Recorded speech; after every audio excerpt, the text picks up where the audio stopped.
So the folks out there tonight shouting, the anti-vaxxers, they're cool.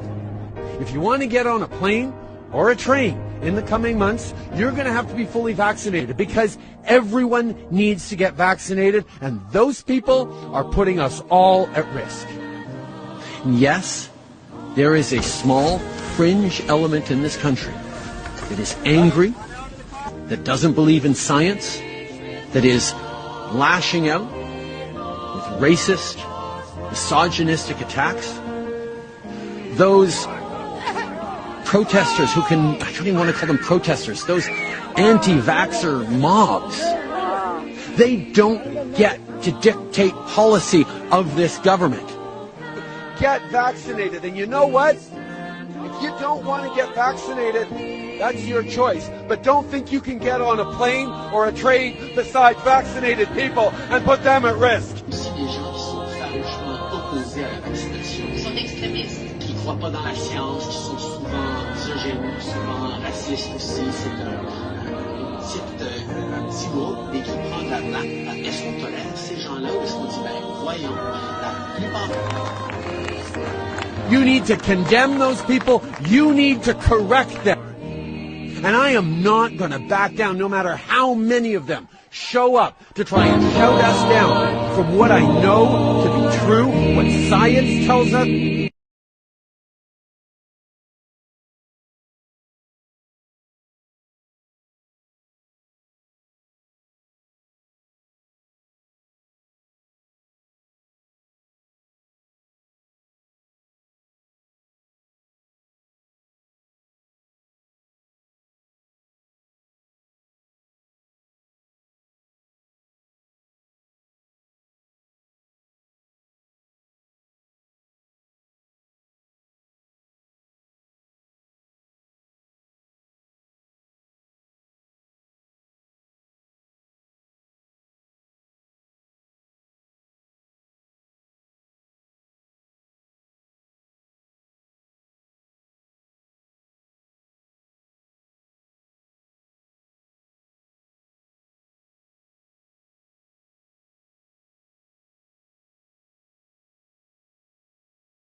commissaire.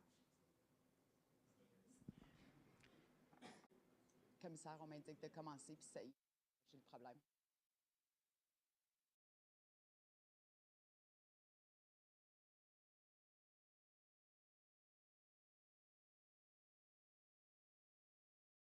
OK. J'y vais?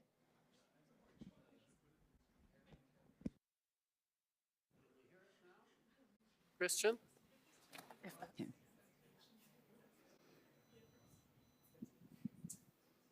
Can you hear us? Oui, en effet. OK. I can hear you. Okay. Order à l'ordre. The Public Order Emergency Commission is now in session. La commission sur l'état d'urgence est maintenant ouverte. Okay. Bonjour. Good morning. Et bienvenue à la Welcome quatrième to this journée fourth de day nos, sessions of our session on policy. Policy Day. Today we're dealing with police-government relations. Nous traitons des We'll be dealing with relations between police and government. So we have an excellent panel. There are some people I've heard earlier this week and others who are new to the Commission. I'll turn it over to Professor Baker to introduce our panelists. Thank you, Commissioner, and good morning, everyone. My name is Dennis Baker, and I'm an Associate Professor of Political Science and Acting Director of the Criminal Justice Programs at the University of Guelph. It is my honor to be moderating this roundtable this morning. We have an impressive array of experts here, and I'm going to introduce them briefly, going around the table. Malcolm Thorburn is Professor of Law and Associate Dean of Graduate Studies at the University of Toronto. Next to him is Professor Michael Kempra, who is an Associate Professor of Criminology at the University of Ottawa. Kate Pudister is Associate Professor of Political Science in the Department of Political Science at the University of Guelph. Ryan Teschner is Executive Director and Chief of Staff of the Toronto Police Services Board. And James Raymer is the Chief of the Toronto Police Service. And joining us online is Christian Leprecht, who is the class of 1965 Distinguished Professor of Leadership at the Royal Military College and Director of the Institute for Intergovernmental Relations at Queen's University. So our topic here this morning is the relationship between police and governments. As Professor Pudister and I can attest, having taught many Guelph students over the years in a class called Governing Criminal Justice, this is a relationship that is fraught with challenges and does not lend itself to easy answers. We know that neither extreme is appealing. The idea of government-directed police force, where the police become an arm of the government of the day, is repugnant to our commitment to the rule of law and threatens our democratic right to express our displeasure with the government. The other extreme, fully independent police, risks allowing those police services to be a force unto themselves, disconnected from civilian control and legitimate democratic authority. The relationship must be somewhere in the middle. But that middle, as my students know and Professor Pudister's students know, is sharply contested and often difficult to operationalize. So today we're going to talk in some detail about the capacity of governments to direct police, the sharing of information, and the relationships between different police services and the multiple levels of government.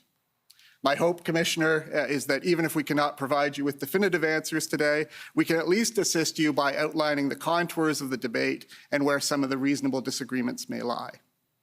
With that, I'm going to turn the session over to our panelists for opening statements. I've asked each panelist to speak for about 5 minutes, introducing their approach to the topic, and then we're going to have rounds of questions focused on different aspects of the relationship.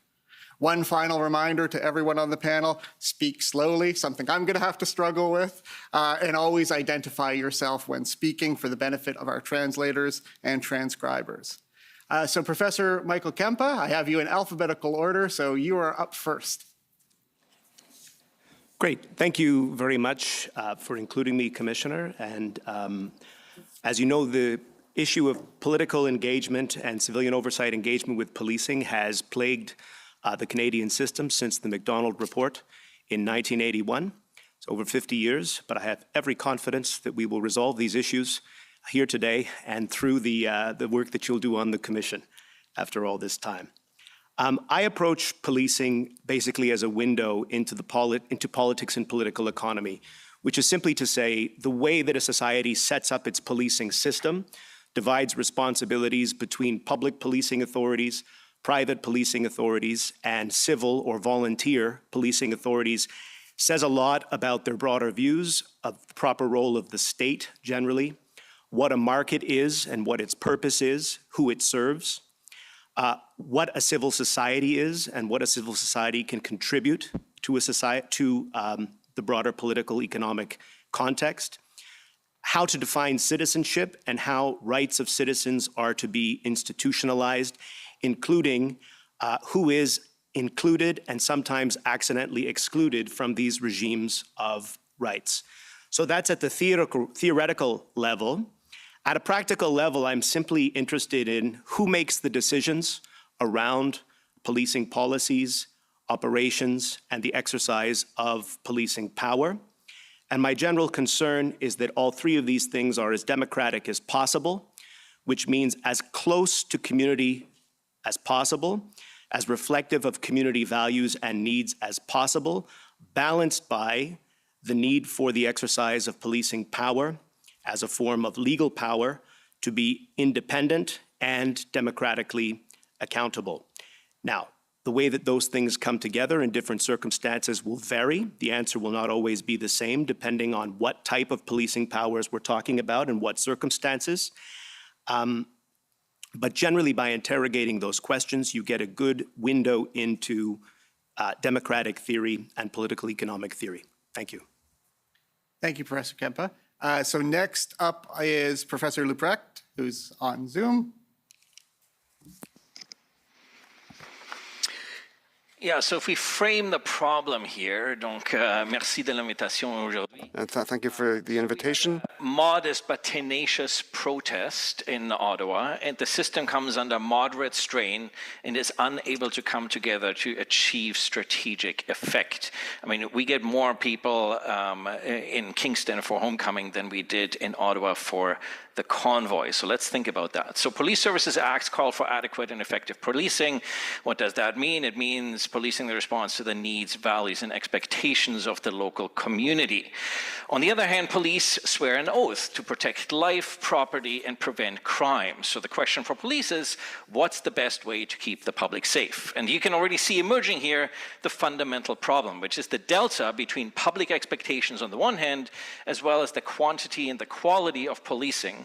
And I would say that delta in Canada continues to grow. And so we can use the Ottawa convoy as a critical case study and a laboratory of experimentation of generally what ails the national security system, because what we have here is a fundamental failure of the entire intelligence, law enforcement, and national security system. So police resources are always oversubscribed, even in normal times, and so they'll follow risk. And so that means that police planning, decision-making, and action depends on the intelligence cycle. Planning and direction, collection, processing, analysis, and production, dissemination. We had multiple agencies generating those: CSIS, the RCMP, Criminal Intelligence Service of Ontario, OPP, OPS, open source through media, and it seems we never were able to come together to actually produce a coherent picture. Just think about who would let all these trucks downtown after the World Trade Center bombing in 1990 and the Oklahoma City bombing in 1998. So there's four, I think, key elements here. The issues with regards to the chief in Ottawa, I think, are more symptomatic of broadly issues in Canadian policing when it comes to police leadership, police management, police institutional culture, and policing posture. Issues with regards to the board are emblematic of challenges of police governance more broadly, but also what happens when we don't have adequate police governance. We have interagency issues of, and in particular, police didn't ever appear to have an appreciation of the totality of circumstances that affected this situation. And we have intergovernmental issues where the premier, the prime minister, and the mayor should have stood together with their chief law enforcement officers, and instead we got squabbling among them.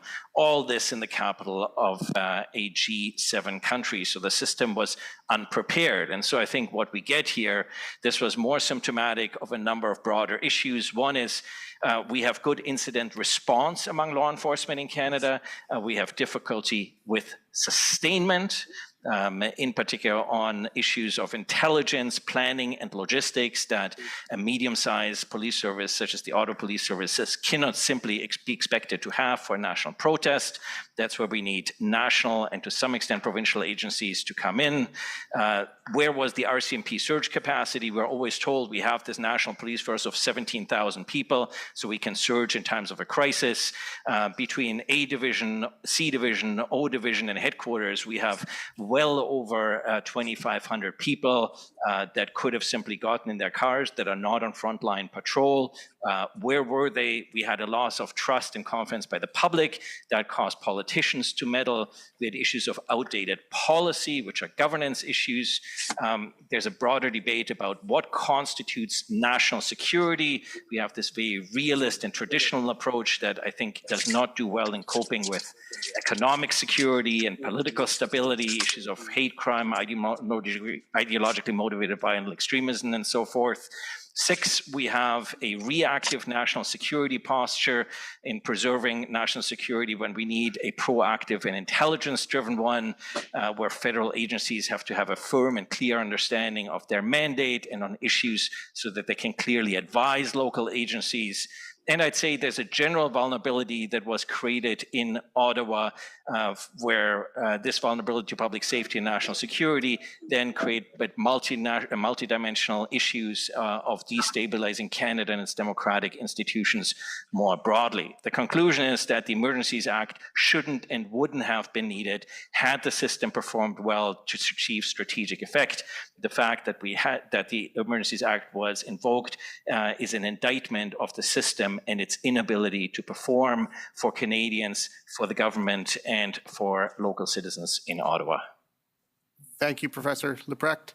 I'm going to remind the panel to please try and speak slowly for the benefit of our transcribers and translators. Professor Pudister. Thank you. Good morning. My name is Kate Pudister, and I'm an associate professor in the Department of Political Science at the University of Guelph, and I'm pleased to be here with you today. My research and teaching are in the areas of law and politics and criminal justice policy. With colleagues, I have researched and written on several aspects of police governance and accountability. This work includes a study of the RCMP's Mr. Big undercover technique as a test for various types of police oversight for a routine but covert policing operation. My current research examines civilian police oversight in Canada with a focus on Ontario in particular. I've written on the investigation, prosecution, and sentencing of police officers in Ontario and the work of the Ontario Special Investigations Unit as a method of police oversight and accountability. My work demonstrates the very complex and challenging nature of these cases for the justice system. Through my work, I try to highlight the importance of public legitimacy and police oversight and the various sites of accountability for police. My research has shown that for some matters of policing, parliamentarians, responsible ministers, and police oversight agencies either show little interest or are incapable of regulating police conduct in an ongoing basis or in approaches that are more systematic and comprehensive in nature. To this end, there are examples of elected officials in Canada being unwilling to take on difficult matters of police policy and operations, instead choosing to rely on a notion of police independence that is too expansive and unhelpful for effective democratic governance of policing. I see my role on this panel to think about connections to police accountability and civilian oversight with respect to police-government relations. In thinking about this topic, we are often presented with discussions about the importance of police independence and the dangers if police independence is not taken seriously in a democracy. Too much government direction of the police and overreach presents a problem for the rule of law, but too much police independence raises issues for democratic accountability and other problems for the rule of law.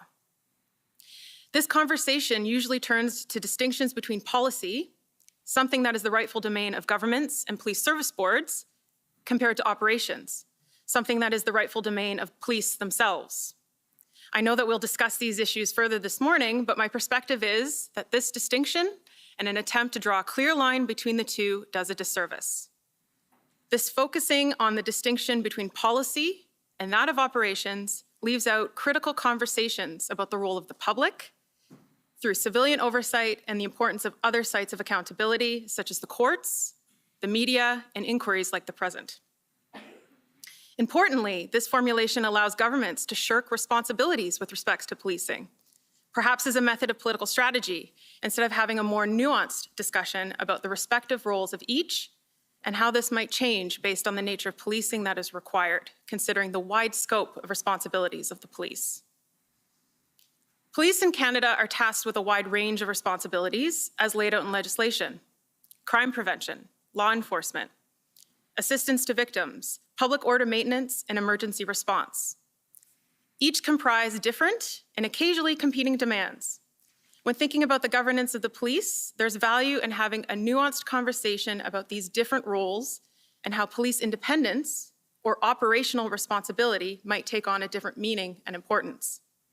Perhaps there's a greater role for government oversight when responding to issues of public order policing, compared to the core responsibilities of the police to investigate a particular person or persons and to lay charges. My perspective is that there's value in establishing through public policy the responsibilities of both government and the police, to articulate the accountability mechanisms, to define procedures of communication, information sharing and direction, and so we can identify cases of undue influence if they deviate from these guides. Enacting policy and legislative guidelines can promote openness by allowing for the setting of policy priorities, debating the direction of those priorities, and for policy evaluation, all of which can be aimed at ensuring democratic values and principles are alive and well in Canadian policing and police policy. Clear rules can articulate lines of accountability and oversight, which can not only guide police-government relations in the future, but it can also further public confidence. And with that in mind, I look forward to our discussions this morning. Thank you, Professor Pedister. I'll call on Chief Raymer.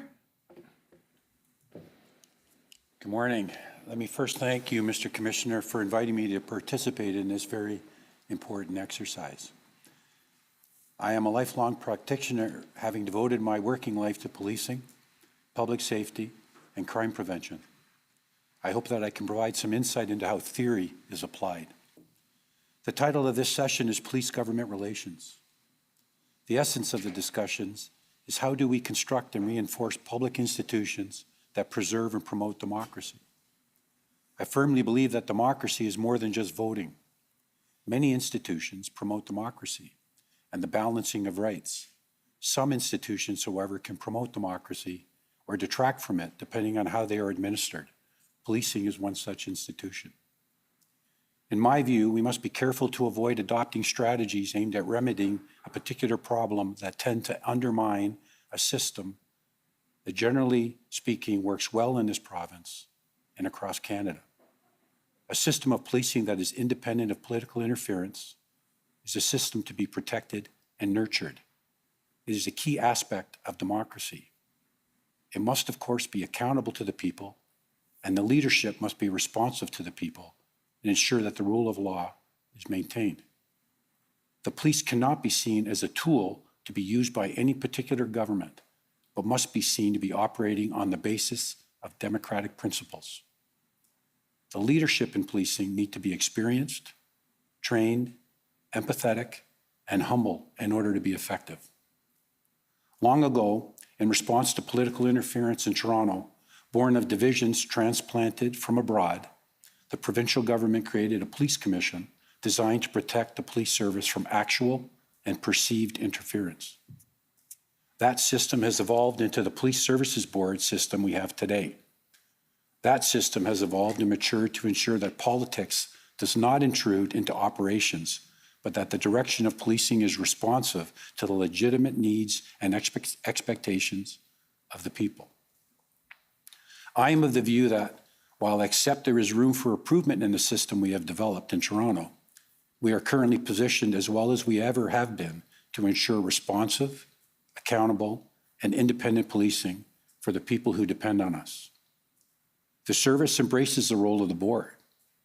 We do all we can to ensure they have the information and assistance they need from us to fulfill their role, which is often stated to be ensuring adequate and effective policing. I am sure Mr. Teschner will unpack that concept over the course of our time together. But for me, it includes providing the service with policy direction that informs our operations. It is a relationship that recognizes that the board can and should collaborate with the service and can do so in a way that augments its oversight ability and does not detract from it. The service has also matured, and we realize that the board can provide unique civilian perspectives that actually enhance our operations.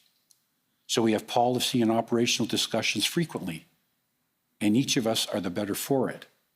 However, a key to those discussions is that we each honor the other's roles. The board also plays a key role for the police in being the contact point with government. The board is, in that respect, another key democratic institution. The board allows the government to learn of some aspects of policing and even questions operations with the board. Thus, the government will not be seen as directing operations or attempting to do so. The board also assists in resourcing in concert with the service and assists the service in speaking to government in terms of powers and authorities that would assist the police in carrying out their duties. That encapsulates my view on police-government relations, and I look forward as well to today's discussion. Thank you. Thank you, Chief Raymer. Mr. Teschner? Thank you, Professor Baker. Good morning, Mr. Commissioner. Bonjour. I have spent over a decade focused intensely on police-government relations, first as a lawyer, then as lead counsel to Judge Morden for the G20 review, and then now a front row seat as Executive Director and Chief of Staff to Canada's largest municipal police services board. And so I have some reflections. I approach this as a discussion of principle, and there are three that I think animate the approach to effective, appropriate, well-balanced police-government relations in Canada. The first is an acceptance that we must keep politics out of policing. Law enforcement decisions, in their core fashion, should not be made or directed by those in elected office. Police officers have common law authority independent of government and must undertake their core law enforcement functions separate from government direction in order to maintain the rule of law. But we have to be careful not to lean too heavily into creating a bubble of immunity that prevents governance and oversight of police in terms of their plans, actions or inactions, or otherwise impedes the flow of information essential for governance and oversight to function. The second principle is that we need governance and oversight in some form. Policing requires, in my view, some form of independent governance that is forward-looking, that is prospective, and that embeds due respect for community norms. We need this to maintain the public approval required for democratic community policing systems to function. It helps ensure that the public's accepted values and norms, as many of the other panelists have mentioned in their intros, guide the delivery of policing. And it puts in place the policy infrastructure that sets the rules and limits within which specific law enforcement decisions will be made and actions taken. We also need independent oversight, after the fact accountability processes that examine decisions or acts once they have already occurred and help us learn from them. Third principle is that we need an intermediary who mediates and sometimes arbitrates interests. There must be a way to, without government being the decision maker improperly, translate public values and expectations into a framework within which policing services will be delivered. Someone must balance competing interests of different constituencies, a diverse public, police leadership, elected officials, oversight actors, interest groups, but ultimately make the policy decisions, set the priorities and objectives from which police actions flow. There are a few other key points I'm sure I'll expand on today. One is that the ability of independent governance and oversight bodies to function and fulfill their important statutory mandate requires a healthy information exchange, and that is not the same as impermissible direction of the police. The second is the need to balance the concepts of independence and accountability in a way that avoids political interference but avoids political shirking of responsibility. And the third is that community connection that the boards and commissions across this country provide help ensure that a community needs and their expectations as they evolve are matched, that there's a feedback loop so that policing evolves alongside. Very quickly, I'll put this by way of analogy. I look at the role of police boards and commissions the way that I look at building a house. You have an architect and you have a general contractor. Police boards are the architects. They have a vision, they develop the blueprints, they set the plan. Police chiefs and police services are the general contractors. They are the experts. They come in and they mobilize the trades, the resources, the equipment, the tools in order to bring that plan to life. Each have an important role. But for anyone who has built a home, renovated a home, you know that you have to respect the roles of each in order for the system to function properly. And I look forward to expanding on that more today. Thank you. Thank you, Mr. Teschner. Professor Thorburn. Thank you. Bonjour et merci, Monsieur le Commissaire, pour l'invitation à participer aujourd'hui. Thank you, Mr. Commissioner, for this invitation. My name is Malcolm Thorburn. I'm a professor at the Faculty of Law at University of Toronto. I'm also the research chair for innovation. I teach criminal law and evidence law, and I do research on police and the police in constitutional order in Canada from a theoretical point of view, but also practically. I will give my presentation in English today, but I'll be very happy to answer your questions in the two official languages. By outlining what I take to be the main concerns that should structure our thinking about police-government relations. I know that many of my fellow panelists are criminologists, police officers, political scientists who have already brought enormous insight into the policy considerations that pull us toward one arrangement or another. I'm going to focus my own thoughts on some of the legal considerations, common law doctrines, constitutional principles, and so on, that I believe should structure our thinking on this topic. And the central idea I want to put forward is one that we've already heard mentioned here, that in Canada, I believe, we have for too long had a rather vague and sometimes often overblown conception of police independence from government. As a matter of common law doctrine and of constitutional principle, made clear in many places, our Supreme Court's decision in '99 in Campbell, for example, it is clear that the police should be fully independent of the government, police services boards, ministers, whoever, while engaged in criminal investigation, commencing or ending investigations, laying charges, and the like. That much, I think, is clear as a matter of law, and I think I would agree as a matter of policy. And that is because in these situations, when the police are targeting specific individuals for the attention of the criminal justice system, full independence is essential to the integrity of their operations. Without it, there is a significant danger that the criminal justice system might become a tool of the government of the day.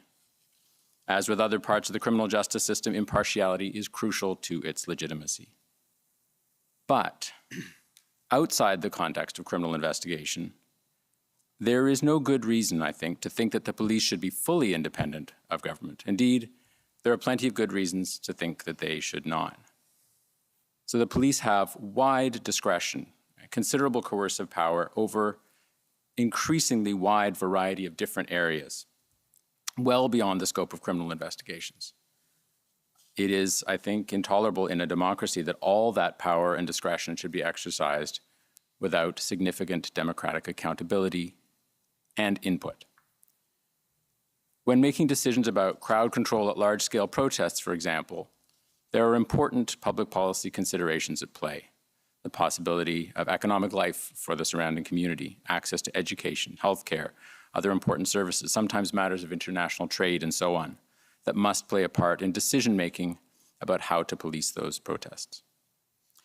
So we've seen in a number of important judicial reports on policing, from Justice Morden about the G20, Justice Linden on Ipperwash and others, urging a more pragmatic allocation of decision-making power and certainly an increasing flow of information over an array of police activities. Unfortunately, though, many politicians, solicitors general, police services boards, others, have assumed that police independence should cover much more than just the investigation of crime.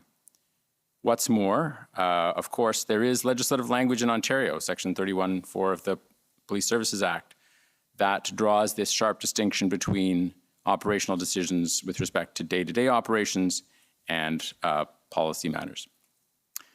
But I believe that broader understanding of police independence undermines the accountability and ultimately the democratic legitimacy of policing outside the area of criminal investigation.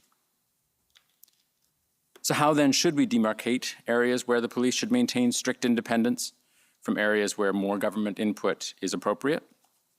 Well, first, I think we should continue to ensure full police independence over criminal investigations, and we should do so in clear, unambiguous statutory language. But outside that area of criminal investigation, we should make clear, also in clear statutory language, that police independence is not a bar to the free flow of information to and from police services and boards, and to some direction from government. Making clear that these other areas of police operations are not subject to strict police independence will allow for a proper flow of information between police services and government. As Justice Morden pointed out 10 years ago in his report on policing the G20 summit, police services boards cannot perform their oversight function if they lack adequate information about the police services operations.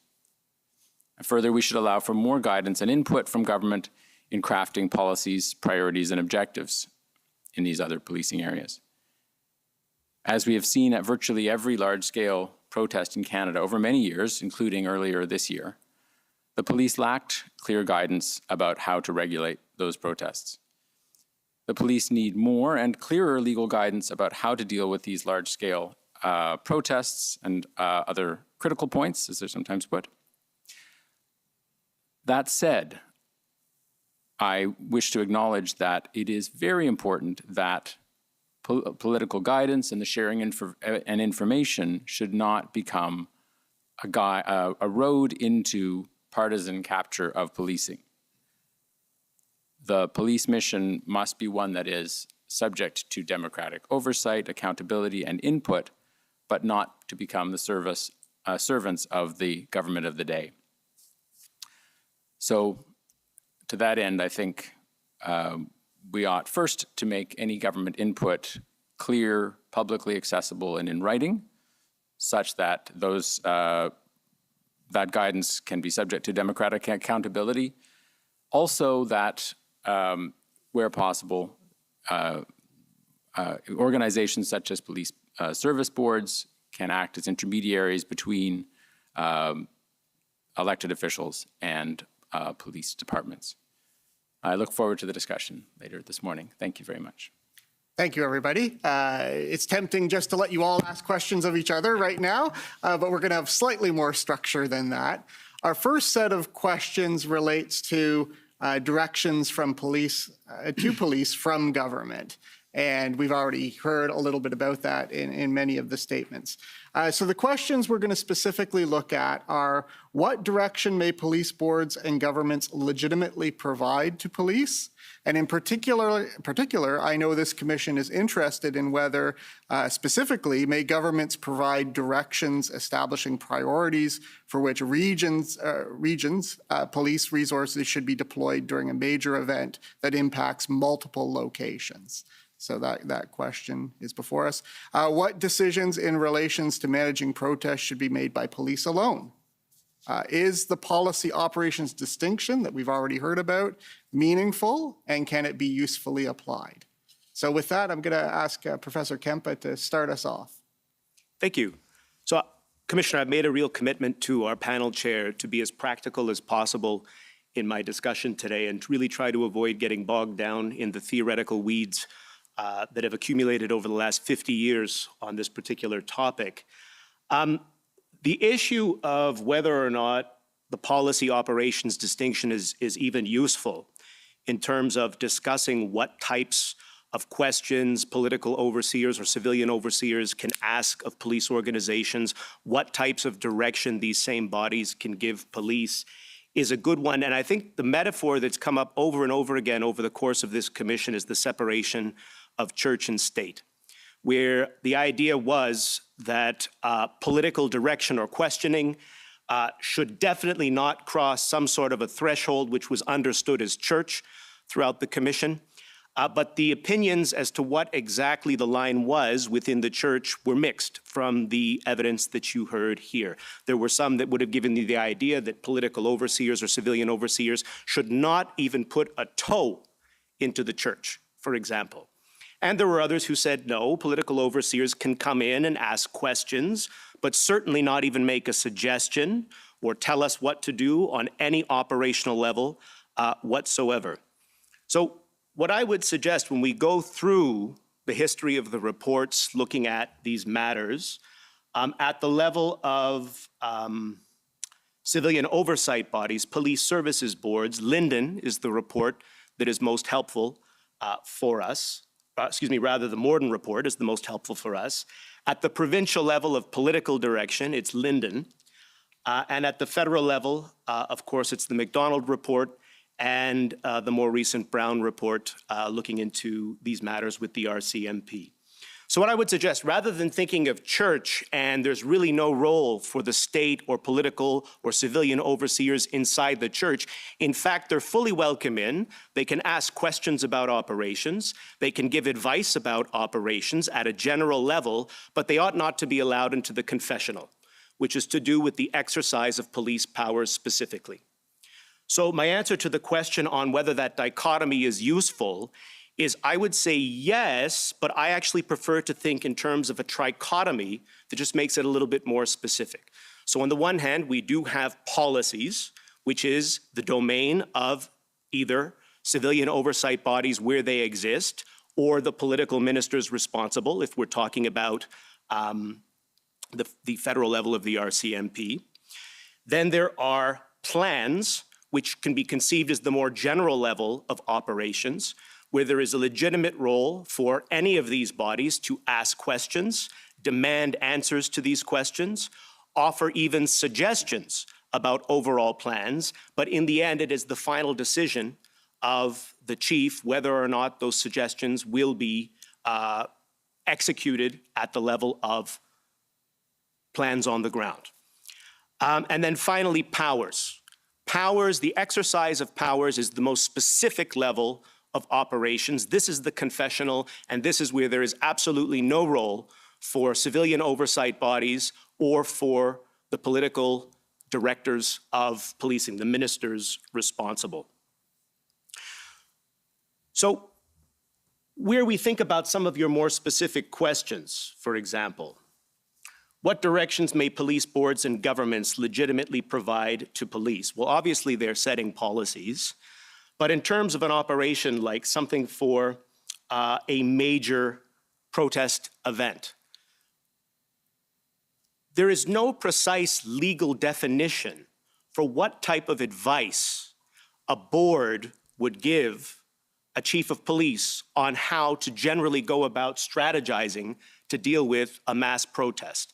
This comes from the Linden report as well.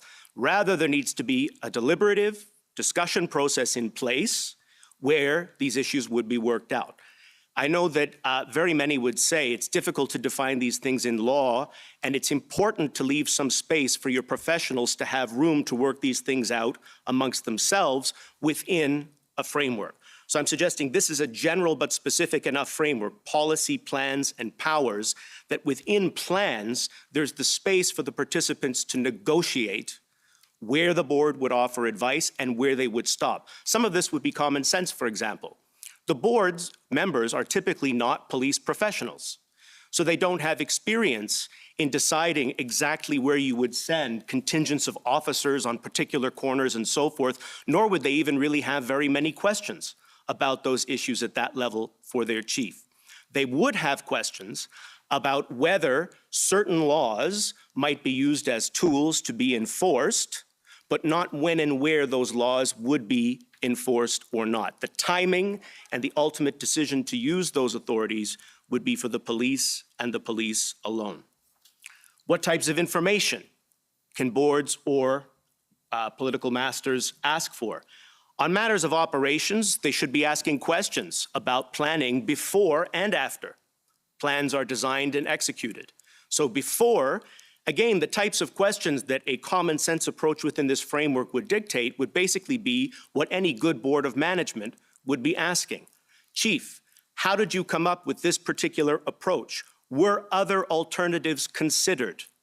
The board may have no idea what other alternatives would look like, but a good board of management makes sure that their executive officer in whatever branch has considered alternatives, for example.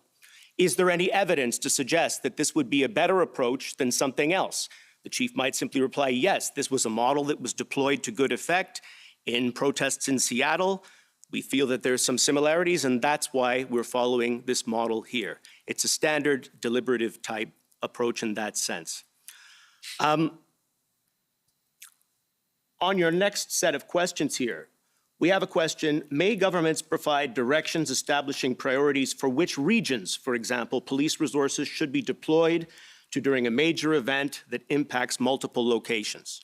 So the simple answer to that is yes, absolutely, and that's by Linden, where it's clear that the provincial government could issue such direction, providing they do so in writing, so that this direction would be publicly visible.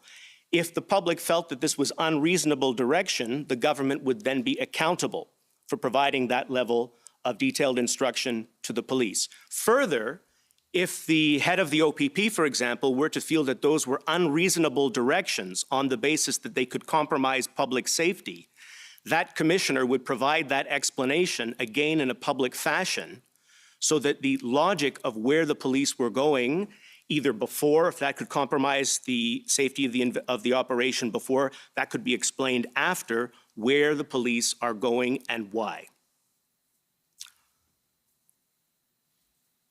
What decisions in relation to managing protests should be made by the police alone? At the level of power, nobody should have any say as to how exactly, when, or in what fashion an operation will be executed by the police organization.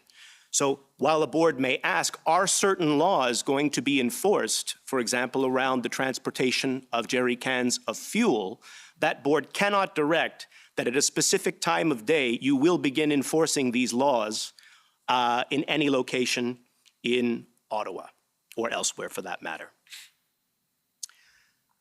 So finally, on that question of policy operations, I would suggest it is a helpful distinction providing you break operations down in terms of plans and powers. Powers are obvious and legally defined. Plans don't need to be legally defined. It's just within that space, there has to be that deliberative process. And if there is confusion, if the agreement as to what constitutes a plan breaks down, we do have mechanisms to take this disagreement to other bodies. So for example, my understanding would be when the new COPS Act for Ontario is proclaimed, the Inspector General would serve this role advising police services boards whether or not they are within their rights to ask for certain information and to enforce compliance on the part of police chiefs if they were withholding information that a board was legitimately entitled to. But hopefully with that sort of hanging over them, they would be able to resolve these things through the deliberative process. I think that the last thing I'll say about that is that it is only Ontario and Manitoba in their Police Services Acts that specify any notion of police operational independence. I think it would be beneficial to remove the word operational entirely from any legal definition of police independence, simply refer to it as police independence, referring to the exercise of police powers, and to specify that boards and political overseers are entitled to issue this type of direction at the level of policy and plans, providing that they do so in writing. For this reason, the private member's bill at the federal level for the RCMP, C308, does have some improvements, but is probably wrong-headed on its specific mention that nobody shall provide any operational direction to the RCMP on any level, although the rest of the private member's bill does have a lot to recommend it.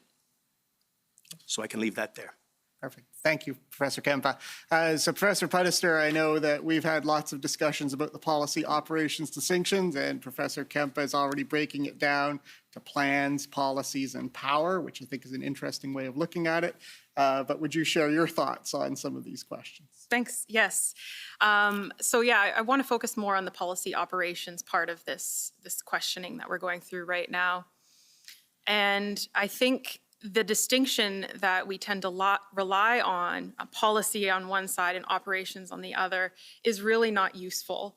And of course, this is not a novel opinion. This has been written time and again in commissions of inquiry, starting, I think, with the MacDonald Commission in 1981, but also more recently in the Missing and Missed report by Justice Epstein in 2021. So this is a conversation we've been having for a long time. The reports make it clear that it's difficult to draw a bright line between policy and operations in every scenario. And I would suggest that's not how things actually operate in practice, that we need to avoid these absolutes. So a few examples that are a little bit different than what we've been talking about so far is, if a government is concerned about the disproportionate use of force against a particular group, can it direct police policy and resources to address this? Or is that a matter of operations? Other examples that complicate this are mandatory charging policies developed by governments in issues of intimate partner violence, policies that have existed for decades. We also see examples where the police must have approval from the Attorney General to lay particular types of charges. So even just saying police operations is something that policymakers like boards and governments and ministers have no space, doesn't reflect how things actually operate in practice. As a political scientist, I'm really interested in those questions of policy, and I think police policy should be open to debate. It should be created and evaluated in a manner that ensures accountability for decision makers and transparency. As a student of public policy, I know that its development is not a straight line. We often speak of the policy cycle, the need for ongoing analysis and review of policies. This is important because we want policies that can be revisited if new circumstances or problems arise, so we can amend and revise those policies. But good policies will reflect as best possible the situation on the ground.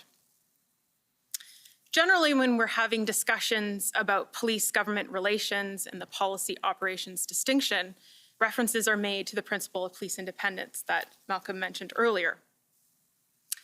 Routinely, we see elected officials comment on the proper role of government as limited in the face of respecting police independence. Statements like, "We can't direct the police," or "We can't tell the police what to do," are not necessarily accurate. Here we see references to the police being answerable only to the law itself. In my view, this is not a helpful understanding for police independence. As was mentioned earlier, the Supreme Court of Canada discussed police independence in the 1999 decision R.V. Campbell and Charose. Here, the court articulates that when an officer is investigating a crime, they are not acting as a government functionary or agent of anyone. The court draws connections between police independence from the executive as fulfilling the constitutional principle of the rule of law. However, I want to emphasize that in this case, the court was only speaking on police powers of investigation, and the decision does not provide guidance for other forms of policing or the other duties of the police. I also urge us to think about the distinction between accountability and answerability versus that of control.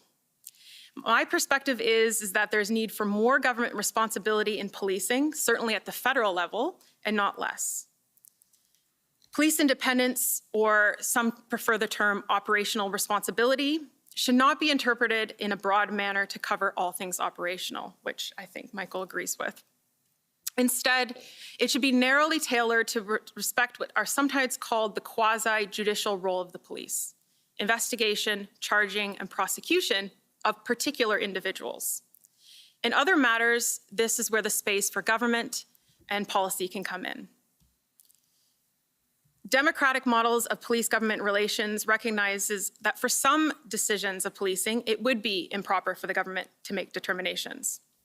Of course, for example, a government cannot say, arrest this specific person. But it is important for the Police Service Board or the relevant minister to be informed of aspects of police operations to ensure accountability and democratic input, and to allow ministerial authority to intervene in policy matters should they arise. Ministers have an obligation to develop policies, review those policies, and explain and defend them in the legislature. When governments do not fulfill their duties to provide direction, we have to rely on after-the-fact accountability mechanisms, like courts and oversight bodies. Based on my research, these are limited mechanisms for accountability. They only come into play after the fact, and they are difficult to ensure outcomes. Courts are highly restrictive, they're expensive, they're hard to access, and I can speak later, if necessary, about the very important challenges faced by police oversight agencies. Importantly, after the fact accountability mechanisms, the harm has already been caused. They have a limited function to act in a preventative manner, whereas policies set by police boards and governments that reflect on-the-ground operations can potentially serve a preventative function. So the final thing I'd like to say before turning it over to one of my colleagues is that I think public order policing can be understood as different from other types of policing and may invite greater government involvement, whether that's from the minister or the Police Services Board. And I'd like to articulate why this is different. Public order policing, we have competing demands and rights between those who are engaging in protest, but also third parties and other communities that can experience significant consequences because of those protests. There can also be concerns regarding access to public and government services, and of course, concerns about foreign relations. There might also be important considerations of protecting vulnerable groups. Here, the line between policy and operations becomes much less clear, and specific processes and procedures for government direction may be warranted. I'll leave it there. Good, thank you. Mr. Teschner? Thank you. Judge Morden in his report used a constitutional law analogy and talked about the importance of no longer seeing this idea of policy and operations as watertight compartments. I would certainly agree with that. I would also say that we have to stop seeing it as versus and start seeing it as and. There's a symbiotic relationship between the policies that are set, the priorities and objectives that are set by a police board, or in the case of other police organizations in Canada, by the government, and the way in which the operations are carried out by our law enforcement actors. Judge Morden also provided, I think, some very important thresholds that we should keep in mind. Not every instance of police action will merit the application of a board's governance and oversight function in the circumstance. And Judge Morden coined the term critical points. These were the threshold at which a police board or commission should become engaged, because the policing operation that is being contemplated or unfolding, the event, is organizationally significant. It's not focused on one detachment or one division. It brings into play the entire police service and the command of the police service. Judge Epstein, in her report, Missing and Missed, expanded on Judge Morden's critical point definition and said that it should also include major operations that could have an impact on the police service's reputation. Again, classically a role that a board of directors would become engaged in. And also operations that are likely to have an impact on the police service's relationship with marginalized communities. But when I look at Ontario's Police Services Act, which I actually think is a pretty decent structure that requires perhaps some interpretive improvement, I'm less concerned about Section 31(4) that talks about the board's role and the board's limits. And I actually think a lot can be gleaned from Section 41(1) sub A, which speaks about the role of chiefs. And it says that it's the duty of a chief of police to administer the police force and oversee its operation in accordance with the objectives, priorities, and policies established by the board. So the board does have a role in providing direction, and governments, where there are no boards, have a role in providing direction. They do set the priorities and objectives. And Judge Morden said, not just in general with respect to an annual business plan for the police service, but in the context of a critical point, when a particular event is being planned or unfolding. It's the board's role to establish, in consultation with the chief, what are the priorities for the policing of this event? What are the objectives that the police service should be seeking to fulfill? And what policy infrastructure is going to be put in place in order to carry out those functions? Once the board defines those priorities, objectives, and policies, the police service does its work. It develops the operational plans required to carry out that mission and achieve the identified objectives. I would argue, though, that the board's role is not over then. The board should stay engaged in the life of the operation. It should review what has been put in place by the chief, not for the technical elements for which it really doesn't have the expertise, but to confirm that the plans are consistent with the priorities, objectives, and policies, and importantly, that the board is satisfied that adequate and effective policing will be delivered in the municipality or jurisdiction for which it is legally, that is, the board is legally responsible. And of course, the board should ask questions about the plan. Was anything else considered? Why are you confident that this plan will work? If plan A doesn't work, what is your plan B? These are all kicking the tires that boards should do. So let's talk about this policy and operations distinction. Judge Morden in his report said that apart from being impossible to apply in its own terms, this statement does not represent what the statute, that is the Ontario Police Services Act, provides. Not only is it not meaningful, in my view, it's the culprit for decades of misunderstanding of the police board role, and in some sense, the reason that the full promise of independent civilian police governance and oversight has not been fully realized. A board can develop policies, priorities, and objectives that affect operations without impermissibly directing the chief of police with respect to core law enforcement functions. And policies and directions that have no impact on a police service's operational activities are meaningless. A board, of course, does have limits, and both Professor Kempa and Professor Pudister have talked about the case in Campbell and some of those limits. I would say that there could be perhaps a gloss put on the Campbell case. Really, where boards should step back and not direct police is with respect to the discretionary law enforcement power that police possess in our system. Whether that's a determination about who to investigate, how to conduct the investigation, who to arrest or not arrest, what search warrant to carry out, or what to do on the ground in the context of public order maintenance in a protest. These are discretionary law enforcement decisions that are within the full view and protected sphere of police independence, if you will.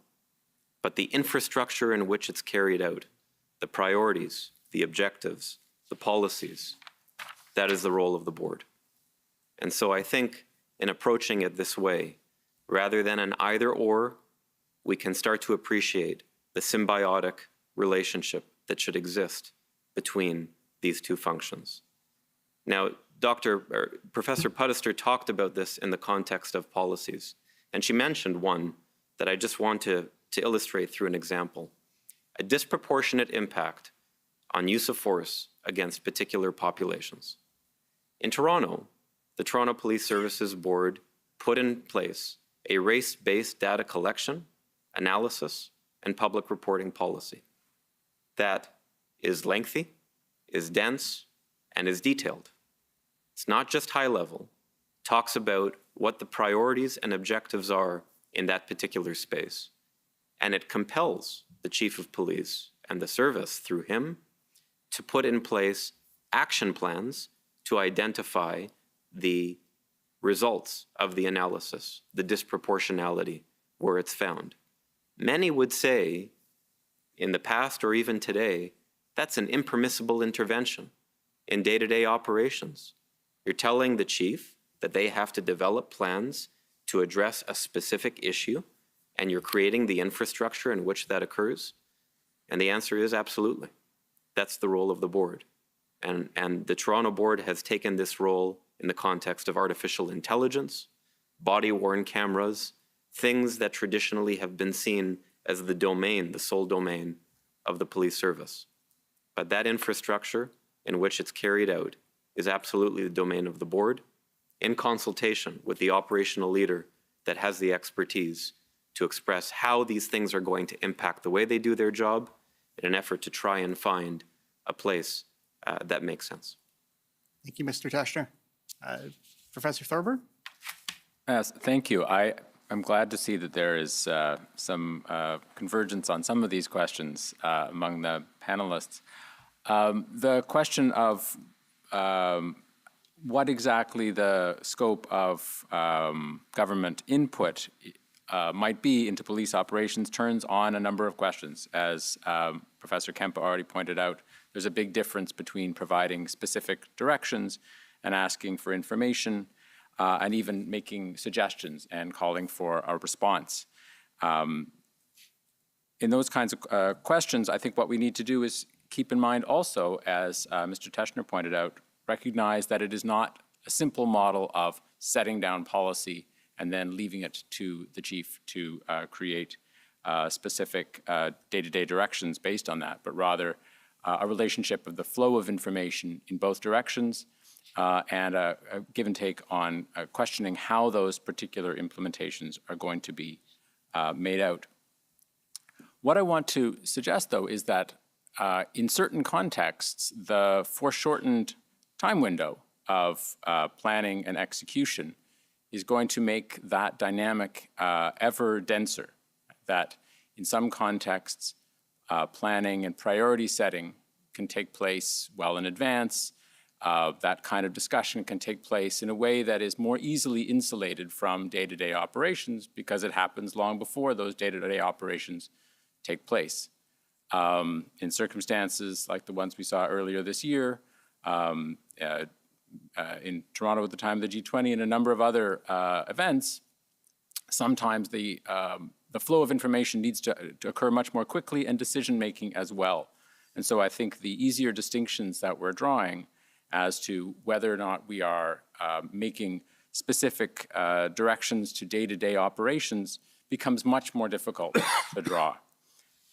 So bringing this conversation back to one of the questions we were first asked to discuss about whether governments should provide directions in establishing priorities for which regions police resources should be deployed in the usual case where timing is such that it is much, where we have time to set out broader policies with broader set of directions, that may not be required.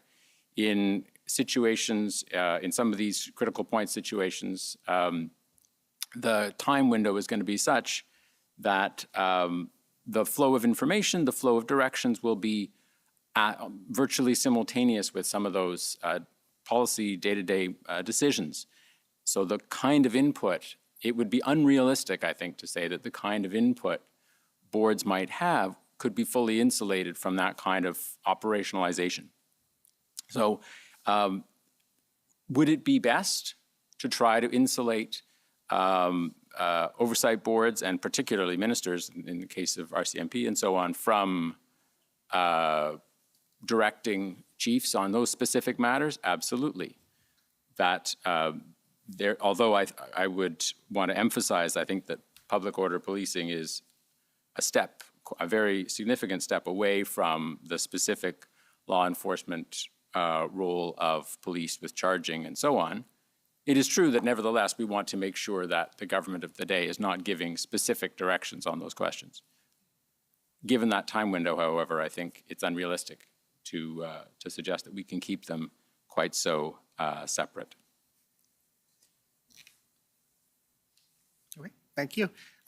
So I knew when I budgeted 20 minutes for operations versus policy, that would be too limited, and we could probably do another hour on that, and we won't, I'm sad to say. But I did want to just make sure, because I haven't been looking closely at our online component, whether Christian or Professor Leprecht wants to make any comment here, or Chief Raymer, because you haven't been in this discussion. So or can we move along to information share? Oh, Christian's got the hand up function. Yes, Professor Leprecht, please speak slowly. Christian Leprecht au microphone. I'll just keep this brief, but I think we've had this theoretical and legal conversation. Let's take a sociological approach to this and look at the G7, G20 in Toronto. On the Friday afternoon, it got rowdy, and the locals complained, and police took a heavy-handed approach, and we know what the consequences of that were. And so I think that response and the subsequent Morden report and so forth have had a chilling effect on the way we police mass gatherings ever since. And given that the chief in Ottawa at the time was present at the G7, G20, I think this very much would have informed his response.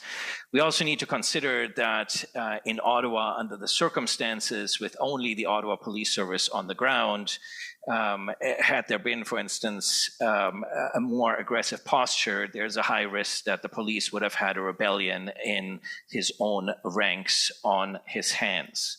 And so this is why I think this dialogue and conversation is so important. And I think ultimately these questions of direction need to take into account also particular circumstances and also the size of a police service. And so inherently, the question of direction, I think, looks differently in Toronto in a large service with large capacity than it does, for instance, in Ottawa of a more medium-sized service. And so trying to marry the theoretical and the legal remarks, I think, with the sociological reality and the reality of resources is, I think, important to keep in mind for this conversation. Thank you. That's very useful.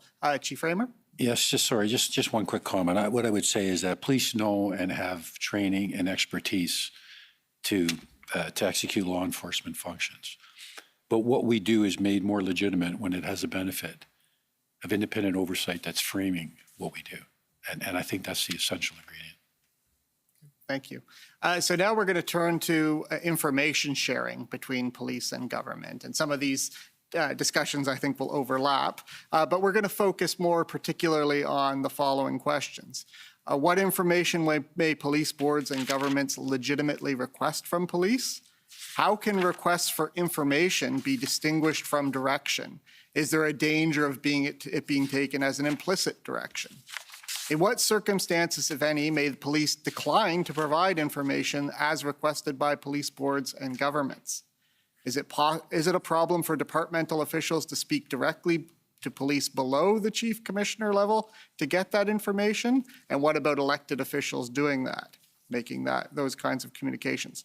What reports should police routinely provide to public authorities about their plans, activities in relations to protests? So there's a lot there, but Mr. Teschner is going to give us the first attempt at answering those questions. I'm batting first on this one, I guess. Let me again pay homage to a great mentor of mine and somebody who I think made a significant contribution to this space, and that is Judge John Morden. In his report on the G20, he talked about a consultation protocol that should exist between boards and chiefs of police. And I'll substitute boards for government entities or ministers where there isn't currently, at least, a proper governance board. That information exchange was the first element of Morden's consultation protocol. Without access to all relevant information, the ability to ask specific questions about the operation and the plans, details that are contemplated, ongoing or completed operations, independent police governance bodies cannot fulfill their statutory function. A board can't ask a chief questions or turn its mind to articulating priorities, objectives, or policies about things of which it's unaware. You don't know what you don't know. And so the concern about a board not asking questions out of a misplaced fear that it will be accused of treading on operational matters, this is, I believe, as Professor Kempa put it, a timidity that has become dangerous to a board fulfilling its statutory mandate. It's created escape hatches through which the policymaker, that is the board, and the policy implementer, that is the chief, have each avoided responsibility. And so the burden, in my view, is on the chief to take initiative in ensuring that the board is properly informed about matters, past, present, or future, that fall under the purview of the board's responsibilities. And once he or she does so, that kicks in this consultation protocol, beginning with the information exchange. An information exchange, by the way, that is reciprocal, in that the board should be consulting with the chief on areas that it's considering. Judge Epstein, more recently, doubled down on this information exchange and said that only after a full appreciation of contemplated or completed operations occurs will the board be able to truly deliver on its statutory mandate to ensure adequate and effective policing. The only informational no-go zones, in my view, is information that a police chief is prohibited from providing to a board as a result of a specific statutory prohibition. So an example to that would be information about an ongoing wiretap operation, because that's prohibited under the criminal code, or where otherwise prohibited by common law. So an example there would be informer privilege. Or thirdly, where they're precluded from doing so as a result of a specific court order. Otherwise, and I know some may consider this controversial, boards have and should have full access to all information. And that includes, for example, information about intelligence that a chief of police believes is important in helping define the plans for a specific event. And so, as Judge Epstein said, the answer to a concern about whether giving access to information could be seen as direction is not to foreclose boards from making non-binding recommendations, expressing opinions, or gaining access to that information, but reminding boards that when they're getting this information, they should be anchoring it to their priority, objective setting, and policy-making functions, to their mandate. We also need to remember that board members and chiefs of police are adults. If a chief of police believes that the way in which a board is engaging in a conversation goes too far and gets into the direction of police discretion, they should say so. And there are mechanisms in law and in certain statutes that if saying so isn't enough, that decision can be reviewed. But the board has a role to play. We cannot say that as a matter of law, boards are statutorily responsible and liable for ensuring adequate and effective policing, and on the flip side say that they're not entitled to a whole bunch of information about how policing is going to unfold in the jurisdiction for which they're responsible. Now, in terms of elected officials, my argument here would be that elected officials should not be reaching in to police leaders in order to understand what's unfolding, what the plans are, because it puts both the police leadership and the elected official in a potentially precarious position. A board or commission is the conduit so that we can maintain both a real and perceived independence of that core police discretionary function. And at least where statutory police governance exists, it is the board's role to ensure adequate and effective policing, not elected officials. It's the board's role. And so that's where the elected officials can come. And then it's up to the board to keep those officials up to date on areas of concern, listen to their concerns, and help translate those concerns through their governance function to the chief of police. In terms of what kinds of reports or information police should routinely provide to public authorities about their plans and activities relating to protests, I would say that the model that we adopted in Toronto for the Freedom Convoy is a good one. This was clearly a critical point, to use Judge Morden's term. And the chief came to the board and said, we have something unfolding, and I want to make sure that you're fully briefed. And the board's institutional report at page 13 outlines the various types of information that the chief and his team provided in that briefing. The key context for the major event in operation, including known intelligence that's animating the operational planning, suggested priorities and objectives for the board to consider, the command and control approach that was going to be taken, especially if other police services from outside the jurisdiction were going to be involved, a lesson learned from the G20. Confirmation that the board's existing policies and legal authorities in place provided an adequate framework for the policing of the Freedom Convoy. A discussion about whether the service required any specific board approval associated with its planned operations. A discussion about the adequacy of the service's resources for handling both the major event and whether there was a need for other services to participate and lend support, and what the legal infrastructure was going to look like for that. Of course, also the adequacy of general policing services, so that while that event was happening, the board's statutory role to ensure adequate and effective policing generally in the city can't be forgotten. And so business continuity was discussed. And then importantly, public and stakeholder communications before, during, and after the operation. All of these areas of information were put on the table by the chief and his team, were discussed by the board, gave them an opportunity to ask questions, and ultimately to determine whether they were satisfied that the plan that was in place would ensure adequate and effective policing in Toronto. Thank you. I'm going to let Professor Thornburn in a second, but I just wanted to allow Chief Raymer if you wanted to have any comments about the Toronto information sharing. What I would say to you is that when I was appointed chief in August of 2020, one of the things I instituted was a morning brief to the executive director and the chair of the board to give them an idea of what was happening overnight and what we as the police organization and the city were being confronted with. And then, of course, when you had a priority incident occurring during the city, I would give them an immediate briefing as to what was transpiring on the ground and what we were doing about it, and keep them apprised just so that they were aware of what's going on. I found that it was an essential part of that information sharing, so that the board had an appreciation of what we were doing, what our capacity was, what our weaknesses were, what our resource issues were.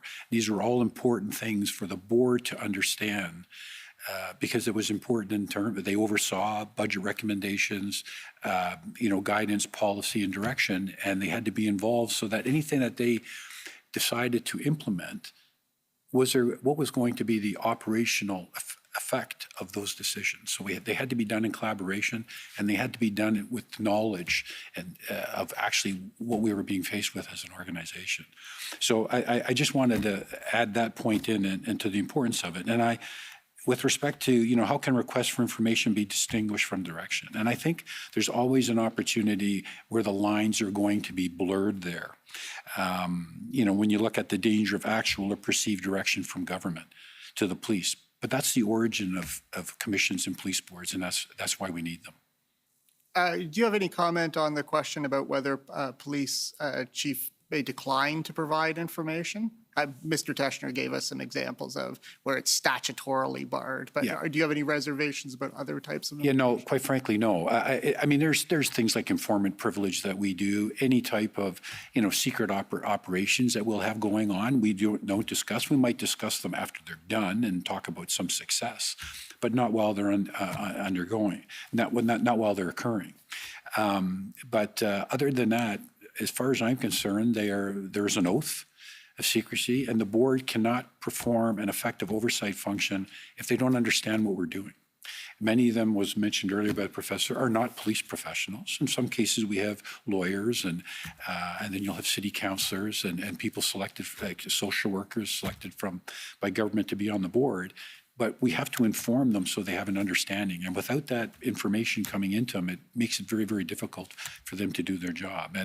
And then conversely, as to, I think one of my colleagues mentioned earlier, one of the benefits is that when we're having these discussions, and my team is letting them know what we're going to do. And by the way, we're letting them know that this is going to cost several millions of dollars, so you need to be aware of this. They're also making sometimes suggestions.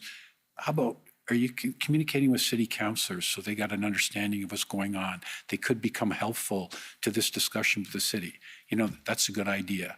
And so we then got on and we made sure that we communicated with every city councilor and gave them a little bit of briefing on what was going to happen over the next couple of days. So that collaboration has benefits that makes us much more successful in what we do. Thank you, Chief. Professor Thorburn, thank you for being patient. Thank you very much. Yes, I just wanted to say a couple of things. I think what we saw in the operation in Toronto on the Freedom Convoy was a convergence of greater democratic accountability and a successful operation. And so the extent to which information was shared and this not only provided greater input and democratic accountability, but also greater operational success, I think you can show that there's kind of synergies that are at work there. What I want to emphasize, though, is that there are plenty of places where that has not happened. And in the existing framework, other police services have felt still constrained, even 10 years after the Morden report, constrained in the kind of information they're sharing, not ensuring the kind of free back and forth of advice that Chief Rayner was just describing that you were able to benefit from in the operation with the Freedom Convoy there. And so what I want to emphasize here is a little bit, is quite similar to what I want to emphasize on that first question, which is that it's one thing to say, here's how we ought to operate, and there's another to provide clear guidance to police forces across the country and to police boards across the country as to exactly how to make sure that they live up to that. And this is where clear statutory language is helpful, and sometimes clear regulations. But on the level of the kind of successful integration of information and democratic input, I think that's a good model. Professor Kempa, briefly, please. I wanted to emphasize Ryan Teschner's point that the first point of entry for political influence is a board, rather than direct political engagement by an elected representative in police matters, for the reason that political engagement is rendered publicly visible through the board structure. So there's not a person in Ottawa, for example, who's not aware of the Police Services Board in Ottawa at this point. However, that's not the case for other police organizations. So OPP, the precise board structure is a bit of a mystery to most people in the province of Ontario. Most Canadians would not even be aware that there is an advisory board for the RCMP. At this time, through the RCMP's difficulties, There have been very few public statements of that body. So that is something that has been unresolved more at the provincial and federal level than at the independent municipal level of policing. That the primary port of call for political influence at the municipal level is a board. It's fuzzier at the provincial and federal level. Thank you. Professor Lebrecht, very quickly. Well, I'd say one litmus test is that we have a long way to go on this. If you look at police budgets, for instance, it can be exceedingly difficult, even for boards, let alone the public, to understand where exactly the money is going and where exactly people are being deployed. So that, I think, is an interesting exercise. The issues that were mentioned here, ultimately, this comes down to policy, right? So do we have and in Ottawa, an outdated major events policy? We need to establish these beforehand. So boards need to establish a policing designated major events policy. They need to establish a policy with regards to chief to board communications. They need to establish a policy on information sharing, sharing protocol during emergencies. And that ultimately looks different for different police services and different boards. But I think we've heard that Toronto here is leading by example, and there's a lot to be learned. Thank you. And actually, that's a good segue to our next set of questions, Professor Lebrecht, where we're going to talk about different police services and different relationships. Because right now we've been talking about kind of the police and the government, right? But we actually know it's much more complicated. Some of the issues arising in this commission are much more complicated because we have the RCMP, the OPP, Municipal Police Force, the Ottawa Police, the Parliamentary Protectory Service. So we've got all these relationships going on. So we want to probe that a bit. Does the RCMP's relationship with the government and the minister change when it's in a contracting role, as it might be in other provinces other than Ontario, where we have the OPP, and we don't contract with the RCMP? What role does the provincial government play in those situations? And thinking more about police services boards, particularly when we have one force, the RCMP, that doesn't have a police services board, right? So we don't have that model. So we've got all these different forces with different institutional arrangements. How does that complicate everything we've been discussing? Professor Lebrecht. So there's 4 police services in this country that I'm aware of that do not have the board structure that we are talking about.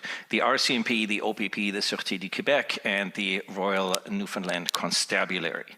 And we see the challenges that raises, for instance, for the RCMP when we look at the Mass Casualty Commission in Nova Scotia.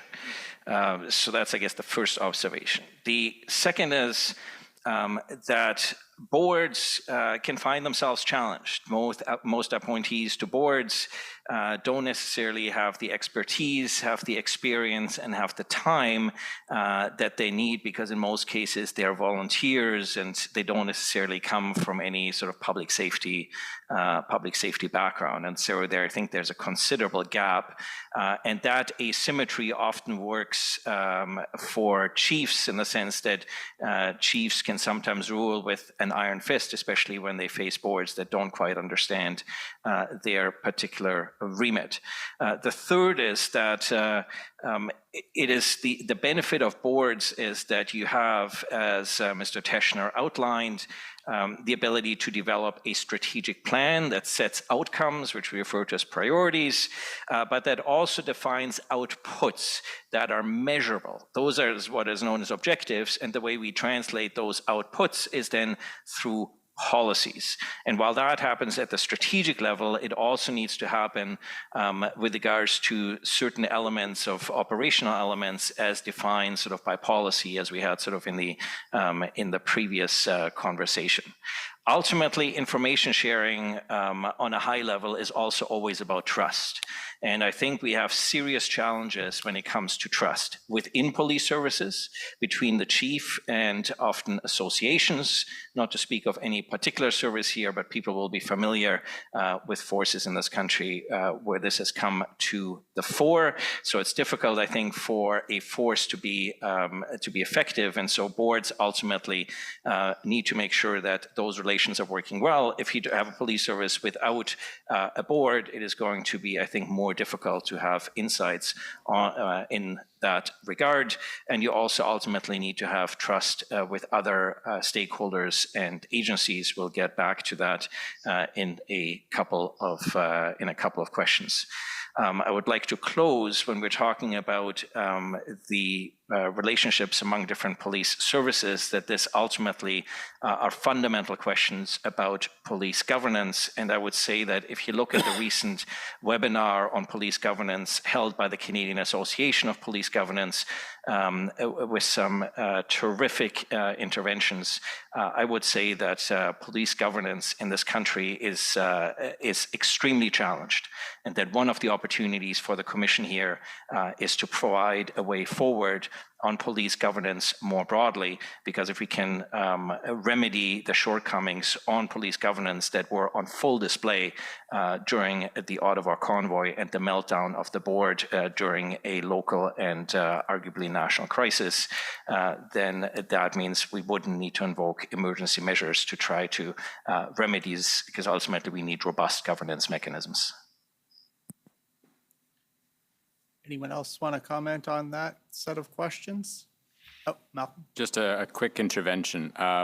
Just want to emphasize that it's all the more important, first of all, that we look at board composition, not only in their representativeness, but also in their ability to provide useful interventions and to know what questions to ask when serving on the board, to be able to provide useful insight.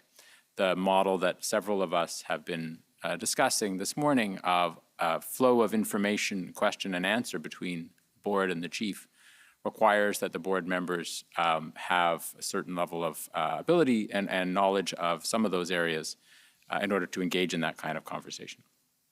I just want to emphasize also something that I think goes without needing too much emphasis, but the centrality of some kind of intermediary between elected government officials and police chiefs, that organizations like RCMP and so on, where there is where we lack that board structure, there is a real concern about sliding from democratic accountability to too much a too close relationship with the government of the day. Thank you. Oh, Mr. Tester, sorry. Just very quickly, I do think that this is a circumstance in which, even though they don't have constitutional status, municipalities can teach the rest of the country perhaps a lesson. Where there are governance gaps when it comes to independent civilian governance, they should be filled. The management board for the management advisory board for the RCMP was mentioned today, and while I think that's an important step along a transition, and I know that the more recent mandate letter to the Minister of Public Safety asks for enhancements in this area, I don't see any real barrier, statutory, legislatively, legally, or otherwise, as to why the RCMP cannot one day have a truly independent civilian governance and oversight body. And I would say the same for the others that Christian mentioned here. The reality is that those boards are the intermediary if they do their job effectively. And it gives real definition to some of the principles that we've been talking about today. And so I would just urge the decision makers, and perhaps you, Mr. Commissioner, to give some consideration to that. In the interest of time, I'm going to collapse some of our questions, and I'm going to turn now to a related issue with respect to all the varieties of different police forces, and that's about collaboration. So, Chief Raymer, I'm wondering if you could give us some insights about how collaborations between police organizations should be managed. Particularly, I know this commission is interested in the deployment of multiple police agencies' resources, how they can be coordinated during a major event, that especially one that affects multiple locations through the province. I think when it comes to collaboration, there should be informal, as well as formal avenues to secure collaboration. The formal ones should be available when the informal ones, frankly, are not working. I find that we work very effectively in collaboration with our other police services. When, if you look at the Freedom Convoy in Toronto, during the course of that entire event, we had created public order hubs throughout the province because we knew, the participants had information and they were being very strategic in how they deployed. So they were in Ottawa, they were in Windsor, they were in Toronto. There's a reason for that. And the reason for that is because there's only limited POU assets in the province and they want to spread them around. That was very strategic on their part. So we create these hubs to sort of manage that, and we designate people to oversee those hubs and quite frankly, they work very effectively. When we were looking at resources in Toronto, the OPP provided resources, Waterloo provided some POU assets for us, and then Peel, York, and Durham were also communicated with, and they were going to help with business continuity if we were finding ourselves stretched and unable to meet our business continuity demands. Those were all just informal communications, easily set up, easily maintained, and they were reciprocal if all of a sudden an event ended up, say, being staged in Peel region. And so Nishta Riapa and Jim McSween in York, we're all having those conversations, very easy to move those assets around and work collaboratively together. And I have to tell you, it works very, very effectively. Now, when you have, and even despite what was going on at the time here in Ontario, and we had, you had what was happening in Windsor, you had Toronto, there was up London way as well, we had events as well as in Ottawa. We were managing those assets. When you look at what happened in Windsor, quite frankly, in my view, was textbook and how that was addressed. And when you think of the lack of injury, people being, wrestling around and rolling around on the street and people in handcuffs, none of that happened. It was done very, very effectively. It was communicated what was going to be done, and then you made sure you had the resources in place to conduct it. And so that was all done with that kind of collaboration. I think sometimes when I talk about the formal processes is, within the Police Services Act, it's almost like an all or nothing thing. So in other words, if someone's not managing, then maybe the OPP are coming in. Well, I'm not sure that's the answer as well. If you look, I think I refer to Windsor again. If you look what was happening there, the OPP were brought in with assets to conduct that public order because they had the expertise in that area of the province to actually exercise that. And they did that in conjunction with the acting chief at the time. They sort of looked after, Windsor was looking after business continuity. The OPP came into the POU. They worked collaboratively together. It was very, very effective. So I don't think it has to be an all or nothing thing. I think if we were to hypothetically look at potentially being something so overwhelming and bad, if we are going to have the application of something more formal, it needs to be more easily done, and there needs to be a formal path to do that much easier, in my view. Thank you. Mr. Teschner, briefly, please. Yeah, just a brief point. I do think that the police service and police board sector would benefit from a little bit more rigidity in terms of the structure. Flexible, but structured. And so I'm aware, for example, that the Ontario Association of Chiefs of Police is working on template MOU or agreements so that where boards need to seek assistance from other boards for a particular operation on the basis of a chief's recommendation, there's already a framework agreement that's in place that boards and police services would be aware of. It would address things like cost sharing, training if there are any issues, command and control considerations, so those things are clarified, insurance matters if those things come up. And so having some of this on the ready that everybody is familiar with and understands means that the toing and froing that can sometimes happen during the life of an event is already been resolved. And so I think that there's an opportunity there, perhaps even to take that around the country.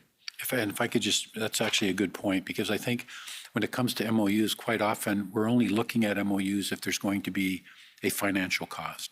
So in other words, if a region says, no, we'll send you the POU and don't worry about overtime or salary dollars, we don't bother with an MOU. But we do already, training is all done together amongst all those public order units. So they already train well together and they know what each other are doing. But the point of the MOU is it's usually a financial component that initiates that MOU discussion.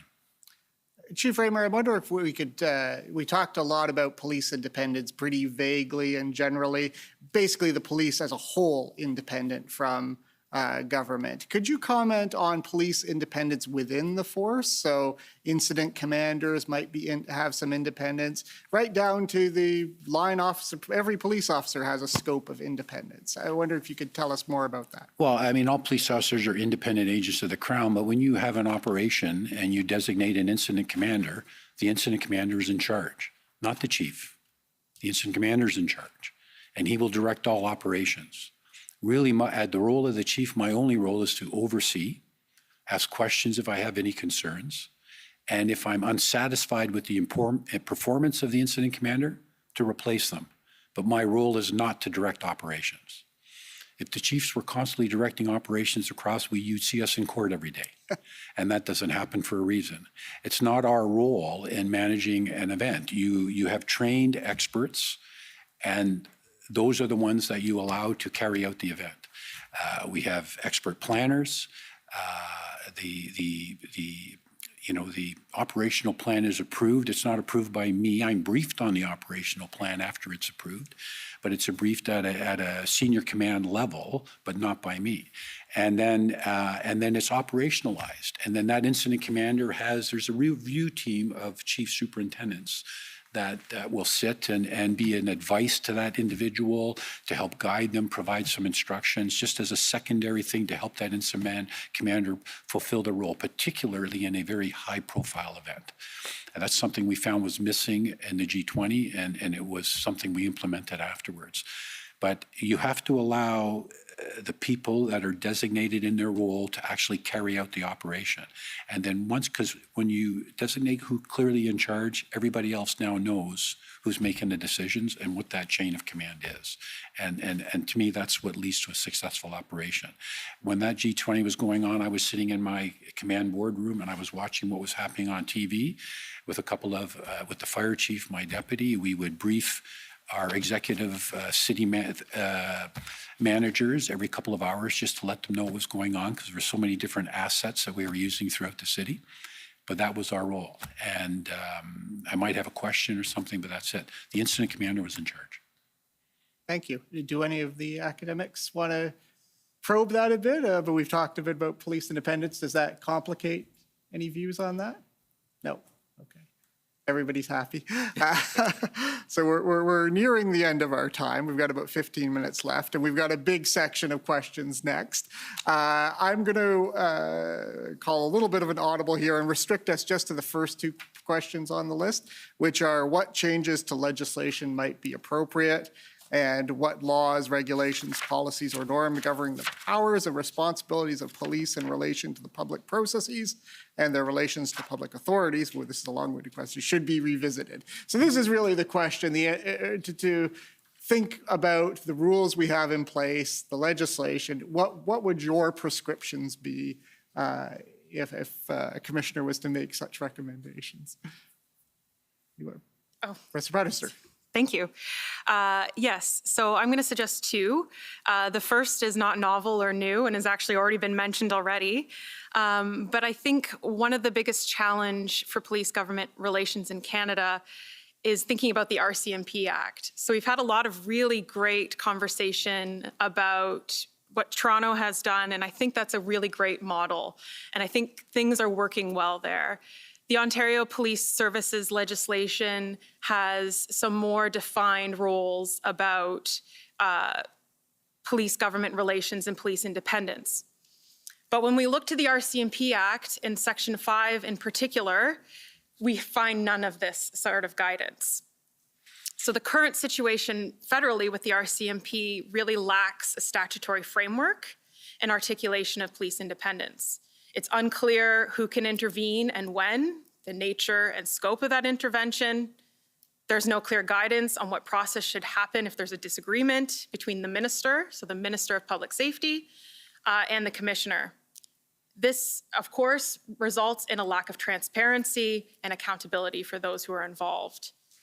Because of this, with the RCMP, our situation relies heavily on leadership and decisions of key actors, and that they will act in good faith. Here, I'm going to put the suggestion on the table that policy has an important place here to set a framework to deal with these situations in the future. Having defined, codified definitions of police independence can help address these issues and make it less likely that political or partisan interests on behalf of the government will come into play. So here I'm thinking we can look certainly to the legislation in Ontario as a good starting point. We also want to be reminded of the Supreme Court's decision in R.V. Campbell as a definition for that core function of the police. So here legislation could specify that independence applies to specific operations, such as specific arrests, investigations, and charging. I urge any recommendations to avoid just operations. I think we've spent a lot of time discussing why that's not a useful demarcation point. Thinking through this, it might be legitimate for governments to provide direction to policy as it relates to crime prevention, maintenance of public safety, delivery of services, general law enforcement, while other areas might be less legitimate, like enforcement of a law in a particular case, decisions regarding individuals, including individual police officers, and issues regarding individual members of the police service. Of course, reasonable, informed people may disagree where this direction from the government is proper and where it is not. But these are important conversations that can only be had once we take a step towards articulating these matters in legislation. And that legislation can be amended when it's clear that there are errors or gaps. This ensures that we don't have to start from scratch each time. I also agree with the proposal that's been put forward by Kent Roach in a variety of publications that this legislation could require directions be made in writing and be made public between the Minister of Public Safety to the Commissioner, and that these written directions are provided within a set period of time, unless, of course, it would compromise an ongoing police operation or investigation. But of course, that would be the limited exception. The second suggestion I want to put before the Commission and has come up on the side of some of the conversations we've had already is the consideration of a role of a truly civilian police oversight board for the RCMP. The RCMP roots are paramilitary in nature, and the force has evolved in a manner that is distinct from other police forces in Canada that have taken a more civilian approach to policing, like the situation in Toronto. Civilian oversight for the RCMP, in my opinion, is lacking and is out of step with other police services in Canada. The agencies tasked with providing oversight for the RCMP in matters criminal and conduct leave much to be desired. Creating a version of a police service board for the RCMP would help to increase democratic accountability and create opportunities for increasing diversity of those who are involved in governance and moving away from that troubling line, direct line from the minister to the commissioner that was mentioned earlier. A board can ensure that ministerial direction is appropriate and given when necessary.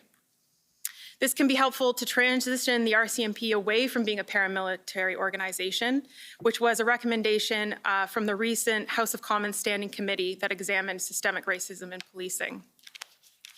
Membership of this board, like boards in Ontario, could have a combination of elected and appointed members, but appointed members could provide an important opportunity to ensure diversity of representation, especially of groups that have a history of distrust of the police and have experienced over-policing from the RCMP in particular. It could also include members that have particular expertise or lived experience that would be helpful in police governance. Like other police boards, the majority of these meetings could be held in public, receive submissions from the public. Similar boards could be considered for provincial jurisdictions in which the RCMP provides policing on a contract basis. I want to end with just one criticism that's going to be obvious. An important criticism would be that a police board would serve to diffuse responsibility. But given the framework that I've suggested and the public nature of these proceedings, the decision of the board and policies enacted would create more potential for accountability and lay true any overt attempts to diffuse responsibility. Of course, the minister would have to chair the board and answer to Parliament to maintain ministerial responsibility, but I'll leave it there. Thank you, Professor Pederster. Professor Kempa?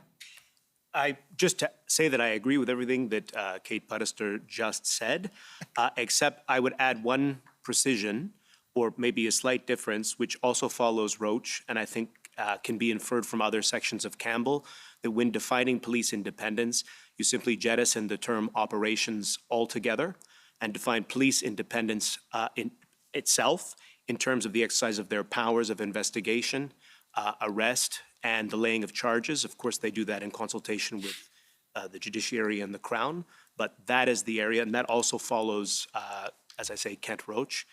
To echo Kate as well, the importance of the minister being on any board for the RCMP is, I feel, replicated at the municipal level. Mayors should be on their police services boards, for two reasons. Number one, to align policing direction with broader city municipal planning, such as in areas of community safety and well-being, but also just to ensure that there is no perception or reality that there could be any political meddling in policing from any other mechanism or behind the curtains or whatever, other than through that board, if for no other reason to eliminate that public perception. Thank you. Professor Thorburn? Very briefly, I think Professor Pederster put it very well, and I like Professor Kemp, I would say I endorse all of the recommendations that she made. And I just want to summarize some of this by saying that clarity and direction is needed. That there are practices that have been enormously successful, as we saw in Toronto Police Service's handling of the Freedom Convoy. But what we need is guidance to police services across the country to make sure that information sharing, these kinds of decision-making processes are widespread. The same thing is true of clarity of board structure, and that there should be a board structure for those without one, such as the four organizations that Professor Leubrecht identified. And on the last thing on board structure, I think we can't underestimate the importance of representativeness, both the matter of the mayor representing the city's interest as a whole, but also of underrepresented groups who have a very important role in providing insight to police services.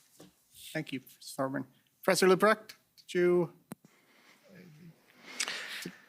So as I documented in my book, Public Security and Federal Polities, there is no other democratic federation in the world that either structures their police services the way Canada has, or that funds their police services that Canada has. And so inherently, there's only so much we're going to be able to do if we try to adjust governance mechanisms, as long as we have a model that seems rather peculiarly unique. And so I think those are questions we need to ask. We also have a federal and national police force where the commissioner has a span of control that is unlike that of any other national or federal police force in a democratic country across the world. I mentioned this in the context of the current review of federal policing by the National Security Intelligence Committee of Parliamentarians that was announced in February.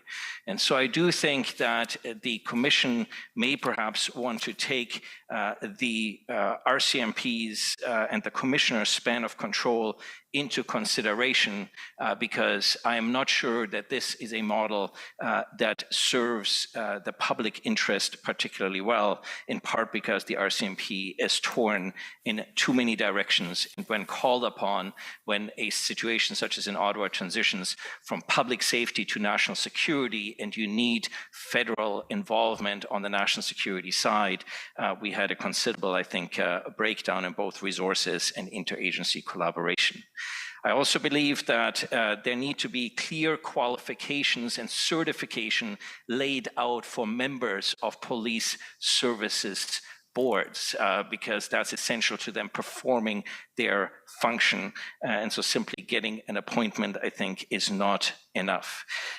We need to have, Canada is also a bit of an outlier in the way we generate police managers and police leaders. Many of the functions that in other democracies are managed by civilians in Canada are managed by folks in uniform. I'm not sure that necessarily serves the best interest. Similarly, on the leadership side, there's not a country, a federal country that I'm aware of, that requires less in terms of education of senior police leaders that Canada does. And so we have this assumption that somehow people will acquire the skill sets for this extremely complex task. And the fact that only a couple of months ago, I believe 13 forces in Ontario had been looking for a chief of police suggests that we're perhaps not quite generating the leaders that the country needs under these particular circumstances. And I'll close on saying that effective policing, adequate and effective policing is essential for democratic legitimacy. And I think what happened in Ottawa severely undermined the legitimacy of our democratic institutions. And so it is inherently essential for the health of our democracy that the Commission find ways to ensure that we not witness these types of breakdowns again, not just for operational and tactical reasons, but for the broader reasons of safeguarding our democracy and our democratic institutions and our public's faith in them. Thank you. We only have 2 minutes left, and the Toronto model has received so much praise today. But if you want to capstone it off by some comments, Actually, if I could go first, I'll just be very, very quick. In terms of potential legislation, I think two things. There should be a board or commission for all police services that currently do not have one. I think that's essential. Secondly, sufficient protection for board appointees to do their jobs, to be free of political influence or the appearance of. So they just can't be all of a sudden removed from by a council motion. And I think, and more importantly, too, boards need the funding. They need the funding to have the people in place, some of the excellent people that we have in Toronto that really enables us to actually ultimately perform a better function. And then the Professor Lupert comment, something I've been advocating for now with the Ontario Association of Chiefs of Police, and that's really standard senior command training. It's something that I've met with the UK on, and they're going to do, I'm bringing some of their trainers here to Toronto in the spring to conduct some of that. And I'm just trying to sort of speed up the process and invite other organizations in. I think it's very much needed so that anybody who wants to be a chief superintendent, a deputy chief or chief has to have undergone this training. Right now our training is piecemeal. Some members are getting it, some members don't get it. It largely depends on municipal funding, and perhaps if you're federally or provincially funded, you're getting more access to training. If you're municipally funded, you're getting less access to training. That shouldn't be the case. It should be something where the province or federally, it's a standard either across the country or certainly at least in our province of Ontario, where we have that kind of standardized training. I think it would be very, very effective. And a final comment I make is we currently have 2 deputy chiefs in Toronto that are civilians. Our innovative and technology deputy chief, Colin Stairs, and our CAO, interim CAO, Savina Dhaliwal. And they are an excellent addition to the team, and they bring an expertise and an outside thinking that we have not, we generally in policing, you don't experience. And in fact, I will tell you that Colin Stairs, our IT specialist, leads our race-based data discussion and is doing an incredible job with it. He's not a police officer. So there's great value in that as well. So I just wanted to echo the professor's comments. Thank you, Chief. Mr. Tesher? Thank you. I'll just amplify some of the recommendations. First, Commissioner, I would say that harmonizing the approach to police governance through legislation and otherwise does not necessarily need to upset the constitutional order. And so there's an ability to make recommendations to bring to bear some of what was discussed today in terms of best practice. For example, the statutory roles and functions of police boards and commissions being made more clear. The definition of police independence that piggybacks off what happened in the case of Campbell, and I would suggest with my suggested modification, narrowing it more to the exercise of police discretion in the law enforcement function. A legislative definition of critical point with the attendant information exchange obligations.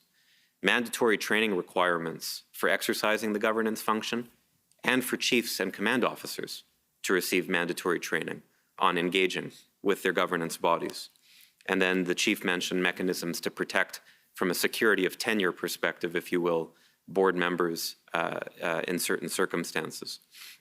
Secondly, I would just say again, ensuring through legislation and other tools the ability of local police boards and services to seek assistance nimbly and in real time without compromising their ability to remain the police service of jurisdiction.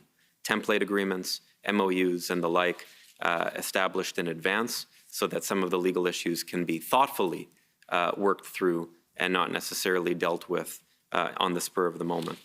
I've talked about, as many have, a fully independent civilian governance and oversight body for the RCMP, so I won't repeat that. And then I would say two things from my front row seat living within the world of police governance every day. All of these recommendations are great in theory, but you have to set boards and commissions up for success. And I would say there are two ways that you could potentially do that. One is, I am not aware of another government function where the tall order that boards and commissions need to fulfill are not fundamentally and adequately supported by professional civil staff that supports those boards and commissions.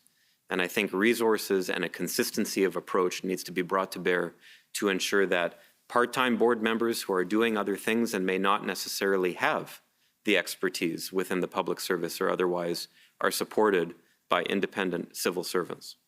And the second would be to establish tripartite partnerships, municipal, provincial, federal, with a mandate to establish regional centers of excellence for police governance across Canada that can, again, bring some consistency to the approach that boards and commissions take, allowing them to still manage local issues, but on things like critical points, information sharing, consultation protocols with chief, approaches to certain policies. So there's a consistency of best practice approach. Those would be my recommendations. Thank you, and thank you everybody for a very enlightening discussion. And I said at the beginning, there were no easy answers, but there was lots of consensus, and I think lots of things that the commissioner can use and draw upon. Okay, so I think we now take a break, and we'll see whether we got some questions, and we'll come back with those questions and maybe some others, and have a half hour of discussion starting at noon. The commission is adjourned for 30 minutes. La commission est levée pour 30 minutes.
The commission is reconvened. La commission reprend.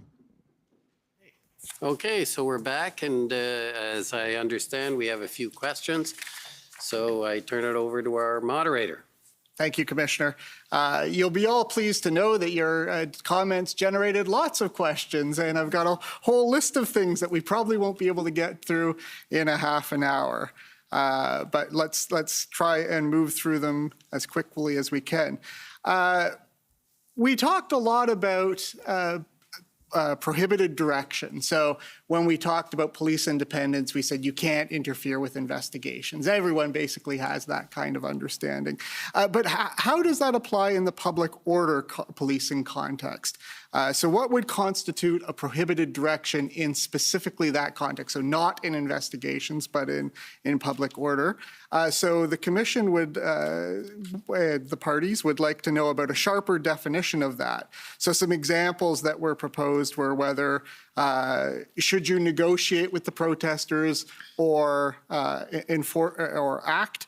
Should you enforce provisions or not? What if the priority is established as Ottawa first, Windsor second? When does timing become an operational concern? So what are the types of prohibited directions you would see in the public order context? Professor Kempa.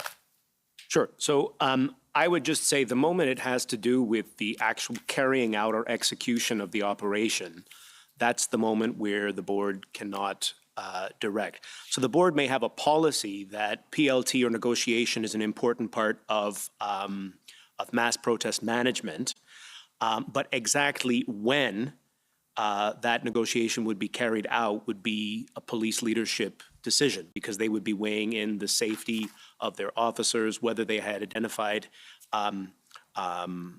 groups to negotiate with.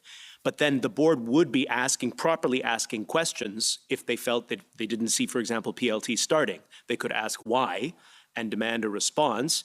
And if they were given an adequate reason along those lines, that's basically the end of the matter. And if they weren't given an adequate, they could say, well, when will it be starting? But fundamentally, they could not force the chief to begin on a particular moment. Okay. Any other comments on that? Yeah.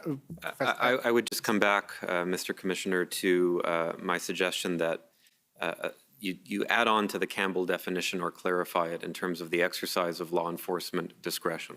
And so what happens on the ground during a protest in a variety of ways, whether it's what tactics to use, when to mobilize your POU, when to negotiate, when to cease negotiations, whether the circumstances don't, in the view of the person on the ground, allow for negotiations, even though that may be the policy because of safety risks or otherwise. These are all exercises of law enforcement discretion that should be protected once the operation is being carried out.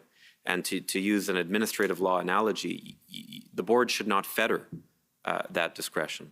They can, again, set the stage for it, set the context for it, identify the priorities and objectives, put in place policies, kick the tires of the plan, ask that certain things be reconsidered. But when the operation is underway, as Professor Kempa said, who's investigated, who's to be arrested or charged, whether someone should be arrested or charged, the number of officers to be deployed for specific tasks on the ground, the time frame for those actions. That is all the exercise of that law enforcement discretion. So can I just follow up, and Professor Leprecht, I'll get with you to you in a second. Would we say it is a policy matter or an operational or planning matter to say you have to enforce, we want you to start enforcing the law, right? Instead of, I accept, Mr. Teschner, that you don't want to say you have to charge person X. Like that would be clearly an operational or a prohibitive kind of direction. But what about saying we want you to enforce the law? Like you're not taking as proactive an approach. Would that be prohibited? I would argue that would be an odd direction from the board.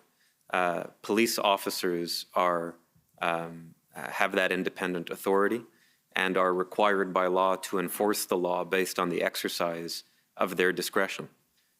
They are the experts in knowing what tools to use and when. And so a general direction to enforce the law, I think is, as Judge Morden put it, one of those policies that actually are meaningless. That should be the starting point in any event. But when to enforce it, how to enforce it, what tools in the law enforcement toolbox to use, that is the discretion that we need to ensure police officers can exercise. Again, based on a plan with priorities, objectives, and policies staked out in advance. Thank you. Professor Lebruck? Yeah, I think this sounds good in theory, but in practice, look, I mean, when you have multiple police forces that are under different sort of jurisdiction, and each of them has sort of either been given some different directions or has sort of been given different priorities, I think the integrated command structure here is critical. And how do you generate appropriate oversight and governance of an integrated command structure, especially when you have some forces that have boards and some forces that don't? The other issue that I would raise is that the question here is a function also of, do you have sort of just straightforward criminality, or are you facing a political protest? And police are the first to know that there is no law enforcement solution to a political protest. You will not arrest your way out of a political protest.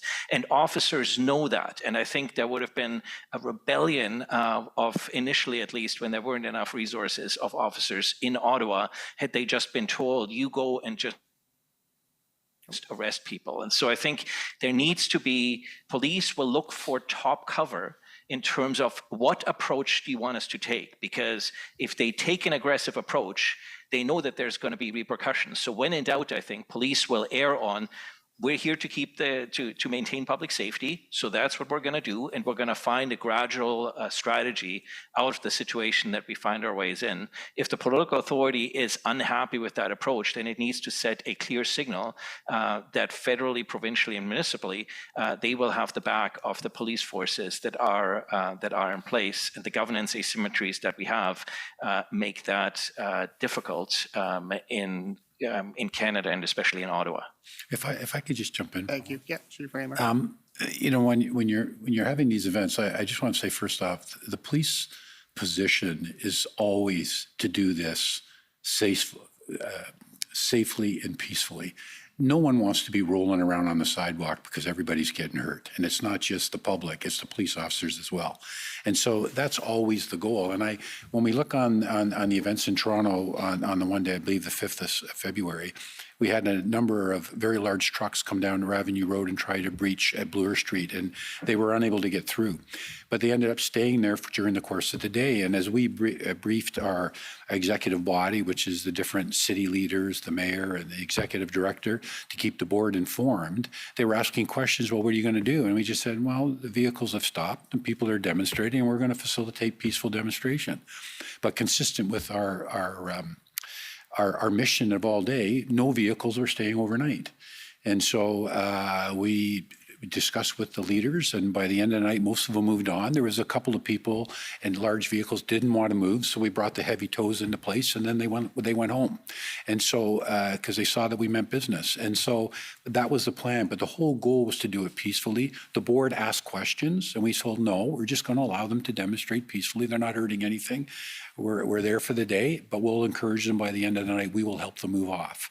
And that's exactly the way it did. But my point is that the board had questions, maybe coming from politicians as well to the board about what's going on. Community members are calling in and complaining about the noise in the trucks. And we said, this is the way we're going to do it. This is a safe way to do it. They were satisfied, and that's the way it happened that day. Thank you. Professor Thorburn. Just a quick intervention. It's just important, I think, that we distinguish areas where the reason why we want to leave police independence is because of their kind of quasi-judicial function in making arrests and so on, from this area where mostly what we're talking about is expertise. And so in that area, we may want to insist we should defer to those who have expertise on the ground making these decisions. But the kind of dialogue that Chief Rayner was just describing, asking hard questions, saying, why aren't you doing thus and so, is entirely appropriate in a way that it would not be when we're talking about specific investigations. Sorry, just wanted to off something that Christian said about integrated command structure, and I know Commission Council have asked questions about the deployment of resources to different areas depending on what might be emerging. I think it's important to be mindful of the governance structure that exists. In law, the Police Services Board of, in this case, Toronto, is legally responsible for the adequate and effective policing in Toronto. If assistance needs to come from other police services, it is vital, as Judge Morden laid out in the G20 report, for the board to understand what the command structure is. So that, yes, you can have an integrated command structure, but who ultimately has command and control of that event? And so through the MOU process that I suggested happen, these kinds of things should be worked out and should be clear. So there's never any doubt operationally and never any doubt from a governance perspective as to who has command and control, even though you might have multiple units involved at the same time. There were some questions actually related to the request for other forces to assist and Section 9 of the Police Services Act being invoked. And there seemed to be some perhaps reluctance to do so in certain cases. And this got back to a comment you made, Chief Raymer, about all or nothing, right? The Police Services Act sometimes interpreted as all or nothing. Is Section 9 a kind of all or nothing? And this is for the panel as well, an all or nothing request. So once you invoke Section 9, suddenly the OPP is in charge of the operation and there's a kind of takeover of the operation. Is that the best way of looking at that section? I think perhaps that's, the way it was written at one time, and maybe that's the perception. I think operationally that's not what happens. I know, when you're working with any of the organizations and the OPP in particular, they come in and they provide assistance and they work collaboratively together. And quite frankly, that's the way all of policing does work. I just think it's, when you look at Section 9, it's going to be in that rare incident that you have something that is beyond the capabilities or capacity of a particular jurisdiction, and then maybe for that particular event, there needs to be some more clarity about what the roles are. But in the meantime, as Ryan had said, when we do this type of collaboration, there are, consistent with Morden, there are clear parameters that we have to address in terms of command and control and how things are going to operate. So it is happening already. Okay, thank you. Professor Leprecht? So there are other models in this country. So this is one approach. The other approach is in Quebec, where Quebec has a tiered policing structure. And my understanding is if, for instance, the equivalent protest had happened in Gatineau across the river, under the tiered policing structure, it would not have been the Gatineau police, because the tiered policing structure sets out competencies for police in light of the size of the police service. And so by default, the Sûreté du Québec would have had the operational command and control of a national protest. And so we either need to have a tier structure or, as the chief and as Mr. Teschner have pointed out, need to have a clear governance set up for a for a joint force operation. And I think that was certainly one of the challenges that we saw. Thank you. Any additional comments?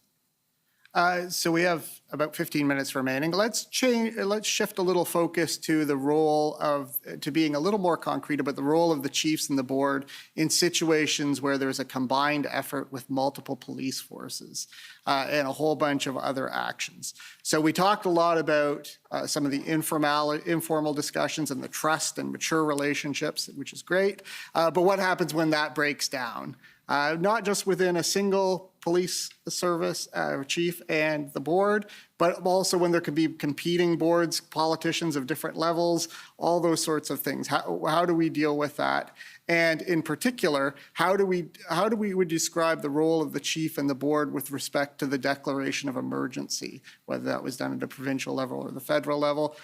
Should either of those parties communicate with the decision makers? Should they go, or should it only be through the board? Should the chief be talking to the decision makers when it comes to the declarations of emergencies? That was a bit of a rambling question. Putting it together. Professor Kempa. I could just start the conversation by saying that I think It is always open to the chief of a municipal police service to have direct conversations with the provincial police service, whether that's an independent or contracted RCMP, if they require more resources. The board would be the first point of communication through later the Inspector General, but currently the OCPC, to the Solicitor General, communicating that they were in some kind of difficulty. But it is not likely the role of the board to make a specific request for the enactment of either the provincial emergencies legislation or definitely the federal emergencies legislation, simply to indicate that they are having trouble providing adequate and effective policing. And then when asked whether that's limited to resources or also if there's some authorities that are missing. Any other comments on that? I would, yeah, I would just agree that we have to come back to the statutory function and role of a board. Board is responsible to ensure adequate and effective policing. If through the information exchange with the chief of police, it becomes clear that the police service of jurisdiction can no longer provide adequate and effective policing, then that information should be transmitted to decision makers who are considering other options that don't exist within the world of the board or the chief of police. And that would be an informational input that hopefully they would consider in arriving at their decision. But that information should be, again, because it's a political decision made by elected officials as to whether or not to declare the emergency, that transmittal of information should come through the board. But importantly, the operational understanding would be conveyed to the board by the chief. Sorry, that was also exactly my meaning. I may not have put it as clearly.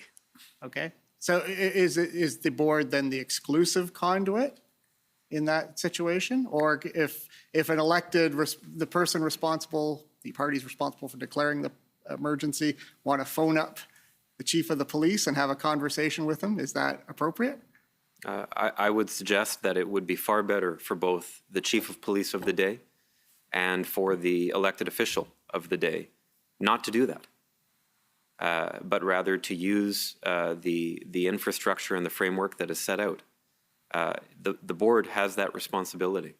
The board is the chief's employer. The board should be informed by the chief about what's happening operationally, and then the board can engage with elected officials to have those conversations and bring things back. That's not to say that with respect to matters that are unfolding in a particular ward or a particular riding, there won't be conversations with a police officer who runs a division and the local elected official about what's happening within that particular pocket of a city. But when it comes to the overarching board duty to ensure adequate and effective policing, and when elected officials are getting interested and engaged because they're considering other options, there is a conduit here, and so we should use it. Any other? Oh, Professor Leprecht. I think from a board's perspective, there's also a question about, is there a plan? So you have to be able to develop a plan B and alternatives. You have to present those alternatives. You have to present the trade-offs of those alternatives to the board. So there needs to be confidence by the board that the plan can actually work, or for the chief and the board to come together and say that this is simply beyond our capacity, and so we're going to need someone else to take command and control of the situation. So I think we can't just, based on the event, suggest, oh, we better call for an emergency. We need to see what an effective plan actually looks like, and the plan that both the chief and the board can either have confidence in or say, we don't have the capacity to develop a plan, so we're going to need to scale this up, the classic sort of economies of scale, to a force that actually has the command and control capacity and the planning, logistics, intelligence capacity to run this type of operation. Thank you. So one of the places we've seen consensus today is on the issue, the idea of an intermediary, right? Having a police board seems to serve important purposes and helps us reconcile some competing demands. So the RCMP doesn't, Professor Leprecht noted that only 4, he described it as kind of an aberration that there are these 4 that don't have the intermediaries, right? But another way of saying that is that the provincial forces and the RCMP don't have it, right? So are there other things like ministerial responsibility and the RCMP being at cabinet, right? They play a role there. Does that change the relationship such that you might not need that intermediary? Or does it suggest that those types of forces that are perhaps closer to ministerial control don't warrant that intermediary? That's a wide open question. Professor Pudister, you're smiling though, which I mean knows you have, Sure. You have an answer. Well, perhaps I'm just reiterating what I said before, that I think a civilian board is essential here.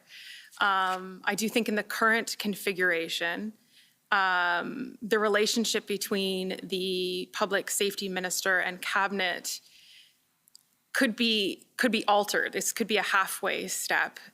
We could think about the public safety minister and its relationship with cabinet similar to the attorney general in its relationship with cabinet, which would not be too far out of bounds because the solicitor general used to be part of the attorney general.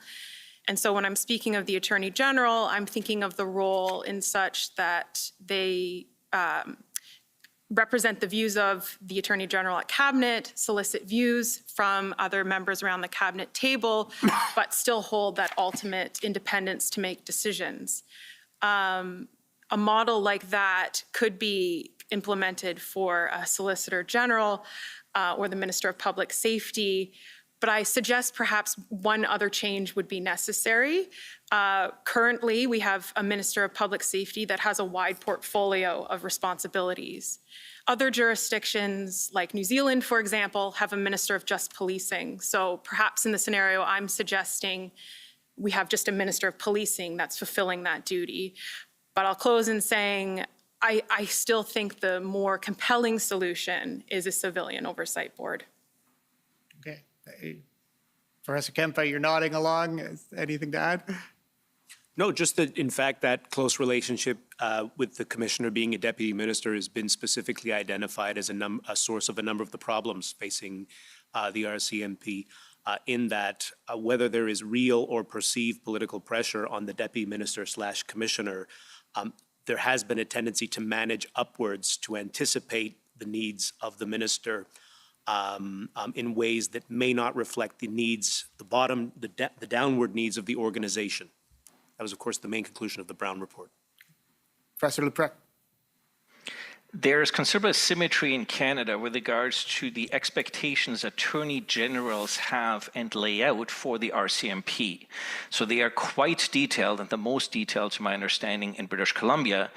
In other jurisdictions, there is very little in terms of sort of the overall expectations. And so I think there's probably some of the expectations and the relationship also by the Ontario and Quebec attorney generals and the relationship with the RCMP, because of course in both provinces the RCMP normally only does federal and national policing duties. And so are there circumstances where the attorney general will need to make those federal units essentially request that they become operational units, because if you're flying in people from British Columbia, it's going to take you a very long time to surge capacity in Ottawa. And so I think clarifying that relationship of the federal and national policing capabilities, and when that federal and national police service provides effectively contract quasi services, even in Ontario and Quebec, that relationship with regards to the expectations from the attorney generals needs some clarification. Thank you. Just being mindful of the time. Would the panel have any comments with respect to the appropriateness of police involvement or participation or even information in negotiations between government actors and the protesters? So in a public order context where the government is, or actors in the government are seeking to have negotiations with the protesters, talking about mediating the problem, do the police play a role there, the police chief, or intermediaries lower in the police? Well, I see you're looking at me. Sure. I would Chief Raber. Yeah, the only comment I would make is that should never happen.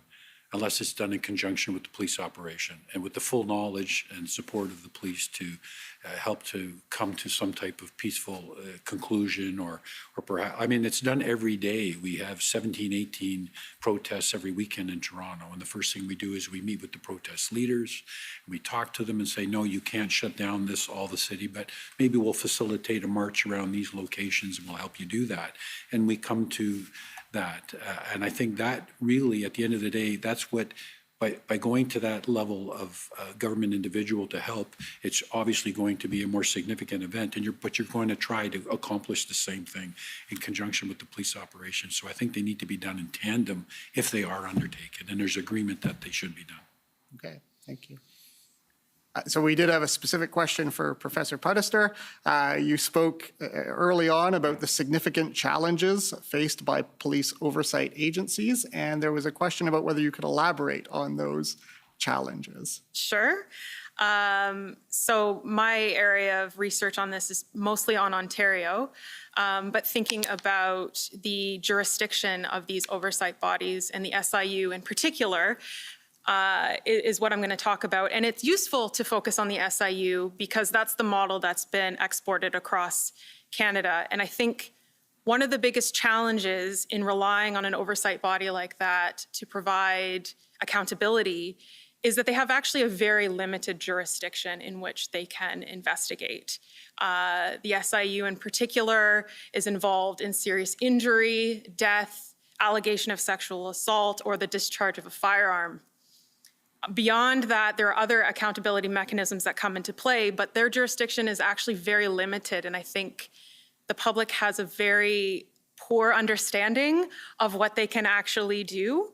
The other significant area of limitation for the SIU and for many oversight bodies is that they don't have the ability to engage in systemic review, such as like we're having right now, to examine larger issues, to think about connections between particular events that they've investigated, or perhaps, you know, if there's repeat issues with a force, the director can issue a letter to the chief, but they don't have the same powers to compel a full review.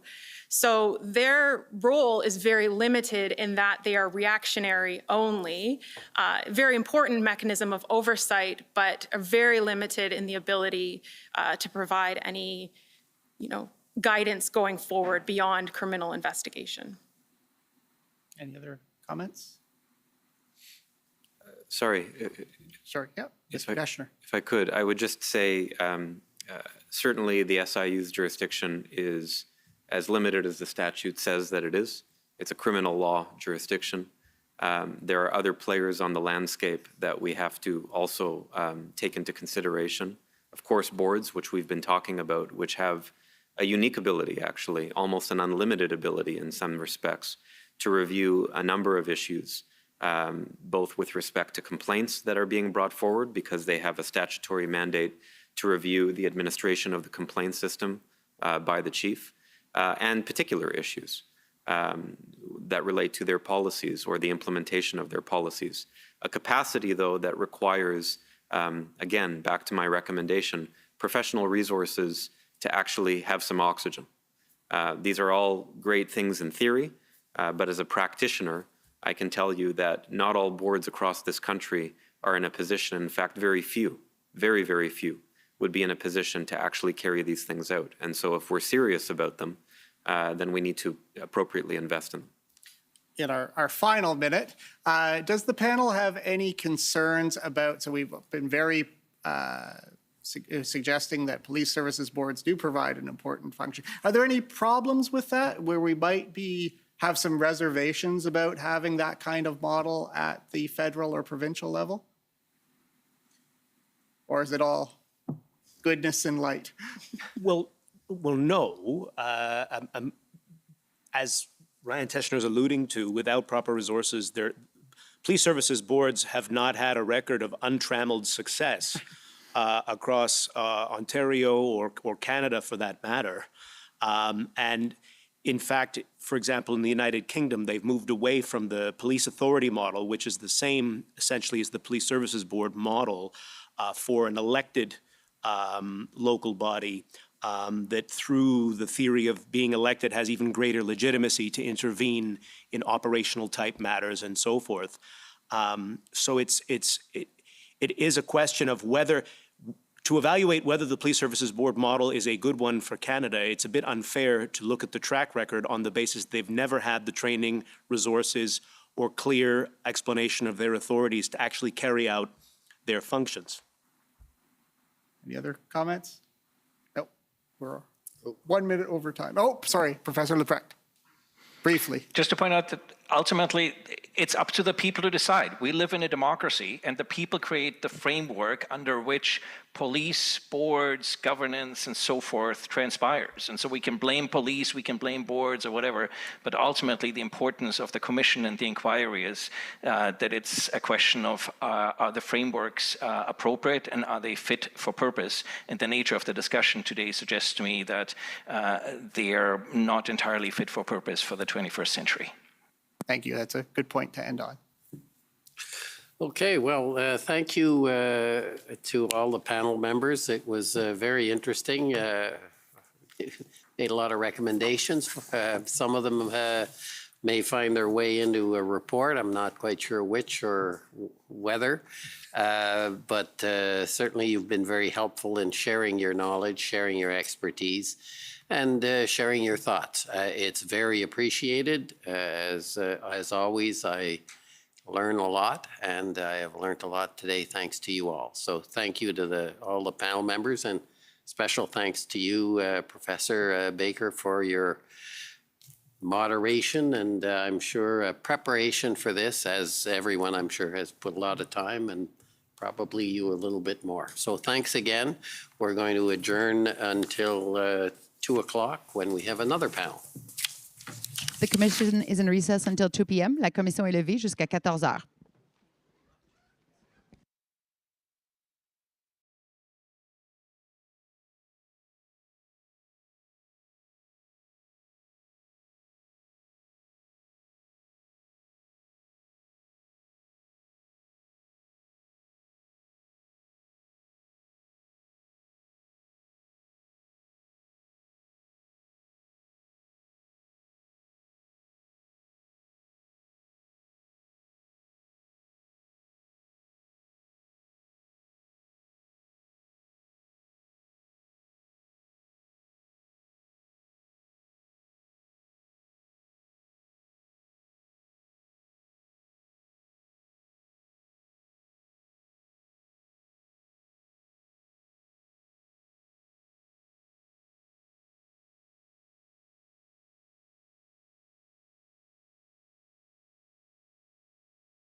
He's warmed up now. Nice to meet you.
The commission is reconvened. La commission reprend.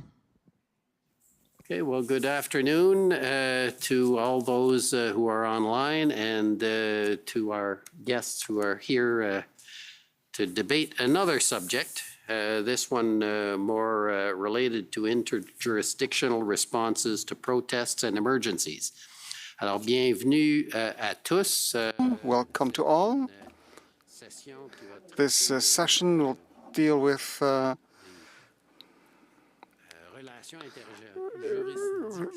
interjurisdictional relationships regarding protests and emergencies, a topic that drives us nearer to the various questions we have to address regarding the emergency measures. So thank you all for being here. And without further ado, I'll present to you the moderator for this session, Jocelyn Stacey, professor at the Howard School of Law at UBC. So, you have the floor, ma'am. Panelists. Wonderful. Thank you. Good afternoon, Commissioner. Good afternoon, everyone. I'm very privileged to be here today. Thank you for having me and for that introduction. And we're very lucky to be joined by experts who are both online and in person. And so in person here with us today, I want to just acknowledge that we're meeting here today on unceded Anishinaabe Algonquin territory. And we've got two experts who are joining in person. So next to me is Mr. Jack Lindsay, Associate Professor in Applied Disaster and Emergency Studies at Brandon University. We also have Mr. Ryan Teschner, Executive Director and Chief of Staff of the Toronto Police Services Board. And we have three experts joining us online, so thank you for joining us from a variety of locations around the world. We have Dr. Dwight Newman, KC, Professor and Canada Research Chair from the University of Saskatchewan College of Law, Dr. Judith Sayers, President of the Nuchalnath Tribal Council and member of the Hupatchesett First Nation, and Mr. Cal Corley, who is the Chief Executive Officer of Community Safety Knowledge Alliance and a former Assistant Commissioner of the RCMP. So thank you all for joining us this afternoon. As the Commissioner has said, this is a panel that focuses on interjurisdictional responses to protests and emergencies. The experts that we have with us today are going to discuss topics that fall roughly within sort of three themes. So the first being the roles and responsibilities of different orders of government in responding to protests and emergencies, or public order events and emergencies. The second theme will be more focused on mechanisms for consultation, coordination, and cooperation between different levels of government and between agencies. And then finally, we'll focus on the Emergencies Act itself and looking at the appropriate roles of multiple levels of government in the use of the Federal Emergencies Act. So I'm going to kick us off with some of the questions that we have discussed, focusing on. We're going to start by laying a bit of groundwork in terms of responsibilities of different orders of government. So Professor Newman, I'm looking to you to help us lay a bit of the groundwork here by starting us off with the question of what is the federal government's constitutional role in addressing emergencies, and how did the convoy events engage matters of federal jurisdiction? All right, good afternoon, and I'm very pleased to be part of this discussion. I'm fortunate to be joining from London, England today, and just glad that the Zoom connection could work to facilitate participating. I'll start off just briefly by saying that I don't want to speak too directly to the convoy itself, so much as to speak about the issues of jurisdiction on emergencies generally, in the context of the forward-looking nature of this roundtable. The federal jurisdiction in relation to emergencies can come from different sources, and the term emergencies is potentially broad and potentially multifaceted and used in different ways in different contexts. But just thinking in general in terms of a federal jurisdictional role in the context of emergencies, that can come from sources of federal authority under Section 91 of the Constitution Act 1867, areas where the federal government has jurisdiction, such as on matters of international trade, the international borders of Canada. There's federal jurisdiction, and to the extent an emergency engages those contexts, there could be straightforward federal jurisdiction. The same could be said of something like the National Capital Region, in terms of there being a recognized area of federal jurisdiction there.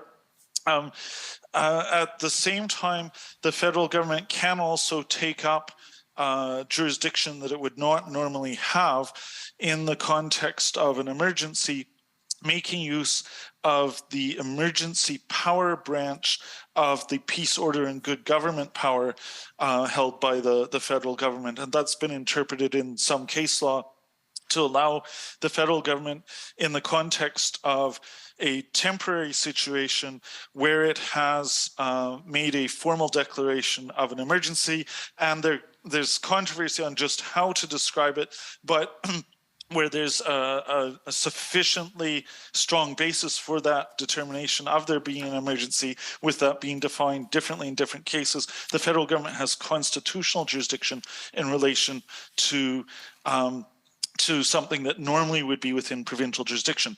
Of course, provinces have normally much jurisdiction over matters of local concern, matters of property and civil rights, many things that would relate to emergencies in the broadest sense of the term.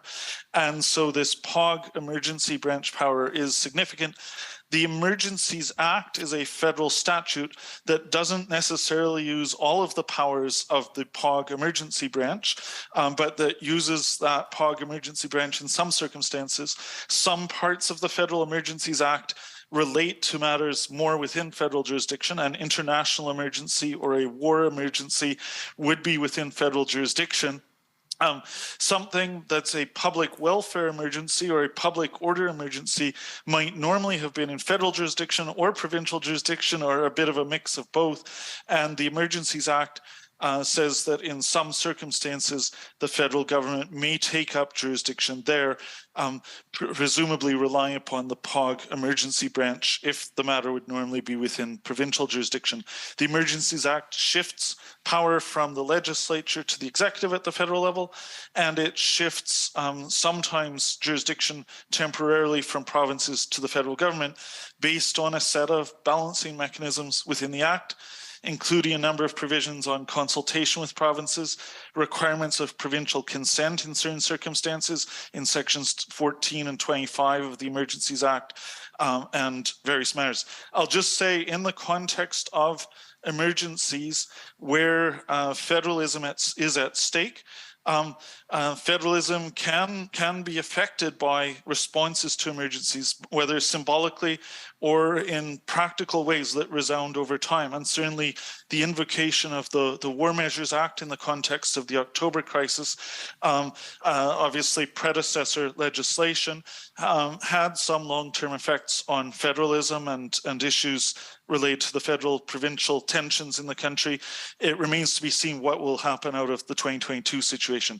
The other thing I'll say, and this probably feeds into other topics though, is simply that the Emergencies Act has not been updated in light of Section 35 rights, or in light of the United Nations Declaration on the Rights of Indigenous Peoples Act, Section 5, which obviously requires measures at the federal level to ensure that the laws of Canada are consistent with the UN Declaration on the Rights of Indigenous Peoples. That's a topic I imagine we'll be getting more into. The federal government has ways of using some of its jurisdiction more than it has without using the Emergencies Act necessarily. And to the extent that the convoy situation highlighted vulnerabilities of the National Capital Region, I would just say the solution isn't necessarily solely in terms of modifications to the Emergencies Act, but might involve the federal government taking up more of its jurisdictional potential in the context of the National Capital Region through legislation just on how the National Capital Region is regulated and policed. And that could be something else to be considered apart from the Emergencies Act. So those would be a few comments in response to that question, and I might leave it there. Thank you very much, Professor Newman. I wonder if, just to complement that nice sort of overview of federal jurisdiction, we might get a bit of insight from other experts about sort of what those constitutional roles look like on the ground. And so, Mr. Teschner, would you like to weigh in on that, maybe briefly? And maybe just I'll give a reminder to everyone to speak slowly if you can, so that our interpreters can keep up. Thank you, Professor Stacey. My perspective is going to be a bit more local in nature because at the end of the day, in responding to an emergency, regardless of who makes a declaration, the policing that needs to be responsive to that emergency, generally speaking, happens locally. And so it doesn't necessarily mean, of course, that other interests, whether they be provincial, federal, or both, aren't engaged.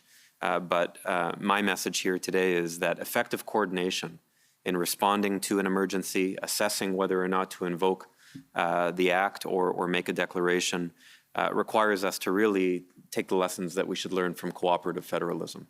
And that also includes giving a zone for municipalities as appropriate through the provinces, but importantly, for police services boards municipally that have a statutory role to play when it comes to the adequacy and effectiveness of policing in that jurisdiction, which includes emergency response. And so making sure that there is a mechanism through which police boards that are most impacted can be part of that consultative process, I think is essential. I think the question that I was wrestling with in preparing for this is how can any entity determine when something engages a broader interest beyond its own? And if so, what does that mean for the different orders of government? And so I think one of the ways that this commission, Mr. Commissioner, could be helpful is perhaps in clarifying, based on what was just said, clarifying those triggers or those thresholds and getting perhaps a little bit more granular. The approaches to escalation need to be better set out.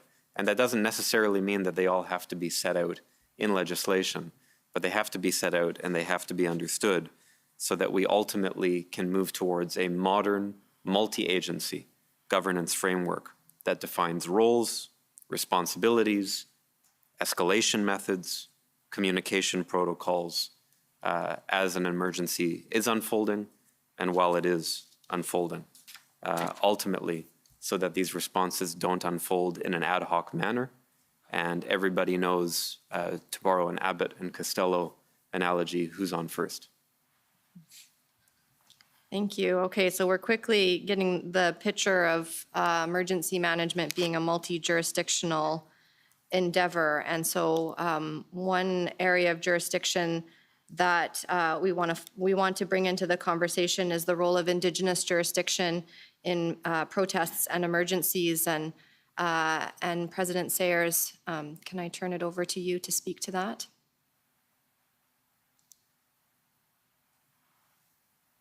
Yes, thank you. Judith Sayers coming to you today from the Coast Salish territories, and I'm pleased to be able to talk to you about Indigenous jurisdiction. And I'm going to talk about First Nations in particular. Indigenous people, as you know, includes Métis and Inuit. My expertise is First Nations. So I'm going to talk about First Nations. And First Nations have been here since, in our language, Ichmut, or time immemorial, longer than any mind can know. Our governments have been in place that long as well, and we're the first governments on these lands known as Canada.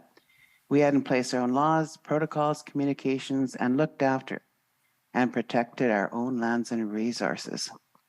All of the lands in Canada have First Nations title on them. They are within the territories of the over 633 First Nations across this land. Many different kinds of First Nations. There are a number of treaties, which are, a lot of them are historic, and shared their land to the depths of the plow.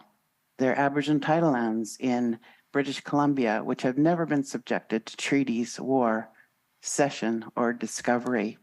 Then there are modern treaties where the issue of lands and laws have been negotiated.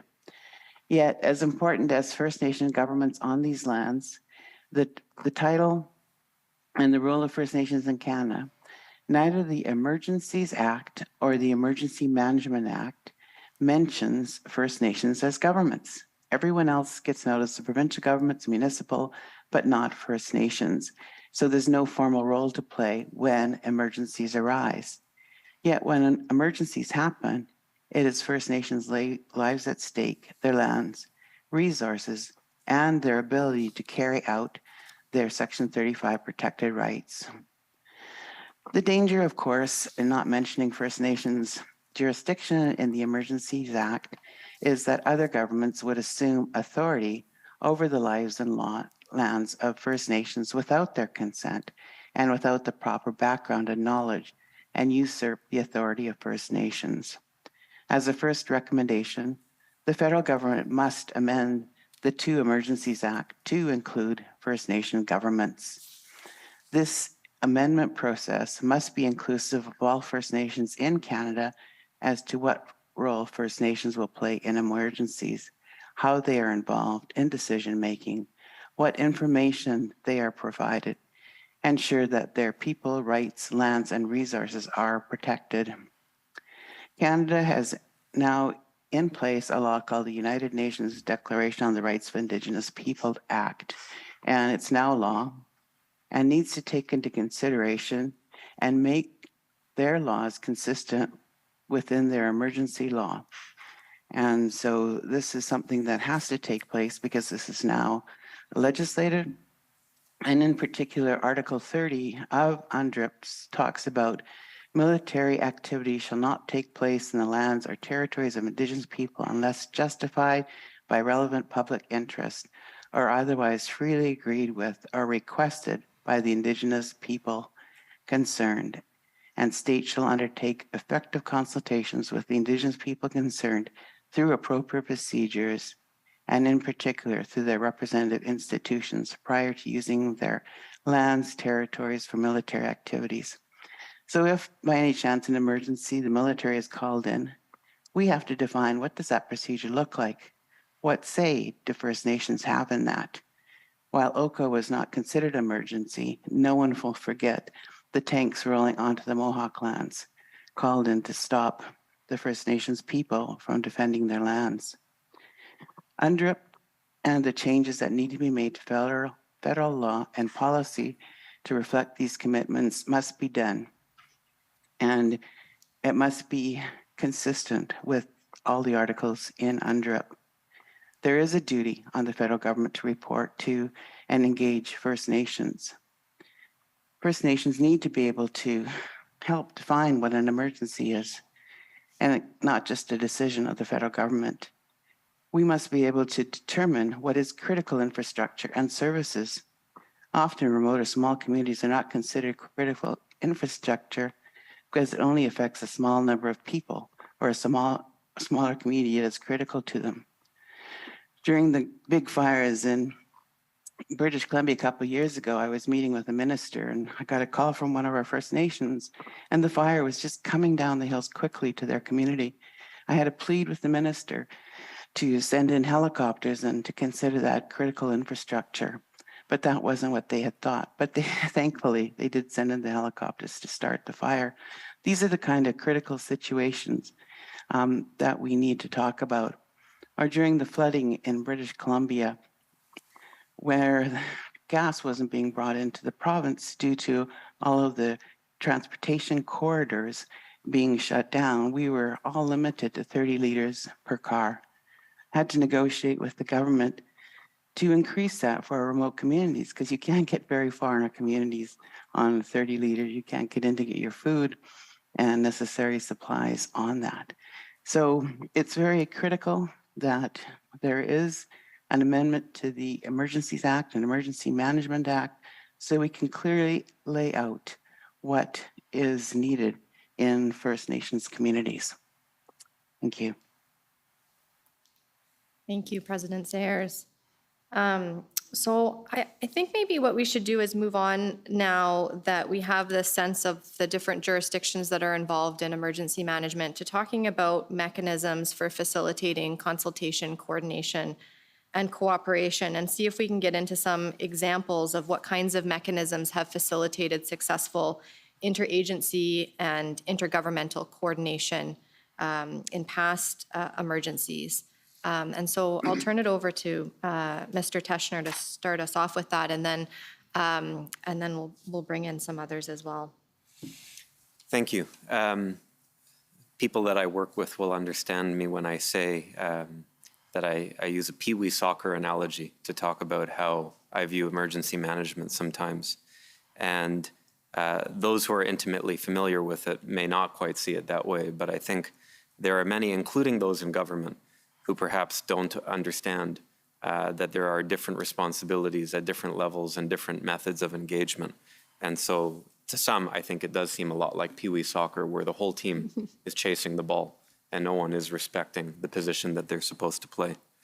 I think in the context of emergency management, we have to avoid two things. We have to avoid the assessment and response depending on personalities, as opposed to structure and good governance.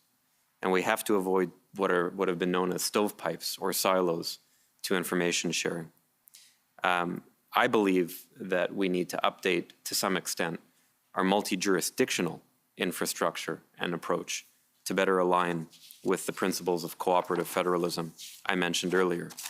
In the context of policing specifically, there are some examples where this is done well operationally.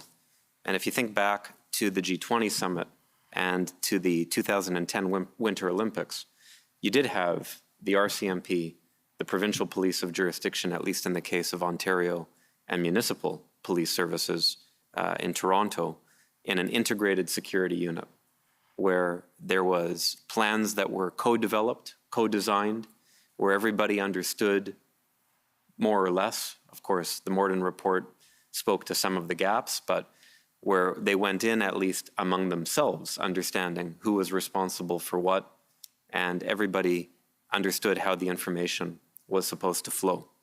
It facilitated the coordination of both the interjurisdictional planning and response to those public order events and emergencies. Of course, lots of lessons to be learned from the Morden report, but that was the same structure that was used in the 2010 Olympics. In the context of national security, there are integrated national security enforcement teams that operate, with the RCMP being given primacy because it's matters of national security, where you have federally led investigative teams that are comprised of the RCMP, Canada Border Services, Citizenship and Immigration, CSIS, but also provincial and municipal police services.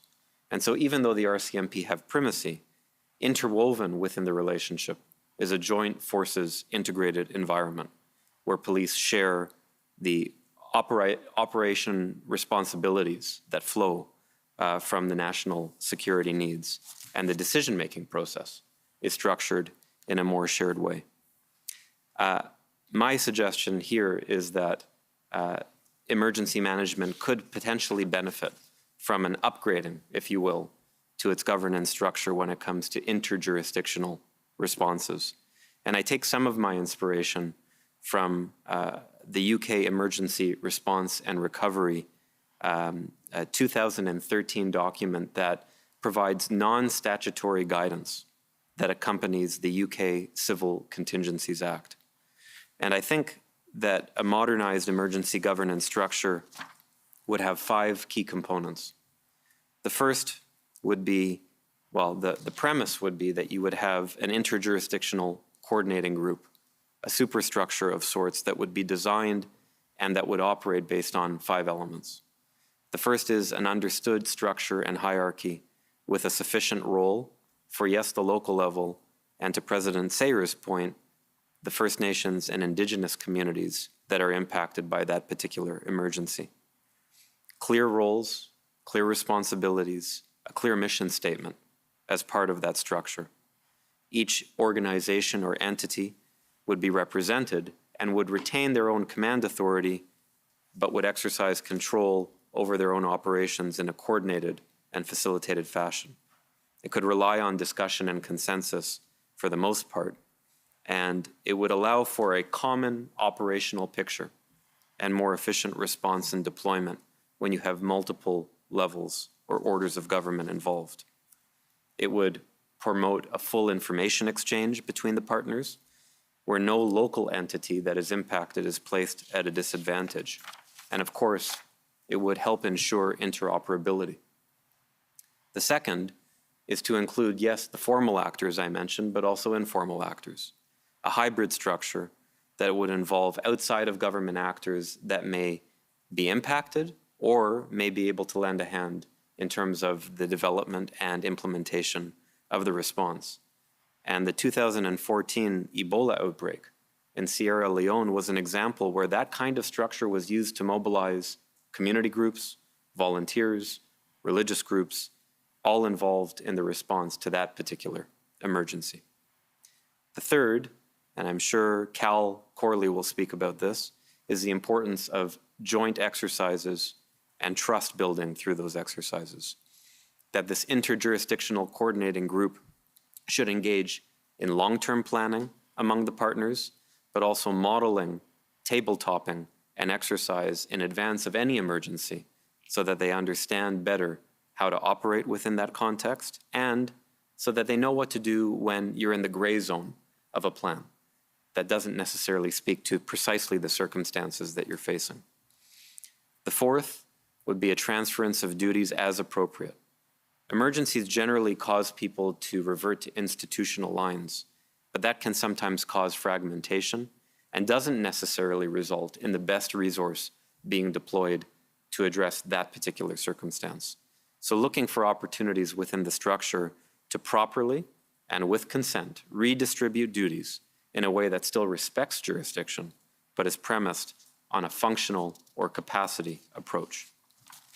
And the fifth is communication and the importance of the structure allowing communication to work over all phases of an emergency to ensure that the multi-agency approach with respect to communication functions well and that it satisfies the communications needs of all of the people around the table because those needs may be different. I would even urge exploring some kind of national communication mechanism for law enforcement agencies that balance the intragroup, the intergroup, and public communications that law enforcement often have to engage in the context of emergencies so that we minimize confusion, optimize consistency, and make sure that everybody has the ability to get a message out to the public. Thank you. Thank you. Mr. Corley, do Do you have some examples that you'd like to add around coordination, cooperation, consultation? Yes, indeed, and thank you for that, Jocelyn. And thank you, Commissioner Rouleau and team, for inviting me to participate in today's panel again. As mentioned, I'm a former assistant commissioner at the RCMP with experience some years ago in both protective operations and national security investigations here in the National Capital Region, as well as time spent on secondments at both Public Safety Canada and at the Privy Council office within the Security Intelligence Secretariat. I'm calling in today, unfortunately I've got a bit of a chest cold, calling in from the National Capital Region and acknowledge being on the traditional homeland of the Algonquin Anishinaabe Nation. I've been asked to pick up on a couple of areas of focus today, principally around picking up on my comments yesterday at the roundtable on public protest policing, with particular attention to three areas: how to institute stress testing and multi-day, multi-agency training exercises that support an effective ecosystem response to public order events and emergencies. Number two, to pick up on, and it actually picks up nicely on Ryan's comments a moment ago, about how major case management can work to ensure coordination while allowing latitude to address local contexts. And finally, how the Security Offences Act and the Foreign Missions and International Organizations Act operate in practice insofar as police operations and cooperation are concerned. I'll turn first to joint agency exercises. I'll try not to be too repetitive to what I said yesterday. But in my view, it should have been clear yesterday, but I'll be explicit. This type of training, in my judgment, is a critical success factor going forward. And I'll again note Ryan had that in his proposed 5-point plan. These exercises in the National Capital Region used to be commonplace during the 1990s. Similar ones, of course, were also instituted in advance of events such as the 1997 APEX conference, G20 and other planned events. But that's a distinction with those in the NCR. These were a standard practice. They were not in preparation for any specific event. These exercises were often 2 days or so in duration, and they were coordinated at that time by the then Solicitor General Department, now Public Safety Canada. These are not alternatives to other local training or educational efforts, including tabletop exercises, as important as they are. And as we've heard today from Chief Raymer, that often much of that local training can be rather piecemeal in many cases. These exercises typically involve the full range of police agencies in the NCR on both sides of the river, CSIS, Public Safety Canada, PCO, and relevant departments and agencies from the City of Ottawa, City of Gatineau, and the Province of Ontario. In a contemporary context, of course, as I mentioned yesterday, these should also involve Indigenous government representation, as well as the private sector actors. Both of these issues, again, are a matter of record from yesterday. The principal focus on these exercises back when I was involved was largely around the full range of national security issues and served to stress test all aspects of the enterprise, from governance, policy making, information sharing, and other protocols, leadership, tactics, and operations. As I mentioned yesterday, assuming that we had a national and provincial standards in place, supported by appropriate agreements between governments and as between governments and as between police agencies, it's crucial that these standards and elements of those agreements be stress tested and practiced, because even the best laid plans typically survive first contact. So this is really around getting around that to ensure the effective application of previous intent. Not only did these improve individual and collective capacities and capabilities, but it really helped iron out kinks in the system, developed a good understanding of agreed to procedures, improved information flows and responsiveness, nimbleness, and allowed leaders and practitioners from these different agencies to develop closer relationships, something that's highly important when the rubber hits the ground. As mentioned yesterday, I've learned recently that such in-depth exercises have not been undertaken in the National Capital Region in the manner that I've spoken of for some years. I can't speak to what's happening in other centers across Canada, but it certainly speaks to the NCR. It would seem to me that looking forward with the realities of startup limitations, that a training regimen, if it was to be reignited or reinitiated, should first focus on the National Capital Region and then build outward to other major centers across Canada based on ongoing risk scanning assessments. In the absence of such exercises, the risk is that formal standards, protocols, and agreements will fall short when it comes to implementation. So what would be required to initiate such training exercises?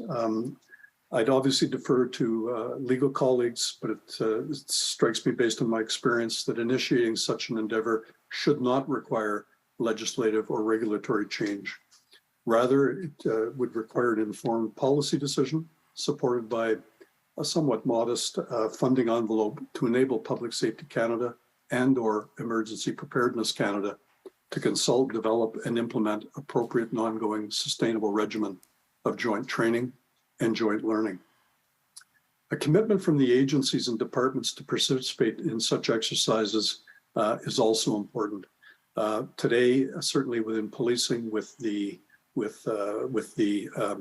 challenges on finite police resources, it's important that this be seen as something that's important for the collective good, and that resources be assigned to these types of exercises. The other area that I should touch on briefly that I didn't touch on yesterday has to do with police military training, joint training as pertaining to aid to civil powers. This is another opportunity that today, from my understanding today, only a limited number of mid-level and senior police leaders have occasion to undertake jointly with their military counterparts. And the experience I had in that type of joint training with the military was invaluable, again, in understanding their capacities, their capabilities, and logistic superiority in many cases is of tremendous value and probably an area that should be explored. Just closing off on this section, if it was fully implemented, I'm confident, based on my experience, that such a regimen of ongoing joint learning would serve the security and community safety ecosystem and our communities well for years to come. I'll turn now to major case management. I was asked to pick up on comments yesterday in terms of the MCM model as an exemplar, I suppose, for lack of a better term. And I think picking up on Ryan's comments a few moments ago, really what he described in his proposed five-point plan really is what major case management model is about. Like major public order events and emergencies, major criminal investigations are typically complex and multifaceted.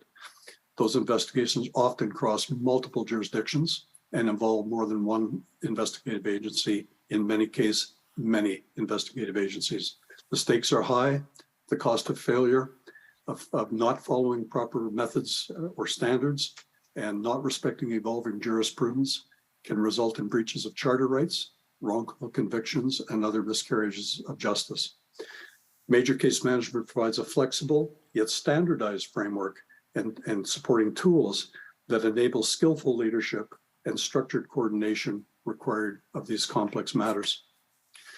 Emphasizing accountability and a multidisciplinary approach, major case management provides sound structures for the investigation, including, importantly, a centralized leadership and coordinating body, similar to Ryan's first point at a national level as it pertaining to the present matter.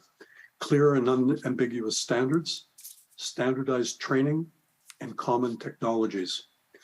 It establishes clear lines of responsibility and decision-making. It supports the idea of unified, inter, and multi-agency leadership. Rigorous approaches and infrastructure, in the case of Ontario, for example, even the technology that's used across police services in Ontario to support major case management is one particular software. I could go on with other benefits or what major case management intended to do, but suffice to say, it's the centerpiece of effectively undertaking these types of complex endeavors. The province of Ontario developed its regulation and corresponding major case management manual, which is administered and maintained by the Solicitor General in the wake of the Paul Bernardo investigation. British Columbia, in its case, its particular framework, it evolved from the Missing Women Commission of Inquiry. Note in both of those cases, this was an outside-in directive to policing. And the evidence over, big changes in policing tend to come from the outside. The evidence of that is clear. MCM is a proven technology, national standards that are overseen by an advisory group of senior police experts, and the Canadian Police College's Major Case Management course is the standard for training in Canada. How might a comparable methodology support more effective responses to public order emergencies? Well, I could walk through an adapted list that's based on the major case management model that I just referred to. But I think it's pretty clear to anyone listening that that transference, and in the spirit of time, I won't go through it, but it's pretty clear to me that there's a really good example there of how this can be done much more effectively. Finally, I'll turn to the Security Offences Act and the Foreign Missions and International Organizations Acts that I was asked to speak to. The issues here are how relevant aspects of these pieces of legislation operate in practice, and what roles do other police agencies, that being non-RCMP agencies, what roles do they have when these acts are invoked? Excuse me. The implication under each act is quite similar, but for the purposes of brevity, I'll speak only to the Security Offences Act. Of course, this act deals with the enforcement investigation of certain national security and related offenses as currently set out in Section 2 of the CSIS Act.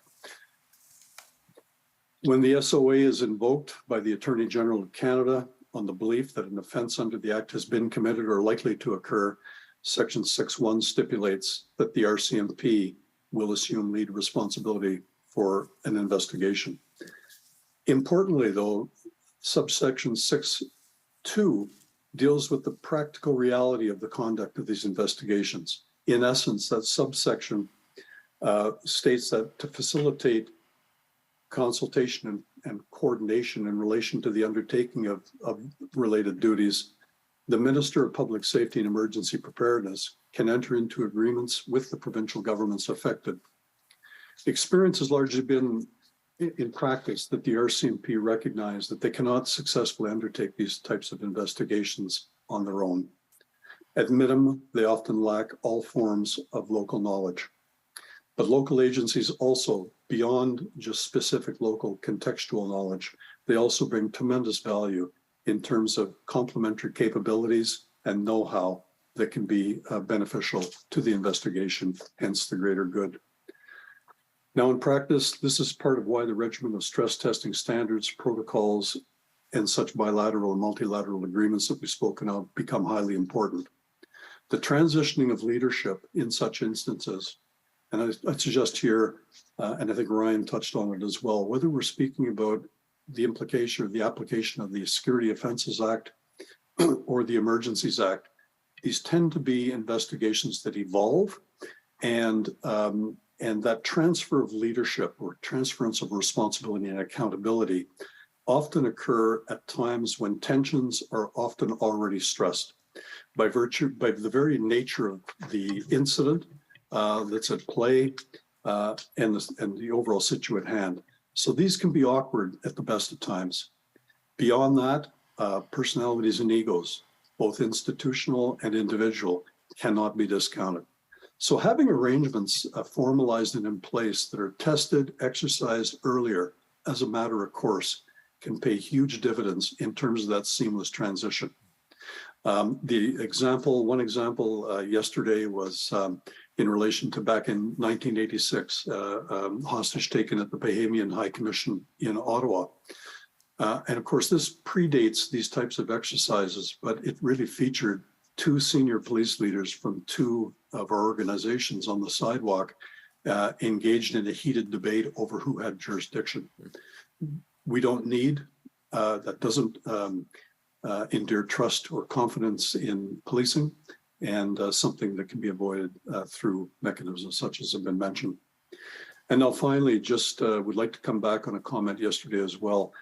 In Quebec, the province of Quebec, of course, with its 6-level model of policing, has largely overcome these issues.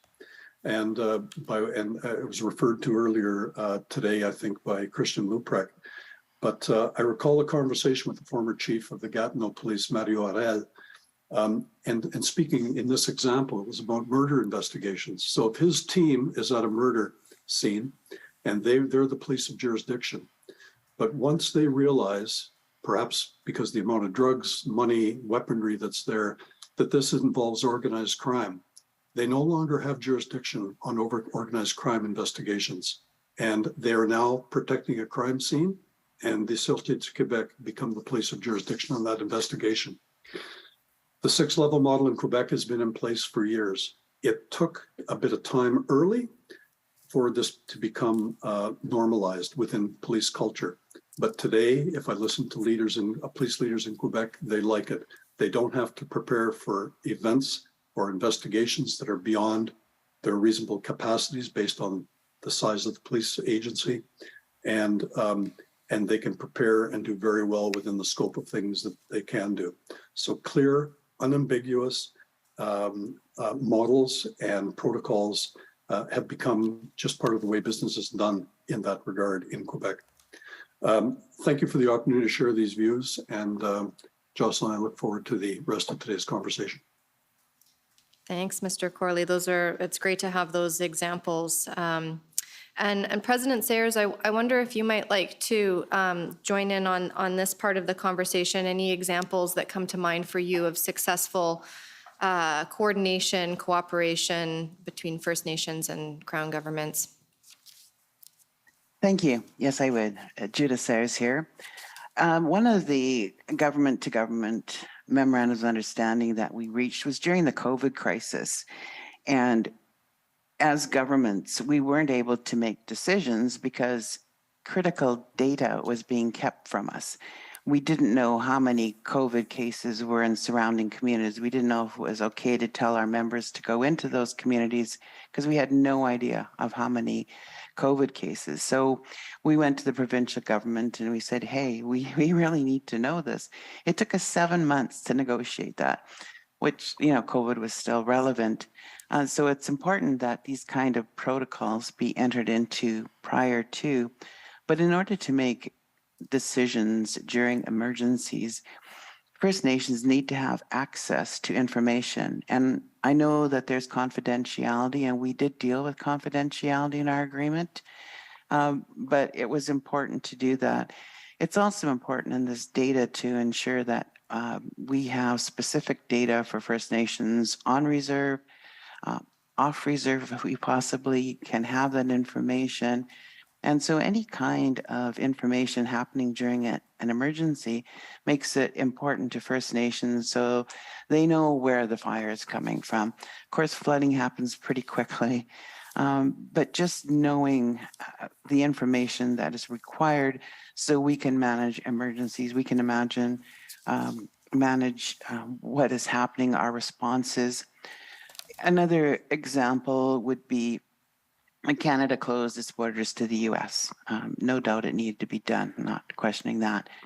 But by doing so, it also separated our communities that are on both the Canadian and American side. And had we been able to have conversations with Canada, we might have been able to put in some provisions to allow that kind of cross-border activity. Maybe not, but I think it should have been talked about. And then Canada opened its borders again and let people come in. And in the waterways in particular, some of our communities are remote on islands, and pleasure crafts were coming in and, of course, trying to enter the communities. And, we're trying to exercise jurisdiction and asking people to stay out. And on the waterways, it was difficult. So, and that's Transportation Canada kind of people that we're working with. So I think if we can look forward into the future to see what it is that we need, what are the kind of conversations that we need to have in order for us all to respond to emergencies, what roles can we play? And I think the government-to-government coordination needs to be defined. It needs to be put into the Emergency Act. You know, how much time does First Nations have to respond to emergencies? Provinces get 7 days. Should be the same for First Nations. I think that in order for us to be able to do things properly, we need to be coordinated with, for example, bring in the military to help with forest fires. It's become a common issue in British Columbia. And we should, and I think Ryan talked about this, we need to have that communication, that coordination. We're all working for a common cause, respecting each other's jurisdiction and abilities to do that. I think financial aid is also something that can be negotiated. What happens after a national disaster? How do we rebuild and replace what was destroyed or damaged? One of our communities that was in a fire that was destroyed still hasn't been rebuilt. One of the other tools that we have is reconciliation and the calls to action. There is a bill C-29 before Parliament right now to put in place a body to deal with reconciliation. And having these kind of understandings, dialogues, agreements with federal government is all part of reconciliation. Reconciliation is about making things in the past right, and having been kept out of emergencies, not having a good role needs to be set right. We need to have those conversations. It's a lot of work. It's a lot of work that's ahead of us. Yes, I definitely agree to that. But it's something that has to be done. I also think the federal government needs to encourage and support protocols between First Nations and the RCMP in times of emergency. How do we work better together? What is the understanding? And I realize this wasn't an emergency, but you know, we all watched in British Columbia, northern British Columbia, with the Wet'suwet'en, the RCMP just went in and took down all of the land defenders camps, and it wasn't done properly. Can we not find better ways to work together so that we can avoid those kind of situations? And you know, that's just one example of, you know, what people might call a protest. Other people are calling them land defenders, but you know, these are the hard conversations we need to have. Yes, emergency or federal jurisdiction, but yes, First Nations have rights, and First Nations need to be able to manage what happens to those emergencies in our lands. And we need to have capacity built. How do we fight fires? How do we fight things on the water if we don't have the proper resources to do that? And so those are capacity building is a huge area that we need to enter into protocols with. So I thank you for your time. Thank you for that. I'm hearing a lot of sort of consistency in what the experts are saying so far, right? The importance of communication, entering into agreements and protocols, training and resourcing. And so in some ways it's really no mystery, right? These things all have to happen outside of the actual emergency response. Professor Lindsay, we haven't heard from you yet, and so I'm hoping to bring you into the conversation here to hear a little bit about what tools the federal government has and maybe where there are gaps in terms of what's available outside of the Emergencies Act, maybe to do some of these things that the other experts have set out for us already. Thank you, Professor Stacey, and thank you very much, Commissioner, for having me here. I want to start, though, by saying it's important to note that emergencies are not crimes. Hazards are not criminals, and our emergency management practices are far broader than policing. While this use of the Emergencies Act was focused on a security issue, we should not frame our future as a policing function. The Emergencies Act is only one tool in the National Emergency Response Kit. It is a crucial component of the rule of law. These laws at the provincial and federal level allow citizens to know in advance the range of powers and the limits on those extraordinary powers that governments will exercise during emergencies. The Emergencies Act is also not the only outdated tool in what has become a somewhat rusty toolkit. Thank you. It was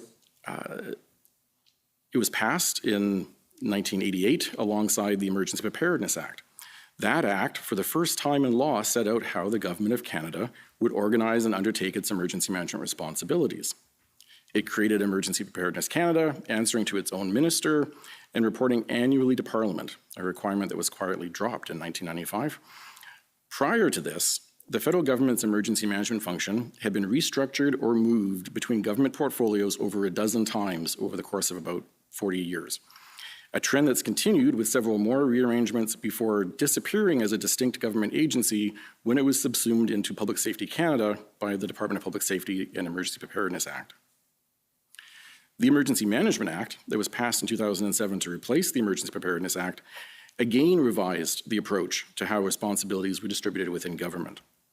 It created a more balanced responsibility for emergency planning, sitting with every government minister, while the minister responsible for the act is tasked with setting the standard, providing coordination, and ensuring an appropriate level of preparedness. This approach determines how government agencies are, or at least should be, ready to meet the demands of all four types of emergencies. The Emergency Management Act requires all the ministers to have emergency plans for their portfolios that include any programs, arrangements, or other measures to assist provincial governments and through the provincial governments, local authorities, and any federal, provincial, regional plans. It is unclear to me if any such plans existed within the federal departments that may have included programs or arrangements to assist provincial governments with this kind of public order disruption, or if they were federal, provincial, regional plans for Ottawa or for other sites. I accept that such plans may have been in place but not publicly available. The organizational structure that we have remained in place from 2007 to 2021, something of a record for emergency management in Canada, when the Prime Minister separated the Emergency Management Act's ministerial function and placed it with the new Minister for Emergency Preparedness. The implications of that change have not been fully resolved. Public Safety Canada has developed policy documents that form a loose hierarchy under the mandate of the Emergency Management Act. Many of these policy tools were in response to the 2008 report of the Standing Committee on National Security and Defence. That Senate report was titled Emergency Preparedness in Canada: How the Fine Arts of Bafflegab and Procrastination Hobble the People Who Will Be Trying to Save You When Things Get Really Bad. The report was not positive. The Senate committee concluded they did not believe that Canadian government have been doing their job in preparing for kinds of major national emergencies that are bound to confront Canadians in the coming years.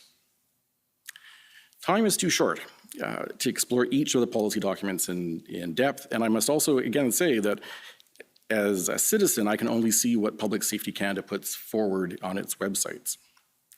You've already heard of the Emergency Management Framework for Canada, the Federal Provincial Territorial Agreement on its principles.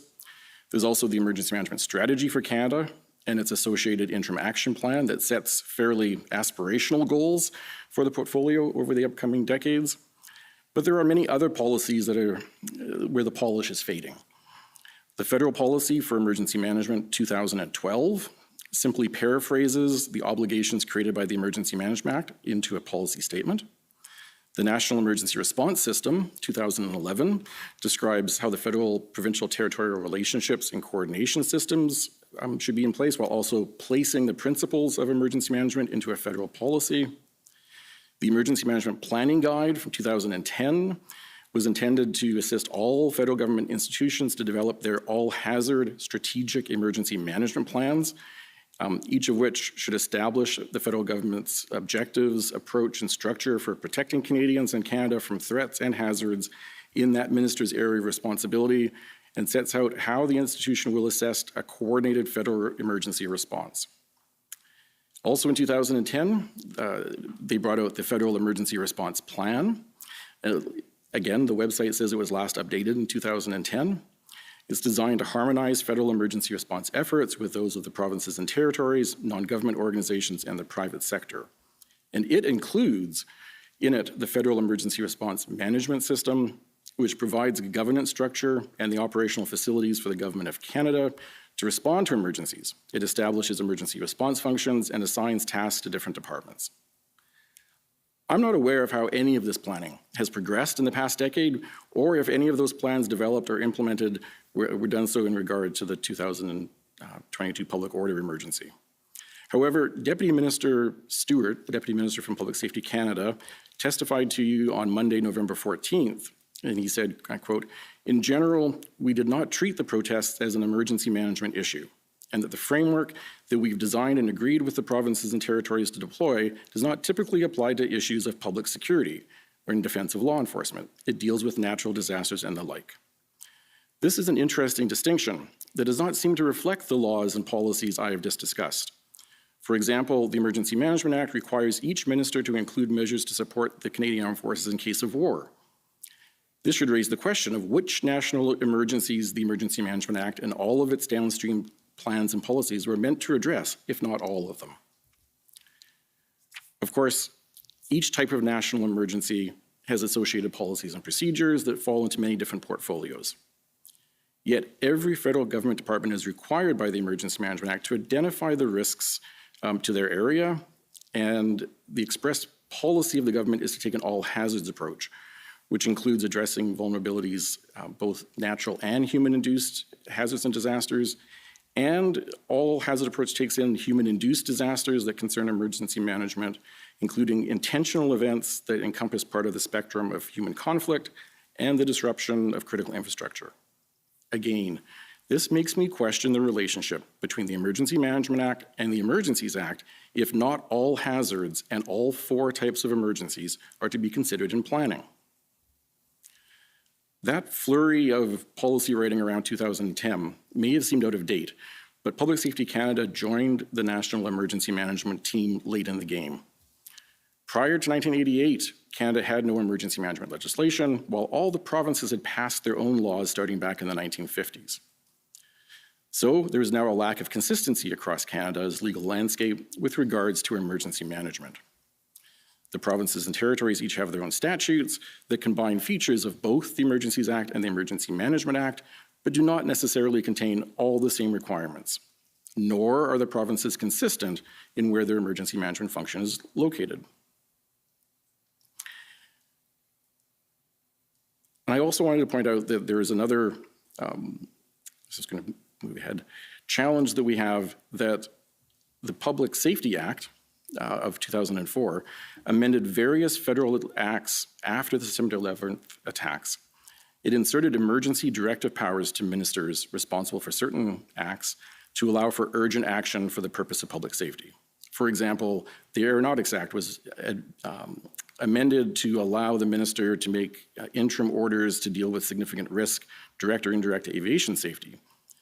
The power for ministers to exercise these emergency directives, added to the federal toolbox 15 years after the Emergencies Act was passed, could resolve many potential situations without recourse to a national emergency. This highlights that the Emergencies Act does not reflect the intervening decades of policy and legislative change within the federal and provincial government.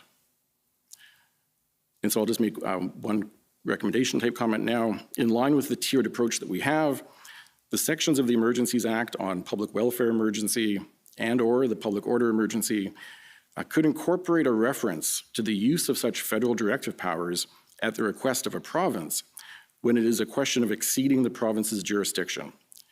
This could be done by incorporating a reference in the Emergencies Act to Section 7C of the Emergency Management Act, where declaring a provincial emergency to be of concern to the federal government could then trigger use of those federal directives. Thank you. Thank you, Professor Lindsay. One of the things that came up in the roundtable yesterday was about the role of the private sector. And so, Mr. Corley, you had a chance yesterday to talk about the important role that you saw for private security and policing responses, at least. And I'm wondering if there's anything you'd like to add to the comments yesterday about the role that private security, you see private security playing in sort of interagency and interjurisdictional responses to emergencies. Well, I suppose picking up on yesterday's conversation, it seems to me that in a contemporary context, the private sector and private sector security are an essential and core part of the community safety ecosystem. in terms of provision of services. If we think in terms of the spaces that we cover in the course of a day, whether we're in a mall, private businesses, the property of private businesses, often the first line of security support comes from the private sector. This is well established. The 2014 Council Canadian Academies report on 21st century policing spent a lot of time speaking about the ecosystem of providers, of which they're a central component. And there's lots written on that. In very practical terms, the private sector bring with them know-how, knowledge, and legislative tools that the public police typically don't have. In terms of legislation, of course, they often bring with them private property owner rights in terms of trespass and other things like that. Secondly, they're a lower cost provider. So I think the example yesterday, and I won't go through the math, but if we think of the non-central functions that the police perform, particularly in the Ottawa case, where we had over, at least based on other testimony yesterday, over 100 barricades around the external perimeter of the red zone in Ottawa. And you can imagine the number of police officers manning each of those. And if those were, at least in part, supported by private sector, it not only comes at a lower price point, but it also allows the fully trained, fully sworn, fully equipped police officers to be deployed to greater purpose. So the private sector can be a tremendous asset here.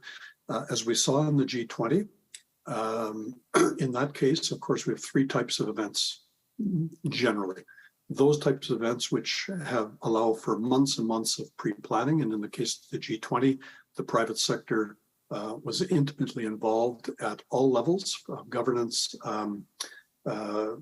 joint leadership, and in terms of tactics and operations. But that was on the basis of months and months of planning, and as I understand it, an agreement between those private sector groups and the Toronto Police Association. So in the second type, which is more along the lines of what we experienced here in Ottawa, in the absence of having pre-established protocols, et cetera, in place that in this case, for these purposes, would involve the private sector, there may not often be time to establish those sort of protocols when one considers provincial police legislation, Police Services Act, where the adequacy standards often stipulate that what the sworn police will do and that others can do where there's agreement. So in the type of protests that we saw in Ottawa with limited time, if these aren't arranged and planned for in advance, they're unlikely to happen. And then of course, the third type of incident is those that are unanticipated and don't allow for planning. So they're more spontaneous, at least as it pertains to police and other security apparatus. So it's important. These are two potential barriers that need to be addressed and would form part of that overall approach that we've spoken extensively about over the last 2 days around national standards, prearranged agreements and such. And Judith Sayers addressed it nicely in her comments as well, in terms of the time it takes to get these things in place. And when time is short, these are often overlooked. And as we saw, I would propose in the cases here in the National Capital Region, not engaging the private sector and not having these arrangements in place in advance and tested and exercised. We saw tremendous pressure on finite police resources. And of course, in Canada, my final comment is the private sector security outnumbered police in Canada by a considerable factor. Thank you. Mr. Teschner, do you have any thoughts from your experience on the appropriate role for the private sector in interjurisdictional responses to emergencies? Sure, I'll start just by piggybacking off a bit of what Cal said on the private security piece, and then I want to talk about the private sector more broadly. Cal spoke about the G8, G20 in Toronto. There was also the Pan Am Games, which depended heavily on private security. I haven't done a jurisdictional scan to see whether or not the Ontario model, where you have within the Ministry of the Solicitor General a private security section that's responsible for essentially the regulation of private security in the province to ensure that applicants meet a certain standard in order to be given a license to operate as a private security person, and that there's additional standards in terms of training has been emulated or not. But certainly, I think that provides a little bit of confidence in the security apparatus. That said, if private security is going to be engaged, and if you have the benefit of either planning for a specific event or recognizing that you're going to need to depend on private security resources for future events writ large, you need a structure. You need a structure that allows it to seamlessly and in a coordinated way plug in to the other security and policing resources that are going to be deployed. You need to ensure training standards.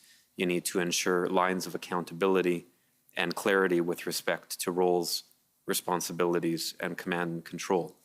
These are things that can be, to Cal's point, be put in place in advance, can be tested, can be exercised, so that you know that it works when it needs to work. And so that's the piece that I'll say about private security. But outside of private security, you have the private sector.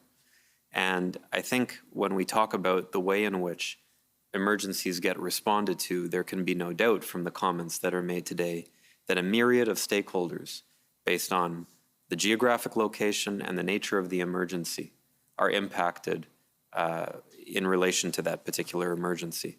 And so looking for mechanisms and ways to engage, maybe on a sector basis, these representatives, both in the planning and in the actual response to an emergency, I think is vital.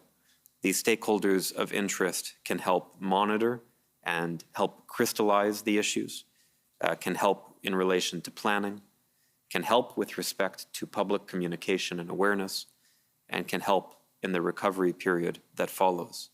These are groups like local business improvement areas, chambers of commerce, community hubs that are hubs for a variety of community organizations that serve the public, residents associations, municipal service providers. And from the Toronto convoy experience, it includes the healthcare sector and hospitals. Hospital Row was a priority in order to ensure that whatever was going to happen in the city over the course of that weekend was not going to impede the access of patients, physicians, nurses, hospital staff, or families from getting in and out of hospitals. And so I think that's a good example that illustrates the importance of looking at the sector-based response to emergencies, the sector-based impacts, and determining an appropriate structure to engage them. So again, they can be part of the planning process and can mobilize in accordance with those plans if and when the time comes. Thank you. So as much as I'd like more discussion on the points that have been raised, I'm going to move us along to the Emergencies Act and to pick up on some comments made earlier around the importance of thresholds and procedures for escalation. And in particular, I want us to look at the question of when can the federal government declare an emergency arising from a failure of another level of government to exercise their ordinary jurisdiction? And Professor Newman, I'm hoping you can start us off with how to think about the answer to that question. Sure. Well, it's certainly a thorny question, and it's actually important to think about how that question is asked. Because to suggest that the federal government can grade the passing grade or failure of another government when it acts in its ordinary jurisdiction or chooses not to act in an outwardly visible way could actually risk going beyond the powers of the federal government. Another government not acting in an outwardly visible way may actually be the policy choice of that government acting within its area of jurisdiction. And I mean, this could be very difficult to judge in some situations as to just what is happening, but we could think of a lot of different scenarios that might actually have different answers to this question. So certainly if the federal government were acting within an area of its own unambiguous jurisdiction, then but it was somehow affected by a province not acting, well, then it's unproblematic for the federal government to act because it's acting within its jurisdiction. The more challenging situations are, well, what if a provincial government seems unable to do something, or if it's unwilling to do something that matches with what the federal government is hoping, well, then where do we go? The situation of a provincial government rendered unable to act in some way is actually a thorny one in relation to the Emergencies Act.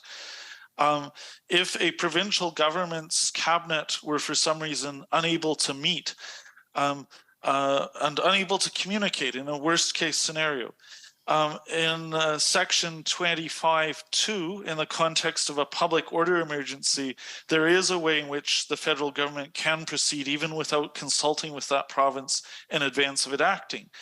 In section 14(2), in relation to a public welfare emergency, there actually, or section 14, I should say, not just 14(2), in relation to a public welfare emergency, the consultation and consent requirements of a province in relation to the emergency just within that province actually would pose a problem for the federal government being able to act in that scenario under the Emergencies Act. So there may actually be situations that are really difficult to catch and to entrench perfectly within the Emergencies Act in a way that's responsive to the needs. And I guess I'd say there is always the possibility of the federal government passing emergency legislation outside the Emergencies Act based on the POEC emergency power.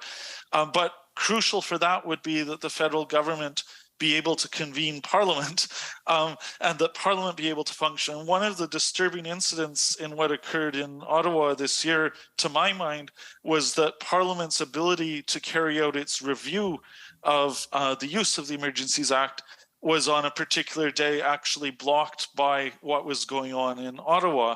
And it's essential that there be ways sought of ensuring that government can continue to meet as required, particularly if it were in a situation where it might need to pass additional legislation on an emergency basis. So that would be a situation depending on a lot of different things. If a provincial government were actually unable to act, well, that would justify the federal government acting conceivably, but it might actually be blocked by current provisions of the Emergencies Act in some situations. So complicated scenarios.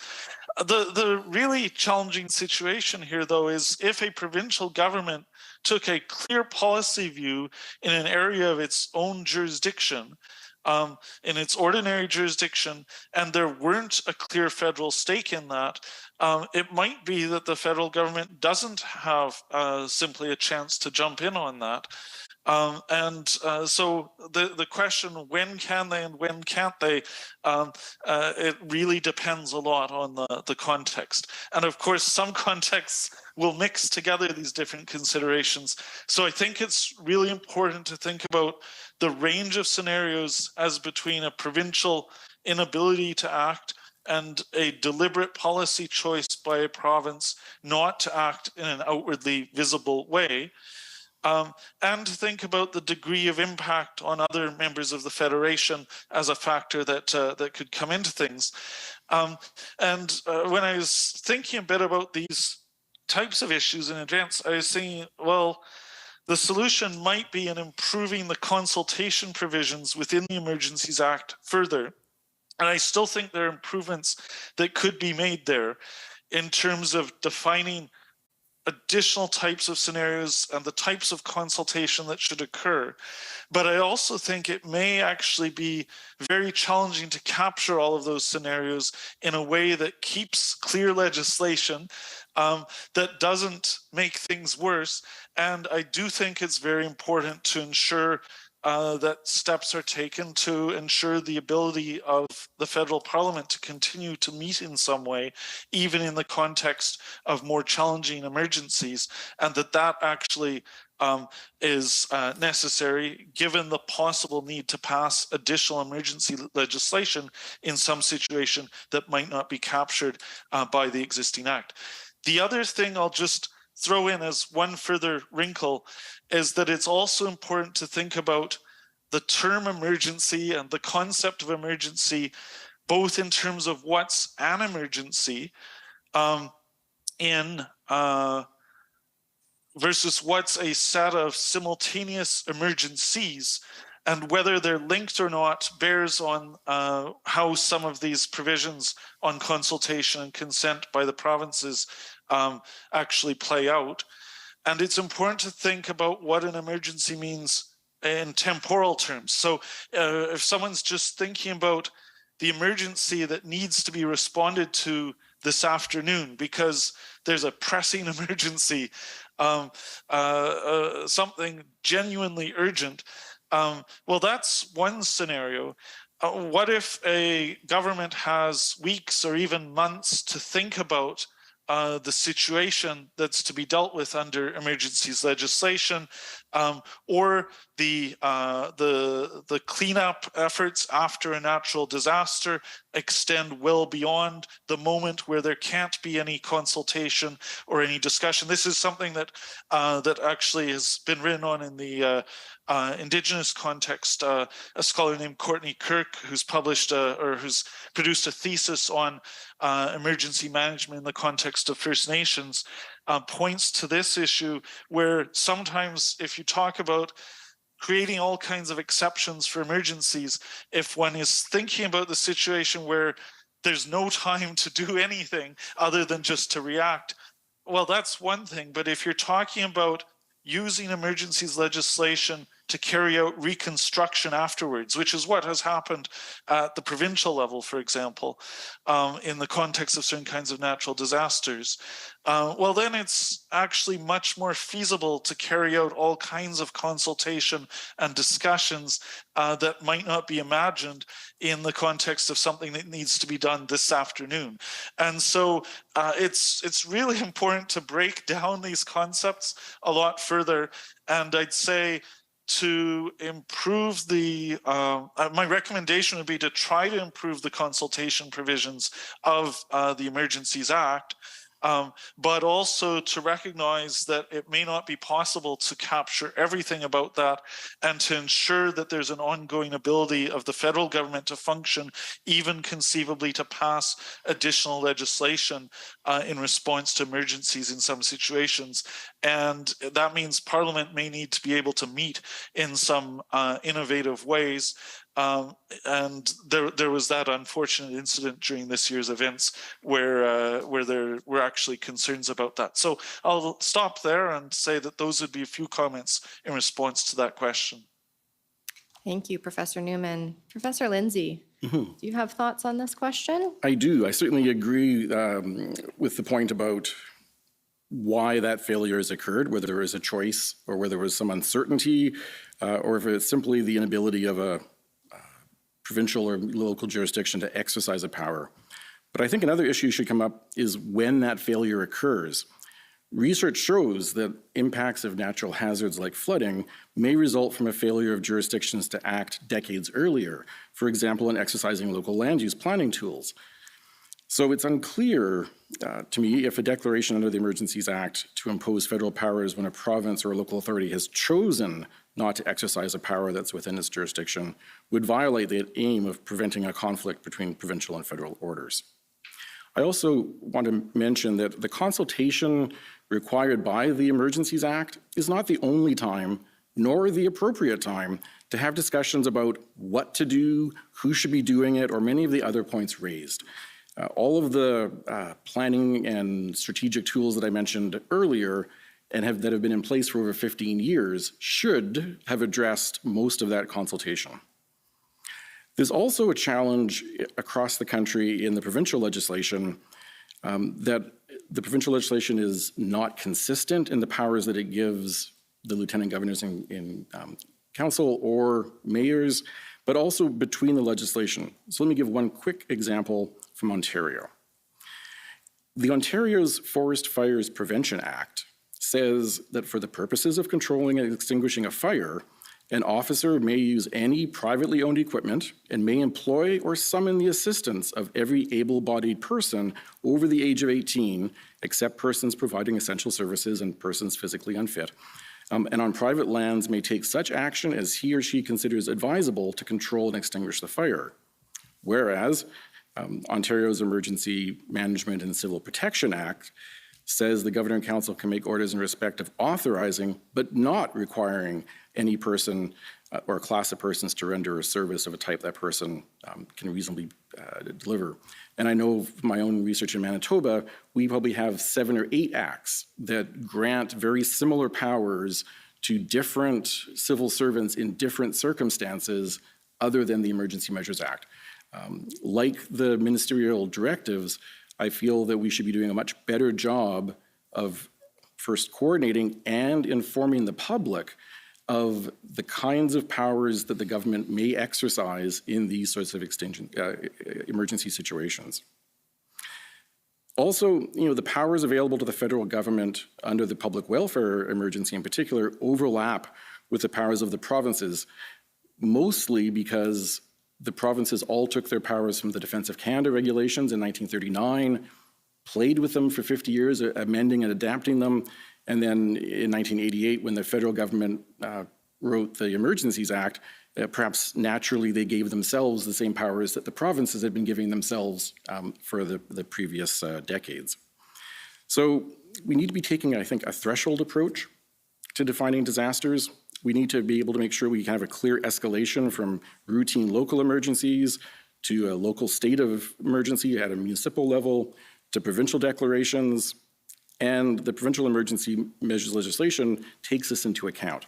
So therefore, that question of exceeds the capacity that we look for in the Act should indicate one of two situations. The province and its local governments do not have sufficient resources to carry out its own emergency orders, or as was suggested just a moment ago, the impact has rendered that province incapable of mounting an organized response under its own legislation, and therefore requires the Government of Canada to exercise those same powers as a replacement. That latter scenario is very unlikely, but it's a reasonable approach to the risk of catastrophic failure of a provincial and local emergency.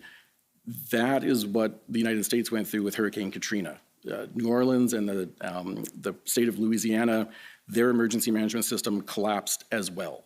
And so in the US, they've recognized that there could be times for catastrophic failures where the systems we put in place to deal with disasters fail as well. We don't have that in Canada.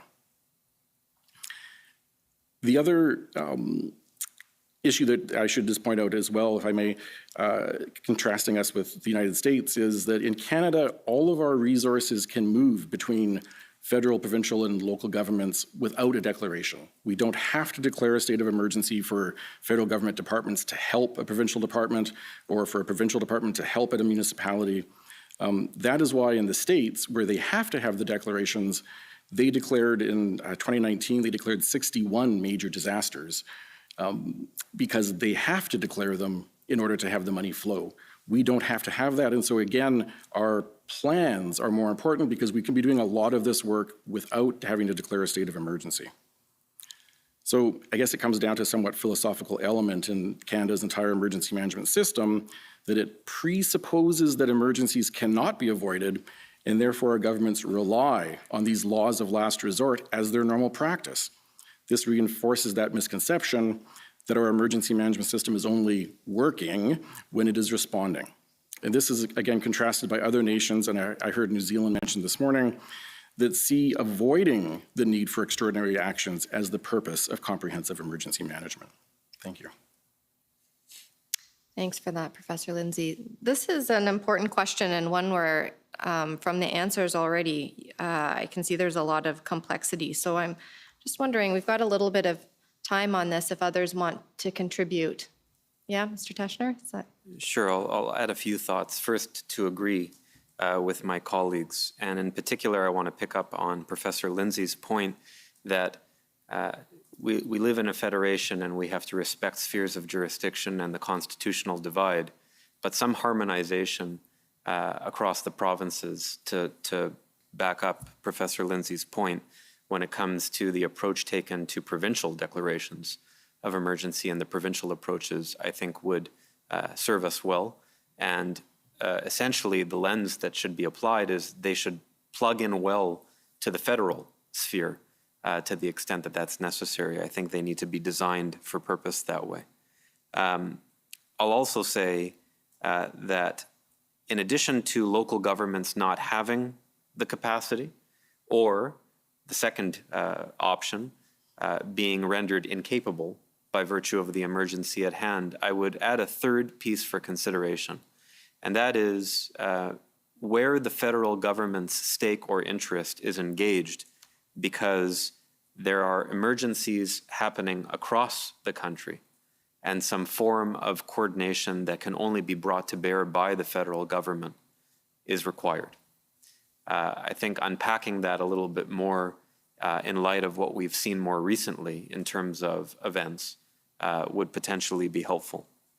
Of course, in addition to the provinces and the territories, to President Sayer's point, we have to also think about First Nations in that context as well. And so those are some of the points I would make there. The other thing that I will say, though, is presumably when a province or a territory or a First Nation is consulted in the context of a discussion with the federal government on emergencies, they should be informed by what is happening locally on the ground at a municipal level. I think making sure that provinces and territories understand that and putting some meat on those bones would perhaps be helpful. But related to that, municipalities are not always going to necessarily know what the threat picture looks like.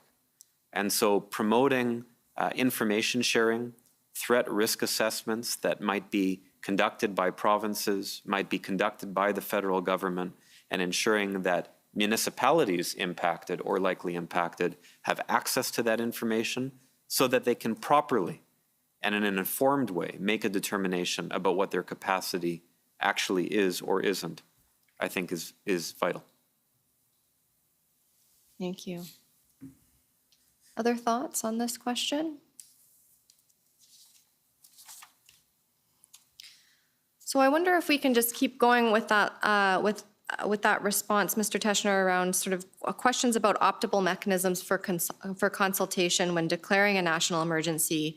And so what might that consultation look like, recognizing the points that have already been made, that it's maybe not just about the consultation happening at that exact moment, that we need to take a broader temporal view of that. So what should those mechanisms for consultation look like when declaring a national emergency? And how should disagreement between levels of governments on the use of federal powers, emergency response powers, how should that kind of disagreement be reflected in federal decision making?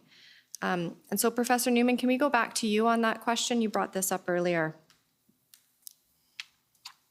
Sure, and I'll just preface it saying I agree entirely with the notion that there ought to be discussions well in advance of any particular emergency arising, and that the opportunities for coordination between governments start well in advance of the need for emergencies legislation, and years in advance, as has been suggested. But in the context of an emergency type situation arising where there's contemplated use of the Emergencies Act. Currently, there are a number of provisions in the Emergencies Act on consultation. One could mention Section 14, Section 25, Section 35, and Section 44. And of course, as has been highlighted a couple of times now, the Emergencies Act was drafted in a period prior to the federal government properly recognizing Indigenous rights, not just of First Nations, but of Métis rights holders and the Inuit as well. And I guess I would just say, here that there needs to be an updating of the Act around Indigenous consultation at minimum, simply to meet existing constitutional obligations on the duty to consult, for example, but also in relation to the further reaching dimensions that consultation needs to have in that context in light of Indigenous jurisdiction, as has been highlighted by President Sayers. But this legislation is years and years behind the development of law in the fact that there hasn't been any kind of updating in relation to Indigenous governments.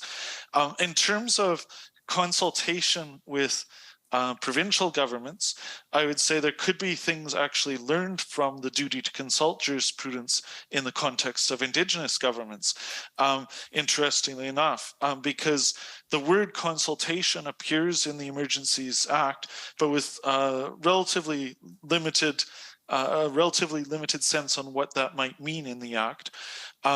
And thinking about what makes for meaningful consultation, which is the standard in the context of the duty to consult Indigenous peoples, thinking about that sense of meaningful consultation, if consultation in the Emergencies Act is there to ensure in part that the federal government doesn't act in a way that's problematic vis-a-vis the provinces. I think that's one of its central roles within the Act as it exists. Then the idea that the consultation ought to be meaningful, ought to be providing an exchange of information and response, ought to be recorded in a meaningful way to show how the federal government considered acting differently in light of the information or perspectives received from provincial governments. That would be a preferable means or a preferable form of consultation. And it may be possible to add language to the Act to reflect that, or it may be possible to engage in more meaningful consultation even without amendment of the language of the Act, but based on different practices. And I think that's an area where there could be some learning, even from this context that the Act itself has unjustly and illegally excluded over the past number of years and decades. So I guess I'll say that much. Another issue, of course, that arises is in relation to the role of municipalities. And this is complex in terms of whether the federal government ought to be consulting municipalities, has some real delicacies to it, because municipalities, of course, in constitutional terms, are creatures of the provinces, and it's within the constitutional jurisdiction of provinces to create municipalities and to shape municipalities. And were the federal government simply to be acting in a way that ignored that principle, there would be some problems in terms of jumping past levels of government.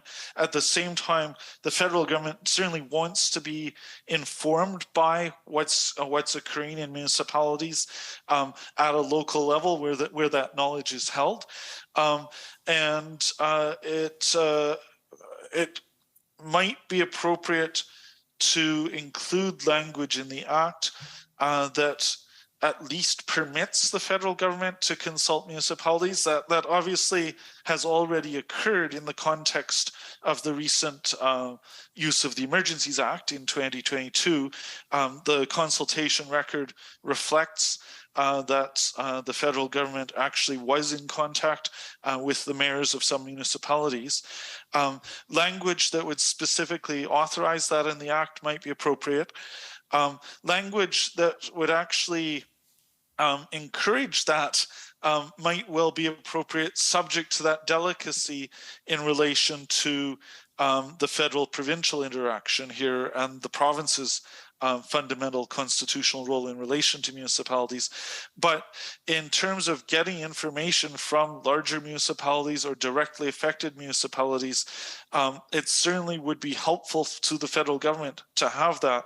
And so I think there's room to recommend a number of possible changes in the consultation provisions or practices, simply to say it's essential that there be incorporation within the Act of appropriate consultation provisions in relation to Indigenous rights-bearing communities, or a constitutional standard is not being met there. This goes further in relation to the UN Declaration on the Rights of Indigenous Peoples Act in terms of what provisions should be there in terms of consultation with Indigenous nations and Indigenous peoples. It would be appropriate to consider at least practices or possibly statutory language related to making consultation with the provinces more meaningful, or ensuring that it's meaningful. And it could be appropriate to offer some specific authorization or even encouragement in relation to engagement of the federal government with municipalities in some situations, subject to some complex delicacies on that vis-a-vis the provinces. Those would be some initial thoughts in terms of some possible changes in relation to consultation. Thank you, Professor Newman. President Sayers, do you want to come in on this point about consultation and optimal mechanisms for consultation when declaring a national emergency? Yes, for sure. Am I on? Oh, yes. So, you know, the consultation pre-UNDRIP, you know, is a bit different than what it is under UNDRIP. Because, you know, in some cases, you need consultation and collaboration leading to the free, prior, and informed consent of Indigenous peoples.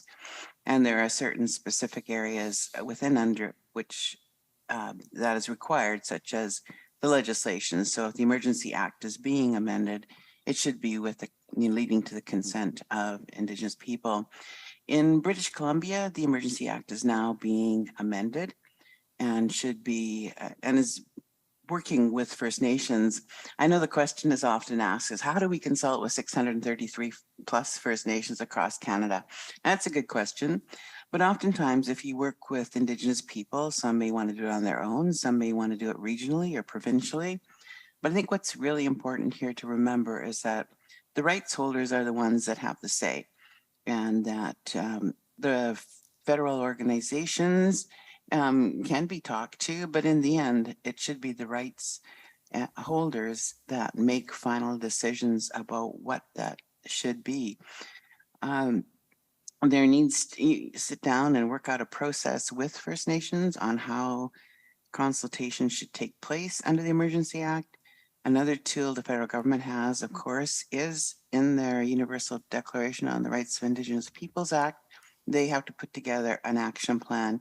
So over 5 years, they can define what needs to be done in that action plan and then go about and do it. And right now they're collecting from First Nations what it is that we need to do.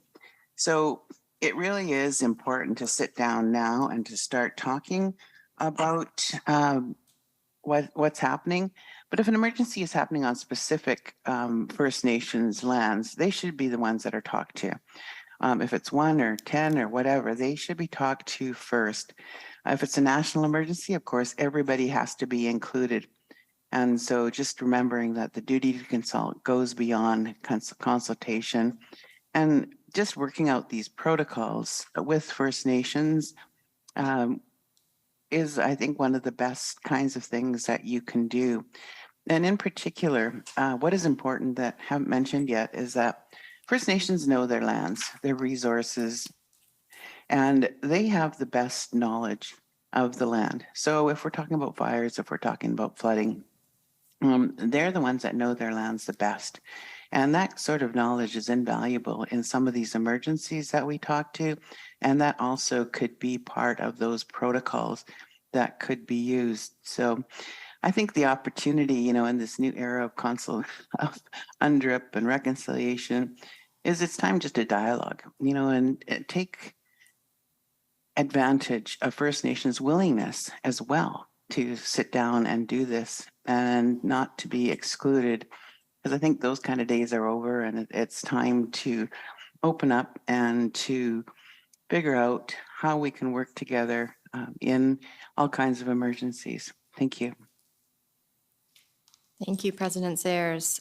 So I wonder if others want to come in on this question of consultation, and particularly thinking about where we started, thinking about maybe the superstructure that's there and sort of having mechanisms in place for escalation. And so when we're at that stage in which escalation is going to happen, what kind of consultation needs to be taking place?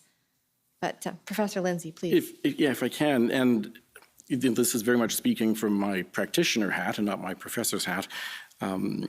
The provincial emergency management systems are designed to coordinate the priorities during an emergency response. It may be that the desires of a large city do not match the needs of the wider province, or that the needs of the one community don't match the needs of a neighboring community or First Nation. But I feel that that consultation piece, maybe if we replace the word consultation with the word coordination or discussion, because all of the who does what when piece should have been decided beforehand. And the Emergency Management Act obligates the minister responsible to have those consultation processes in place beforehand.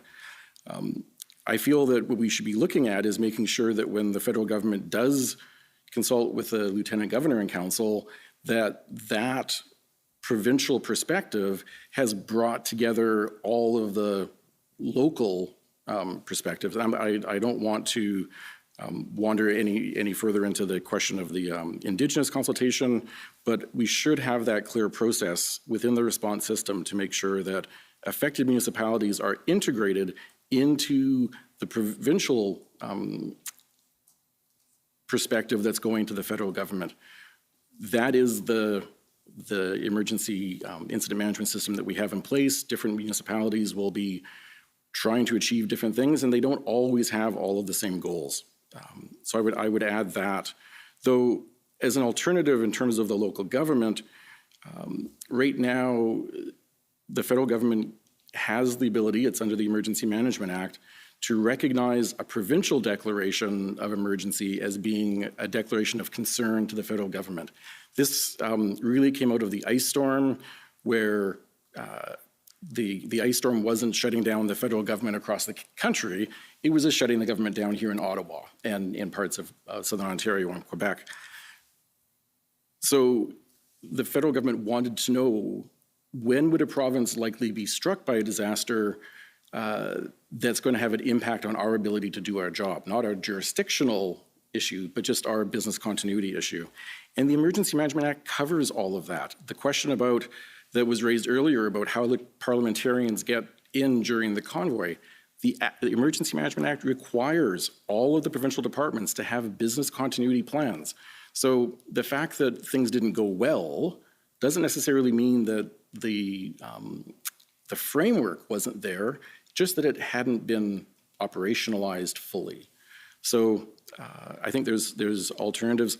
As I said, because the federal government can identify a provincial declaration of being concerned, perhaps in the pre-planning stage, in consultation and discussion with the municipalities and the provinces, certain larger cities, I'm thinking of a city like Vancouver with the port, or Halifax with its port, could be identified, likely in regulation so that it can be changed, that says that a declaration of an emergency, say in Vancouver or downtown Toronto, would also be a declaration of concern to the federal government without necessarily bypassing the fact that the municipalities are under the provinces. It's just saying that if a big event happens in a big city, the federal government wants to be ahead of the game, not waiting to hear about it from the province. That doesn't have to mean that the federal government talks to every single municipality, but that there's a system for the federal government to talk to the province and for the province to have coordinated that wider ask. So, thank you. Yeah, good points. Others on this? Yeah, Mr. Corley, I see you online. Go ahead.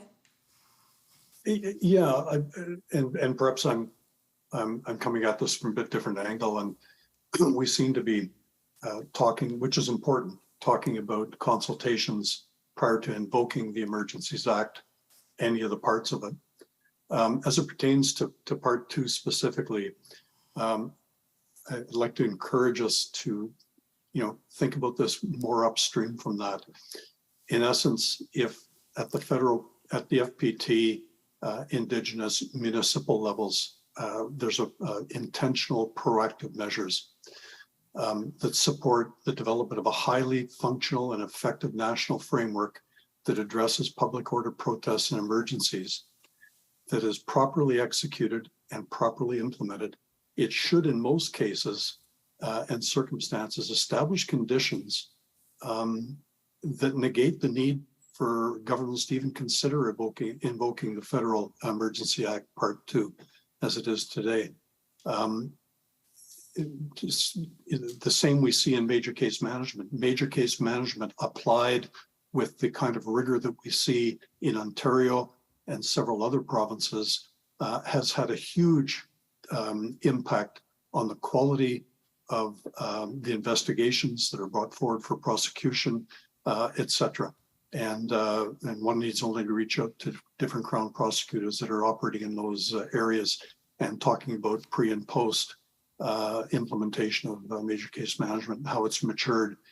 It's a significant difference. So I think that proactivity and all of the issues we talked about earlier in terms of national framework could go a long way to preventing or even needing in many circumstances to even consider this. Thank you. Thank you.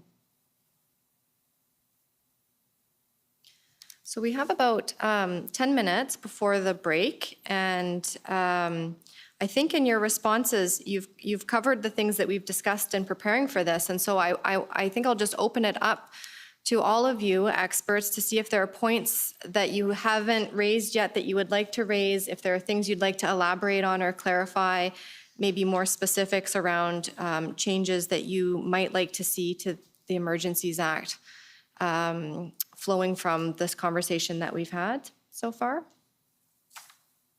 Yes. President Sayers.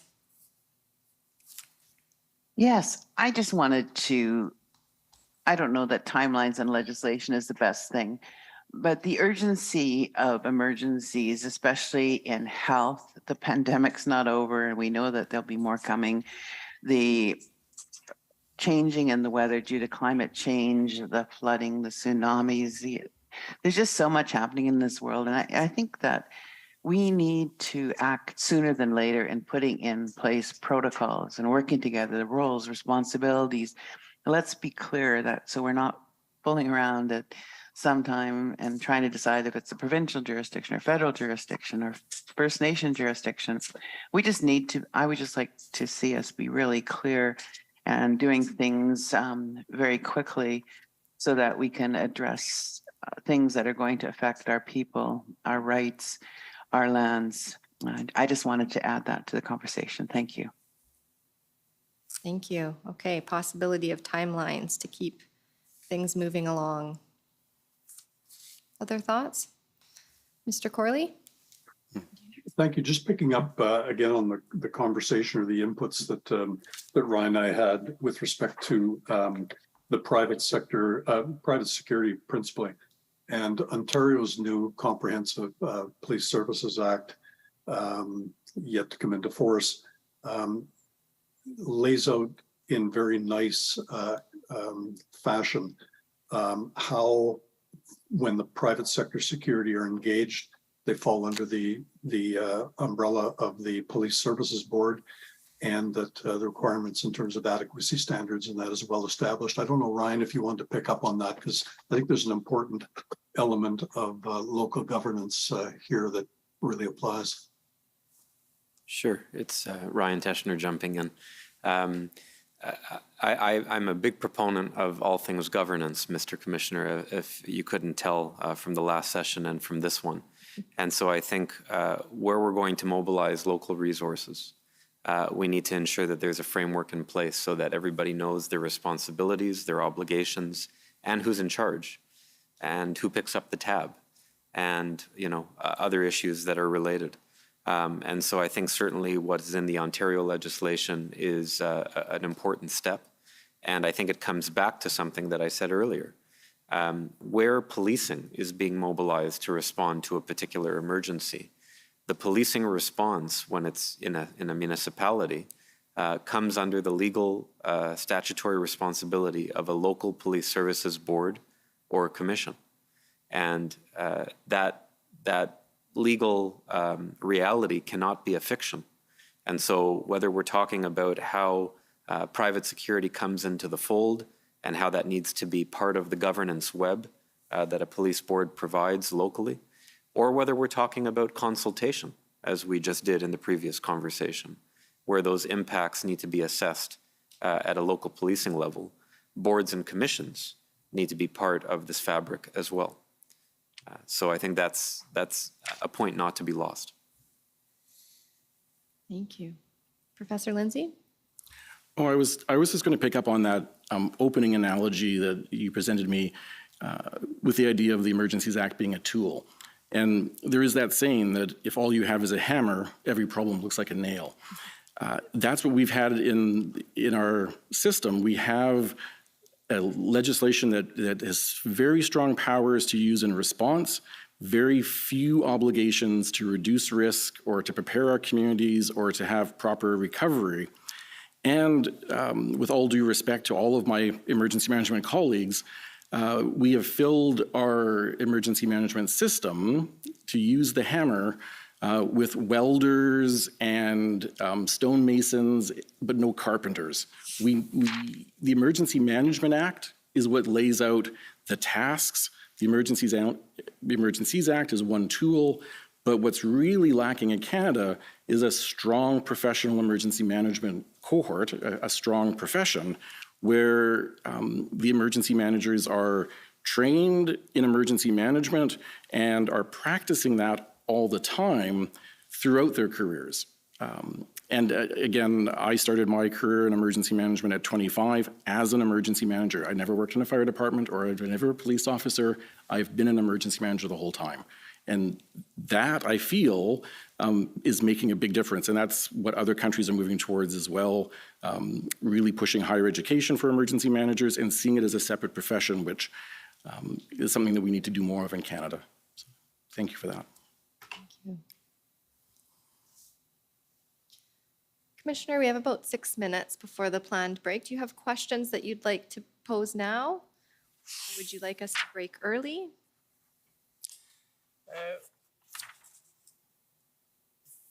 Well, maybe I'd like to just a little bit more follow-up to and some of the comments made by Professor Newman about federal jurisdiction. Towards the beginning, he spoke about the issue of whether it was an emergency would be within federal jurisdiction or not.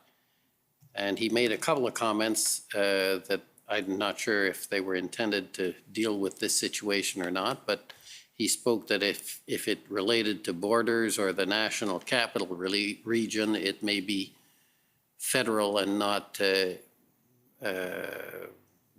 be related to or in provincial jurisdictions. And the evidence in this case is certainly that the borders were an issue, not technically the blockade at the border, but rather the blockade that in effect blocked the border.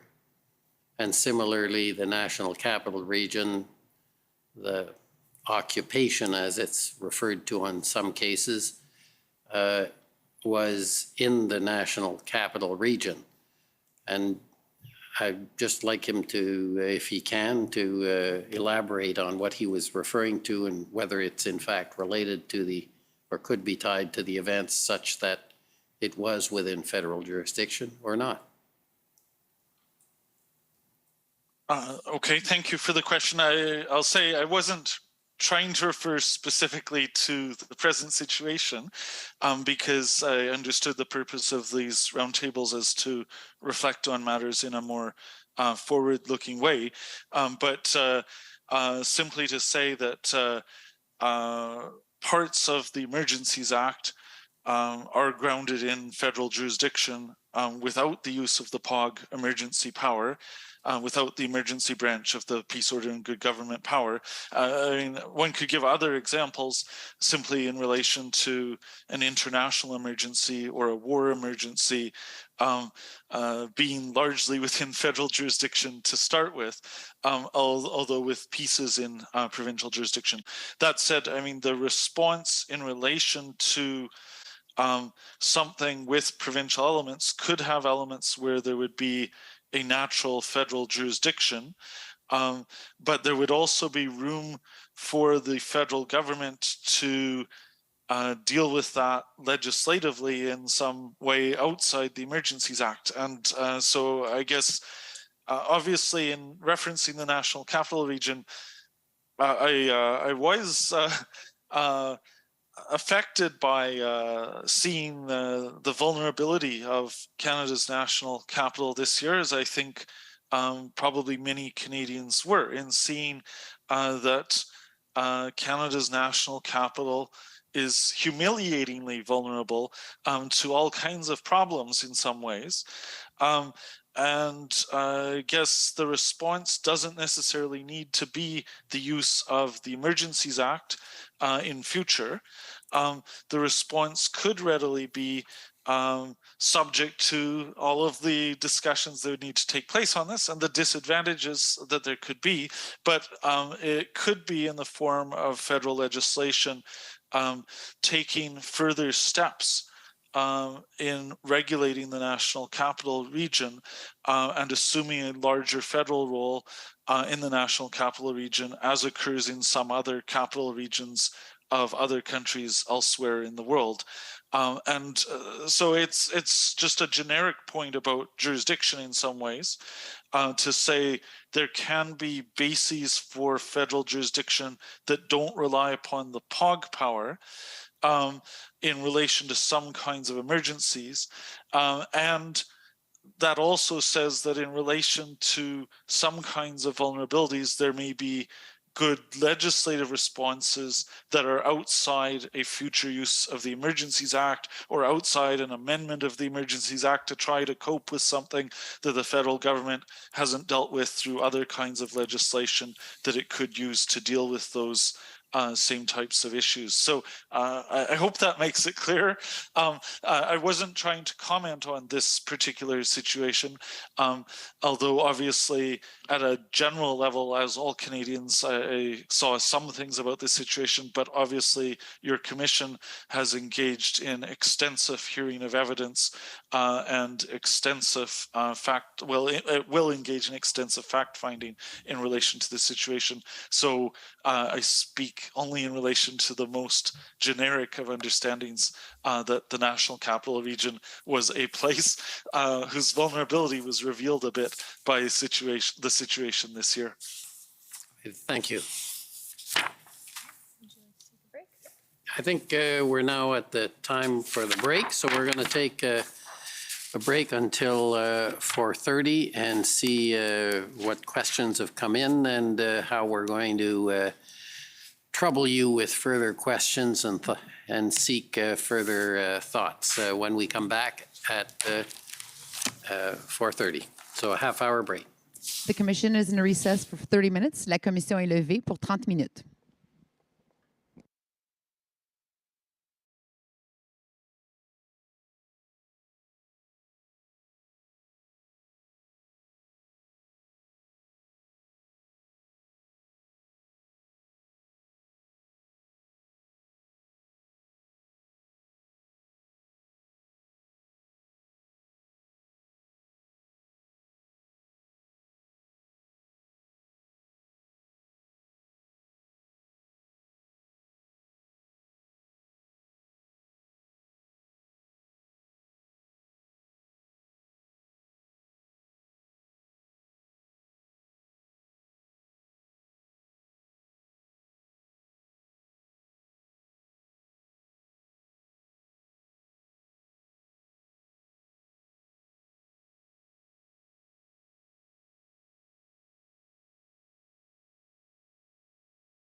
Ça va, commissaire?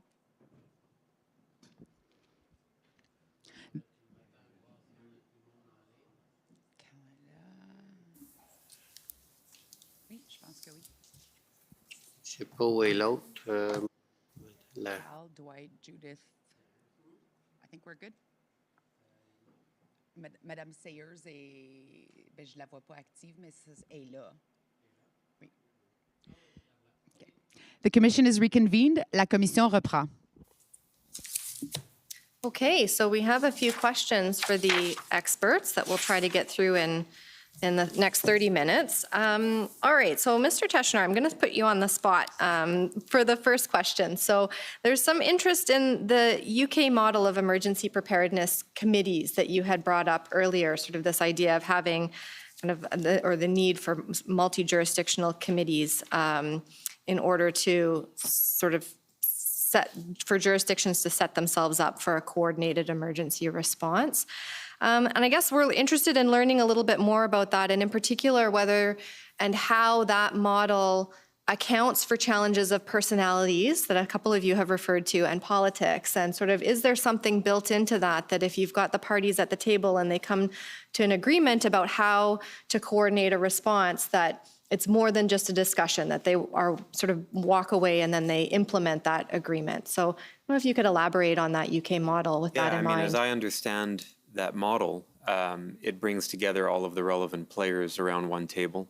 It still operates with respect for each of those partners' areas of jurisdiction, but it facilitates. We talked earlier about consensus and we talked about consultation. You can view this as an ongoing consultative body where both in advance of and during an emergency and thereafter through the recovery phase, you ensure that you're tapping into the expertise, the perspectives of all of the players, ultimately trying to build consensus, certainly ensuring full visibility with respect to one another's actions and operations and perspectives. And as I mentioned earlier, also providing some visibility with respect to threat assessments so that where all orders are engaged, federal, provincial, territorial, Indigenous rights holders, and through the provinces, municipalities, everybody is starting to appreciate what the national picture looks like and what role they play with respect to that national picture. And so that's what I understand these bodies to help facilitate. Now, the role that, let's say, the federal government could take around that body may differ depending on both the nature of the emergency, the scope and magnitude and its reach. Sometimes it might be more of a monitoring role. Sometimes it might be more of a leadership role. And I think that goes back to what we were talking about earlier. What are the escalation points? How do we better articulate when that federal government interest is actually engaged such that it has more than a monitoring role and actually can play the role of coordinator or even sometimes decision maker? Thank you. I don't know if others have thoughts on that question. If I may, Professor Jack, Lindsay. Thank you. I just wanted to point out, though, that emergencies happen in the context of the country.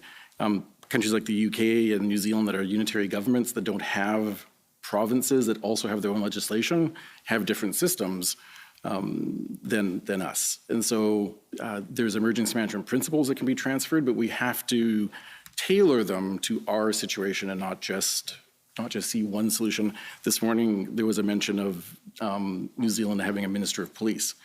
The police is a national service. So of course they have a national minister, and so we have to respect that difference too. Mm-hmm. I think that's a good point.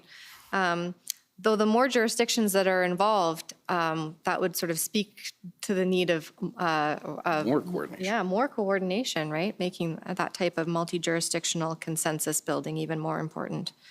Thank you. I think actually there's another question that's related to this, and I think we'll bring a few more of you into the conversation. So one of the points that came up earlier was around the importance of sharing information across jurisdictions, and I wonder if some of the experts here might be able to elaborate on the challenges that might be involved in sharing information, particularly when there's sensitivities involved in the type of information that could be shared, whether it's national security, maybe it's it could even be inventory type things, or it could be personal health information, like the example that President Sayers brought up earlier. So I think we'd just like to hear a little bit more about some of the challenges and barriers to information sharing that would be encountered in bringing about this kind of structure where you've got everybody at the table.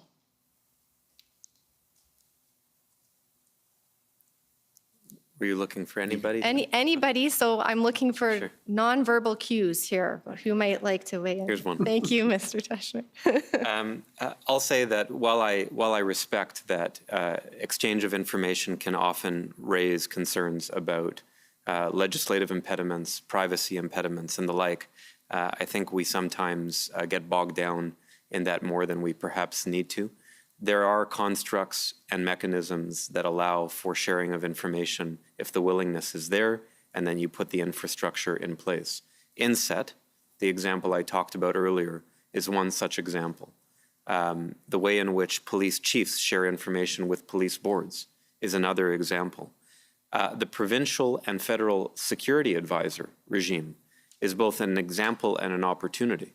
I don't know, again, I haven't canvassed every province and territory across the country, but certainly Ontario has a provincial security advisor. We know the federal government has a national security advisor. That might be a mechanism through which a lot of this information can be shared easily with that infrastructure already embedded and put in place. And so I think we have to look for vehicles and avenues to do it, as opposed to reasons not to do it. President Sayers. Yeah, I would think that, in the case of the COVID sharing information, the province pleaded the Freedom of Information Act. And, we kept on asking, well, at what point does a national emergency or the collective rights of individuals, the collective people have rights over the individual person? I just didn't see how saying that there were 10 COVID cases that we would actually say the 10 individuals. We wouldn't even know who they were. So I think sometimes there is far too much caution put into that. And maybe that needs to be defined in the Emergency Act when, critical information needs to get to various jurisdictions, that can be done as opposed to not being done. And I just feel that not only in health, but in some of the related issues that we've been having in flooding, incidents in the ocean, like there are some things that just need to be known. I guess I'm not sure how we define that, but it's something that, became a real, and I think that's why it took us 7 months to negotiate that, was trying to get around those privacy. And we actually brought a complaint to the privacy commissioner, and he just said he didn't have any tools in the freedom of information. So we need tools to be able to access the kind of information that we need during emergencies.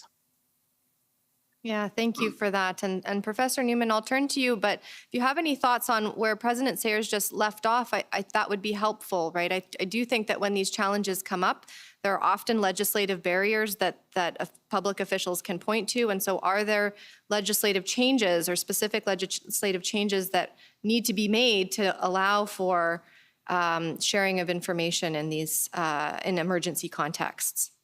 But please go Indeed, ahead. And I was going to build directly upon the comments just offered. I mean, the first comments, I think, suggested there may be times where some government officials are too risk averse in relation to decisions on that kind of legislation. But the easy solution in one way is actually to put in amendments to the legislation. Those don't need to be in the emergencies legislation. They could be in the privacy legislation itself. I'm not an expert on that area.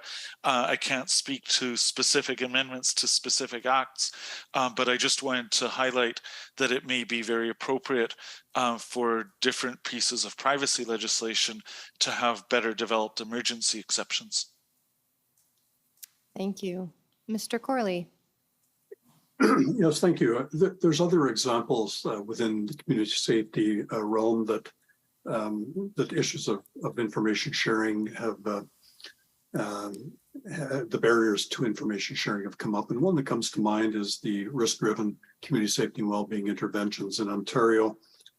They'd be known as situation tables that pull together, 15 or 16 different agencies from across the public health, criminal justice, and social and human services sectors to look at individuals at acute and elevated risk. When these first got off the ground in Saskatchewan in about 2010, it was fraught with issues of concerns around information sharing and privacy.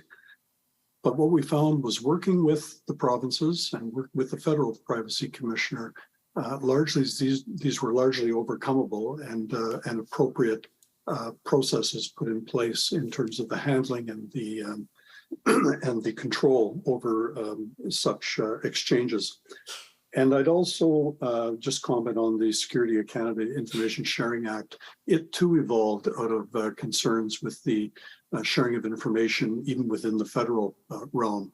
So I think a starting point moving forward is to recognize that there are potential inhibitors, but like-minded and thoughtful people fully respecting privacy legislation, the rights of individuals, can find appropriate solutions to break through some of this. Thank you. Thank you. Other thoughts? Yeah, Professor Lindsay. And it has been addressed in the opposite direction. The federal government is able to collect proprietary information from, say, private critical infrastructure providers, and that information is specifically not available under Freedom of Information. The government needs to know aspects of private business, of the telecoms and others, but they also appreciate that once they know it shouldn't go any further than them. So there have already been examples of how we've dealt with privacy in both directions that way.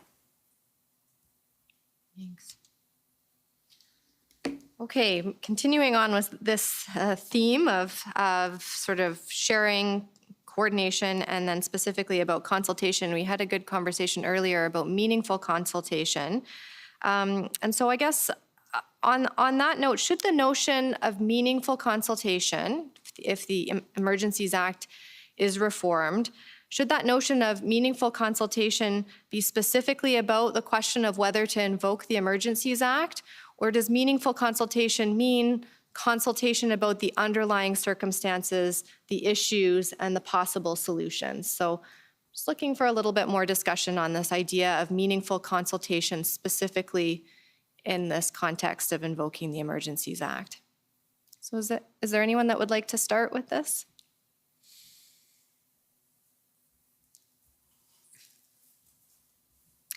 No. Yeah, President Sayers. Yeah, I think that if there's enough time before an emergency, when things are building up and it looks like you might have to invoke the Emergency Act, then yeah, there should be consultations and beyond meaningful. We've had bad luck with the federal government on what meaningful consultation means. But if there's no time, like if it's a war, war is different. But I mean, if there's something that hit automatically, then I think that we do need that timeline to talk to people afterwards, whether it's the 7 days or 3 days or whatever is reasonable. Because I just think sometimes that you just won't be able to do the consultation, but I think that should be limited. Thank you. Professor Newman? I'd just say that I hope I didn't define this too narrowly in my remarks on meaningful consultation before. Certainly thinking about the present statutory provisions about whether to invoke the Emergencies Act, yes, there should be meaningful consultation there, but to the extent that consultation can help in determining other possible solutions, that would be a very appropriate part to a better form of consultation. And a more enriched consultation, which I acknowledge the point that this hasn't happened consistently with the federal government and Indigenous communities, but the case law is there to say there's meant to be meaningful consultation. Well, concepts of consultation guided by that could lead to a richer range of options than just a binary invoke, not invoke choice. Yeah, thank you. Mr. Corley. To your question in terms of whether meaningful consultation should involve a very limited and narrow interpretation or more fulsome, I'd reflect back on discussions yesterday afternoon as well as today. And I'd suggest that implementing a national framework, such as a few of us have suggested, would establish the foundation for trust and understanding across various levels as pertaining to the subject matter, and a common understanding of goals and objectives, etc. In other words, setting a foundation for meaningful consultation when events come, such as have been described by Judith, which may be much constrained time frames that allow themselves or to allow for appropriate consultation. It strikes me that key stakeholder groups will expect and should be consulted with, even in the shortest of time frames, but that by instituting and implementing a framework such as has been described, and I think the particular 5-point model that Brian suggested is quite appropriate as a starting point, would really lay the foundation for trustful relationships as pertaining to emergencies and public order protests. So when we get to the time where there is a very short order, that sets a foundation for even in a very short order of time that's available for consultation to be more meaningful. Thank you. I mean, maybe I'll put this question in a slightly different frame. Is it if a government is not direct about the question about invoking the Emergencies Act, does that mean that it's not meaningful consultation, even if the conversations that have happened have explored the range of underlying causes and a range of solutions? So I think that's because, I mean, one of the things that we've canvassed in this conversation is the importance of bringing a number of different governments and stakeholders to the table, but also that might create a challenge in terms of how forthcoming, I guess, and the kinds of information that can be shared in those conversations. And so, yes, we want to have a lot of smart minds at the table so that you're exploring solutions, but I guess if there's going to be a decision made around invoking the Emergencies Act, does that need to be directly part of the conversation in order for that to be a meaningful conversation and meaningful consultation? Yeah, Mr. Teschner. I would tip on the side of, yes, the ultimate issue or the ultimate decision needs to be put forward. Obviously, you know, the government doesn't have to reveal necessarily to the table all of the considerations it's going to take back in formulating its ultimate decision. But there needs to be some transparency as to what is being considered. And in part, that's because the underlying facts and context, exploring that is obviously important in order to identify whether there are alternatives or other options. But importantly, if the government doesn't put on the table what invoking means, what are the specific regulations that they may put in place as a result of invoking the act? What are the impacts of those regulations on some of the actors who are going to be impacted? I don't know how you can have meaningful consultation in the absence of exploring those dimensions. And so from the ultimate question of whether or not to invoke, there flow impact questions that have to be part of, I would say, not consultation at a point in time, but ongoing consultation, because there's also a decision to be made about whether to continue having the declaration in place. And so there needs to be a constant feedback loop, if you will. Thank you. Okay, so I have two questions here about other agencies, one that has been part of the conversation so far, and then a new one. So we've talked a bit about private security, and Mr. Corley in particular, you gave the example of how private security could have been used with respect to the events in Ottawa, for example, to man checkpoints, right, to man on the roads. And so I guess the question is, should police have the power to hire private security for specific functions during emergencies? And if so, do we need legislation to enable that? And what kinds of duties would you see private security appropriately assuming during an emergency? Great questions. First and foremost, and I'd have to take a look at the legislation across jurisdictions across Canada, but just using Ontario's legislation, it already allows for that. The challenge, as we heard earlier, has to do with timescales. So in the face of the Pan Am Games, as Ryan mentioned, or the G20, G8, where there was months of planning enabled, the private sector security were engaged because it allowed time to develop and implement those agreements under the appropriate legislation. And as I understand it, together with an agreement with the Toronto Police Association, for example. So the legislation, at least in Ontario, is there. The inhibitors, in my mind, come into play on the two different, the short order types, the spontaneous issue that arises, or those with very short time scales that allow for appropriate planning. And it's just a matter of the time it takes to get these in place, ergo, and back to our suggestion in terms of national framework protocols and arrangements that are there in advance, so these can be mobilized. In terms of the types of duties that private sector security agents could provide, I'd suggest that they fall in a couple of different buckets, but typically they'd all be lower risk to harm endeavors or duties than the public police are prepared, trained, etc., to undertake.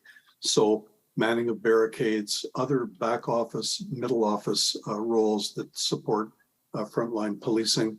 I mean, today the private sector security is so far advanced from what we typically, or many people often think of, the security guard that's sitting outside a store monitoring and providing a modicum of security there. They're very advanced, very well trained. I won't get into naming different companies, but they bring a lot of capacity at lower cost and can be very meaningful complement to the public police with its more finite and high cost resources. Thank you. Do others have thoughts on this question? Okay, Mr. Lindsay, I have a question that I think you're well positioned to answer here. So, but others are free to jump in as well. So one of the agencies that we haven't talked about is the Canadian Armed Forces.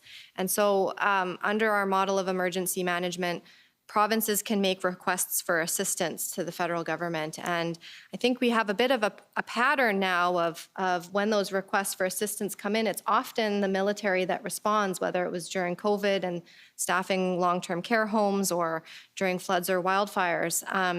Are there other models that we should be exploring rather than sort of assuming that the military is going to be there to fill these requests and is well positioned to fill these requests when they come in? Are there alternate models that we should be thinking of?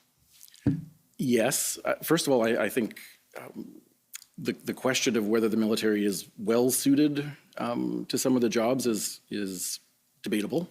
The fact that when a community is facing emergency, that their local resources and capabilities have been exceeded, we need to look to where we have extra capability. And within the federal government, the armed forces are a large, trained human resource.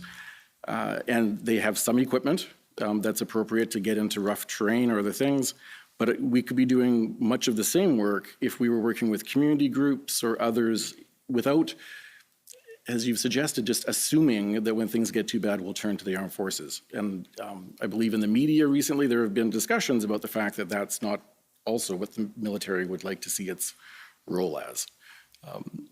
Having said that, other countries do have other citizen preparedness models that engage more of the citizens into that task. The other challenge is that we now face, compared to, say, 1950, when the Army came into Winnipeg to help with the flood, or when Mel Lastman asked for the Army, we now have to face the workplace health and safety issues. We can't send a soldier to do a task like sandbagging if they haven't been properly trained to do that, or if they don't have the proper safety equipment.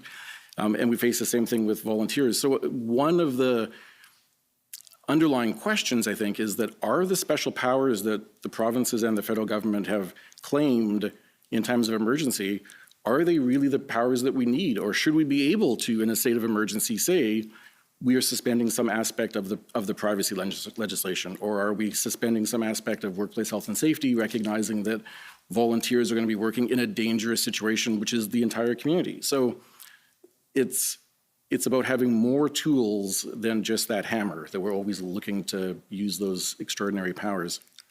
Extraordinary powers that we felt were inappropriate even in the Second World War when we used them. And they're still the same powers that we have on the books today. So I do feel there's a lot more that can be done within the emergency management community to offer more alternatives. Thank you. Do others have thoughts on that question around the role of the military in responding to provincial requests for assistance? President Sayers. Yes, in some of the fires in 2017 in BC, First Nations were asked to leave their communities and homes, and they refused. And, like the military, who's trained to be doing this? And so I guess that's my question is, how can we better prepare in our communities for these emergencies? Because as was stated, the military is not always the best option. And if we're going to be using the military in some situations, I think that's another area that there could be protocols between governments, First Nations, on how that happens, and that within the lands of the First Nations, of course, they should be the people managing the emergency. So, I think we really do need to be looking at better ways of preparing ourselves for emergencies, capacity building, equipment, etc., as opposed to, the military would be something, but maybe it'd be further down the line if we can actually find local help. Thank you. Okay, Commissioner, do you have other questions or clarifications? No, I think it was a excellent panel. We have another question here. Hang on. Sorry, Cal. You get the last word. Thank you, and I apologize, Commissioner. I was just reflecting on the last question asked in terms of some of the specific duties that private security could attend to, and I thought it might be useful to whoever the questioner was to give a bit of a sense of some of those low risk to harm duties, what they might be. And I think they could range from on-site detention processing. So this is something that's common in some jurisdictions in the UK.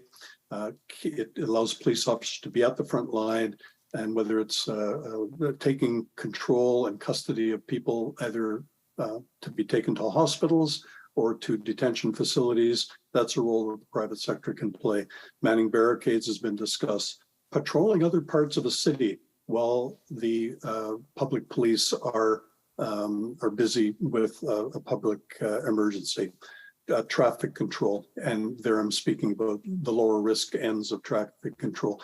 Crowd control in nonviolent aspects of a protest. So there's been discussion certainly yesterday in terms of alternative sites where those with legitimate purposes may wish to go. There's an opportunity there to engage the private sector in support of that. Crime scene protection is another very common role that they can take on, as well as support in the forensic identification side, photography and those types of things on site. That's not exhaustive, but gives a bit of a range of scope, if that helps. Thank you. Yeah, thank you for those examples. All right. Okay, so I'll, not seeing any more hands, I'm going to now thank my panelists, and in particular, I thank those who have come from afar to participate, Professor Newman from England and President Sayers from the West. So thank you all for joining in this very interesting panel. Ce fut un grand plaisir de... It was a great pleasure to listen to what you had to say, to hear your thoughts, your considerations, the ideas that you put forward. I greatly appreciate this on behalf of the Commission, and I think that we do need your support, people like you, in order to have a brainstorming session to find new concepts and to better understand the issues facing the Commission and basically the Canadian society. For all the thoughts and contributions, and in particular, thank you for presiding over the group, Jocelyn. That was, I'm sure there was a lot of background work that went into this, and also from the members, I'm sure, and that's very appreciated.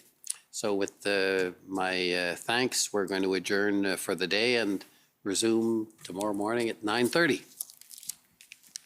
Thank you. The commission is adjourned. La commission est ajournée.